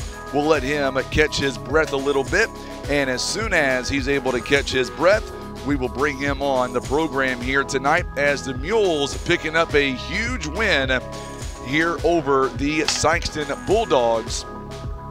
And for the Mules now, Poplar Bluff gets their first win, and it came down to a last-second moment on defense for the Mules to come away with a big win. So, Coach, welcome aboard side. I'll tell you what a good job here by the Mules. Easy, Tiger. I'm not sure what you're opening up right there, but easy, my friend. We go label out up here, right? Don't put that on my stuff. Oh, okay. You know better than that. All right, Coach. Talk about this win first and foremost. Man, the defense played well, forcing 4 turnovers here tonight. The offense executed well when they needed to.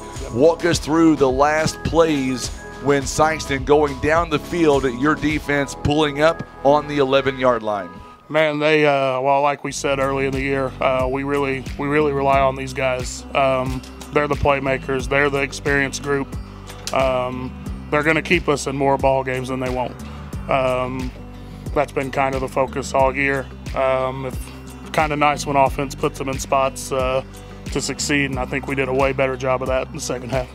Absolutely. You look at everything the Mules went through here tonight. It was just that last drive for the Mules. They didn't score, but, man, they put together methodical runs, and they were able to get a lot of first downs, more importantly, taking the time off the clock. Yeah, we're still a young group up front. Overall, kind of a younger offense. They played that pretty well. You know, we preached we always practice the 2-minute, but not the slow 2-minute, the really, really fast 2-minute. I think they did it really well. Yeah, you guys ran the ball real well during that drive. Yes, we did. I think we wore them down. Our linemen are really conditioned. Big shout out defensive line coach Casey LeGrand. He was on top of that all summer. You know, we have the team conditioning, and I think it's kind of a thing now. The linemen just know they're staying for about 15 minutes after. Honestly, that plays a big part in what happened tonight. The plan was to give Ferguson maybe some time off at running back here tonight, but, man, he stepped up in a big way. 11 carries, 49 yards, and those 49 yards, it came at the right time. Yes, it did. You know, Corday going out early. Although it's Ferg, you know, it's next man up. You know, he was kind of the 3 on the depth chart for, like you said, kind of a breather. He goes out. You know, Ferg knew he was the guy, and he took full advantage of it. Ferg with the big play on the interception, too. That's your difference. That's the difference in the game. That stiff arm, as he was able to score, was the difference in the world right there. Oh, yeah. And you look at the third down conversions coming into tonight's ball game, the Mules were averaging about 20%. Tonight, 4 out of 9, 44%. Got to be encouraged by that number itself. Yeah, third down. I mean, that's a big play, any part of the game. We always need to get that couple yards. That's kind of been the goal for the offensive line all year. We want Mannon and Bruce to trust us when it's second, third short, fourth and short especially. We need to get that 2 yards. They want to run behind us instead of throw it. So what are some things that you want to see this team improve on by next week on the road? Our final regular season away game will be at West Plains, a very tough ball game ahead of us. What do you want to see the Mules work on by then? Man, this was one of our best weeks of practice we've had since the end of May when we first started in the summer. It was really intense. The guys really competed. On Monday, we knew these guys actually wanted it. You know, they won every game, don't get it twisted, but this one they knew they would win, and they took it out on each other all week, and then they brought it out here. I want to see that again, honestly, and I want to see us beat West Plains like we did tonight. Brian, anything you want to add to that conversation? I say the defense was on the field a lot. It really had to, 28 minutes. Gut check there late, extra 30 snaps, and, you know, you bent but didn't break there late. Yeah, they know how important they are. You don't have to remind them. They know they're going to keep us in games. They know that, especially the young offense, we rely on them to get us out of a lot of jams. Yeah, and penalties obviously really slowed down Sikeston too. That was a lot. It's just a mess. Sikeston and Poplar Bluff always a wild game. Yeah, and in regard to penalties, it did kind of look like two struggling teams out there. But it's just minor hiccups. It's stuff we can fix on film. Just things we got to clean up on our side. What was the message? What was the after the game was over? What was your message to the team there at the 50-yard line? It seemed like there was just so much joy that this team, as hard as they've worked, it is now starting to pay off on the football field. Big thing is hopefully they see as a group, a good week of practice, leads to how we play. The cliche saying, practice how you play, it's quite a literal saying. If you go half speed all week, you're going to go half speed on Friday. These guys cranked it up on a Monday on a Monday, which is usually kind of a laid-back day. Tuesday, Wednesday, they kind of beat the brakes off each other, and then, we're here, and that's how we played. So I'm proud of them. We're off tomorrow because the team is going to take off and watch the Cubs play, right? We're off tomorrow. They're all going to Bone Stock, right? Oh, man, I heard it was a party of Bone Stock. Yeah. Gotcha. Okay, well, it could be a party of Bone Stock. Boneheads out there. Hey, it might as well be a big party. You did say it. I'm okay with that. Good. Tonight, who we're going to be interviewing, and tell me why. Oh, man, Andre Aguilar, one of the bigger leaders on the team. He kind of stepped up, like I said in pregame. He stepped up. He said, hey, I want to win. I'm ready to take this over. He kind of knew it was coming. But it means a lot more to especially me, offensive line coach, when he comes to me saying, hey, where do I need to go? What do I need to do? By the way, Grandma Jackie just called me live on the air. She said congratulations, and she's proud of the boys. Good. Everybody One of your biggest fans right there listening, my man. Well, I'll tell you what, congratulations on the win, and go enjoy this one not too much, and we'll see you next Friday night live in West Plains for more Mules football. Sounds like a date. You betcha. Colton Manning joining us live, and right now we'll turn things over now to Mr. Andre Aguilar. This guy was everywhere tonight on the football field. So first and foremost, tell me, getting that win here tonight, walk us through the mindset, the final drive of that game on defense. Oh, I just want to thank my Lord and Savior Jesus Christ, first of all, and then, like Coach Manning said, we condition for all this stuff, and we really just step up and push ourselves. Going back to the last drive when Sikeston was on the move, what was the messaging from the coaching staff? What did they tell you guys during plays or during the timeouts wise to keep yourself composed? Because when it mattered the most on the 11-yard line, I think the best defense stepped up in the final 32 seconds of the ball game. Just don't give up, push yourself to what you have, and we got to win. You guys forcing 4 turnovers here tonight, that's got to make you guys feel pretty good, right? All good, yes, we feel good. We going to party. Not really, but like – I hear party you. in that locker room. That's what it's going to be. Earlier in the ball game, Corday Hightower goes out with an injury. It's always that next man up. Ferguson comes in, has some big carries, some big yards in the second half. Tell me what that did to the team when Corday went down with the injury early in the ball game. We just wanted to push ourselves for him because he wanted this more than anything. So we really wanted this win for him, really. Was the mindset ever in the ball game whatsoever that you guys were not going to win this ball game, or did you guys really know coming out of the gate you guys had a pretty good chance? Oh, coming out the gate, we had a pretty good chance. Sikeston, I didn't want to take them easy, but, we just got the win. As one of the leaders on this team, you look ahead to West Plains coming up in 7 nights. Tell me what that's going to be like and how bad you guys want to get West Plains next week on their turf, because last year they got us in a close ball game. Well, we want this more than anything. We lost by a couple points, so we're going to come out Monday and practice even harder than what we did this week. Brian, questions for Mr. Aguilar? I'd say that last long drive for you guys, were you able to get a push in and get some run game going here? What was the kind of difference there for you guys late? Just conditioning or? Just, conditioning and pushing yourself and not giving up on yourself, on your teammates. Bring your teammates up and just go. And on defense, you knew Baker was, their quarterback just getting out a lot, and run. You guys were able to kind of keep an eye on him a little bit. You felt you did a good job, or did he? He was pretty good. He's quarterback. tough. You guys, those running quarterbacks are hard to get down, right? Yeah. Well, I'll tell you what, congratulations on the win, my man. And you played a phenomenal ball game, and good job.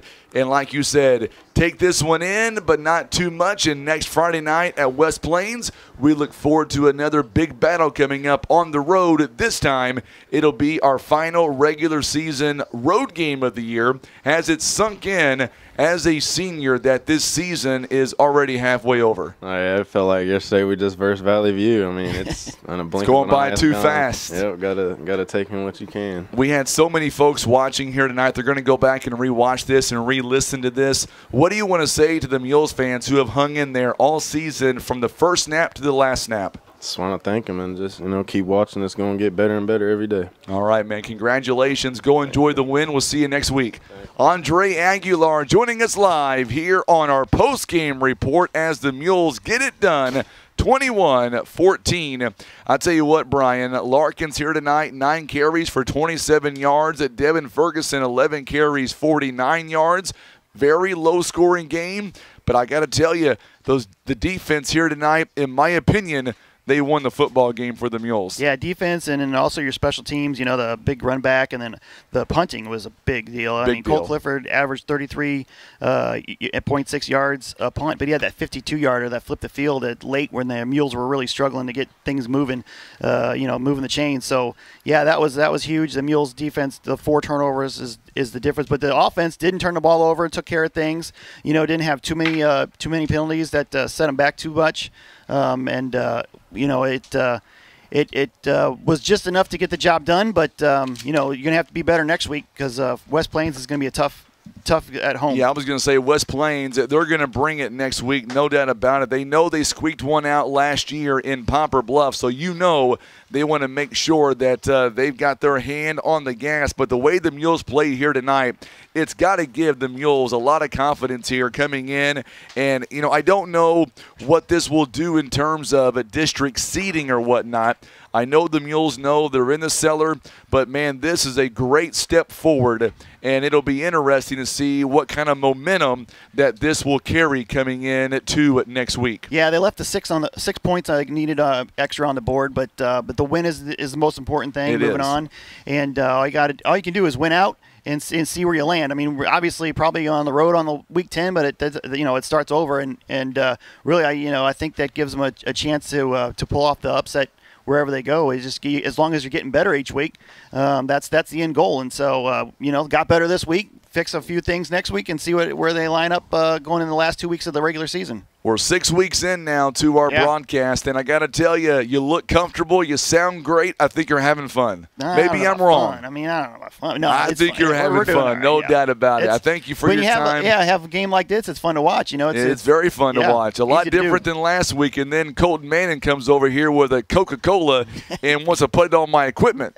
He knows better. I had to knock it off the table. You got to have a celebratory soda after the game. Well, I would suggest go ahead and shake it up and spray Tim over there, who's not paying attention. That's after you win the district title. That's right. That's going to come your way, Timbo. Well, I tell you what, thank you again, Brian, for being here. And next week on Friday night, we will be on top of the roof. I already know where I'll be. Oh, it'll be a nice night in West Plains. It'll be a good night for it. Yeah, can't wait. All right, my friend Tim, great job as always. Sean Manning, thank you so much. And remember, this week at Heartland Express, some big things are going on. We are planning something really huge with our giveaway. It'll be in time for Christmas, and by next week, we will talk all about it, so don't miss out. Mules football next week. Mules now go to 1-5 on the year. We'll take on West Plains in West Plains. Our pregame begins at 6:20. Our kickoff at 7 o'clock. Mules football here tonight, proudly presented by First Midwest Bank, Kevin's Auto Repair, PB Realty Legacy Farm and Land Specialist, Whitworth Gift Chest Jewelers, Costello's, Hefner's Furniture and Appliance, Ozark Legacy Insurance Partners. Also being brought to you by Heartland Express, the Manor Pizza Inn, Barker's Towing and Auto Repair, American Family Insurance Agent Gerald Zerwanka, Bluff Power Sports, Christian Automotive and Tire Eye Care Specialist, Larry Hillis Dodge, Air Solutions, Oakdale Care Center, and being brought to you by Maverick Glass, Big Whiskeys, Baldwin Chevrolet, Kent Colton Shelter Insurance, and Ozark Total Healthcare. For Brian Rosner, Tim Hicks, and Sean Manning, I'm Frankie Castillo. We are saying so long from Mule Stadium. Mules get it done 21-14. You've been watching and listening to Mules Football Live on the Stinson Press Mules Radio Network.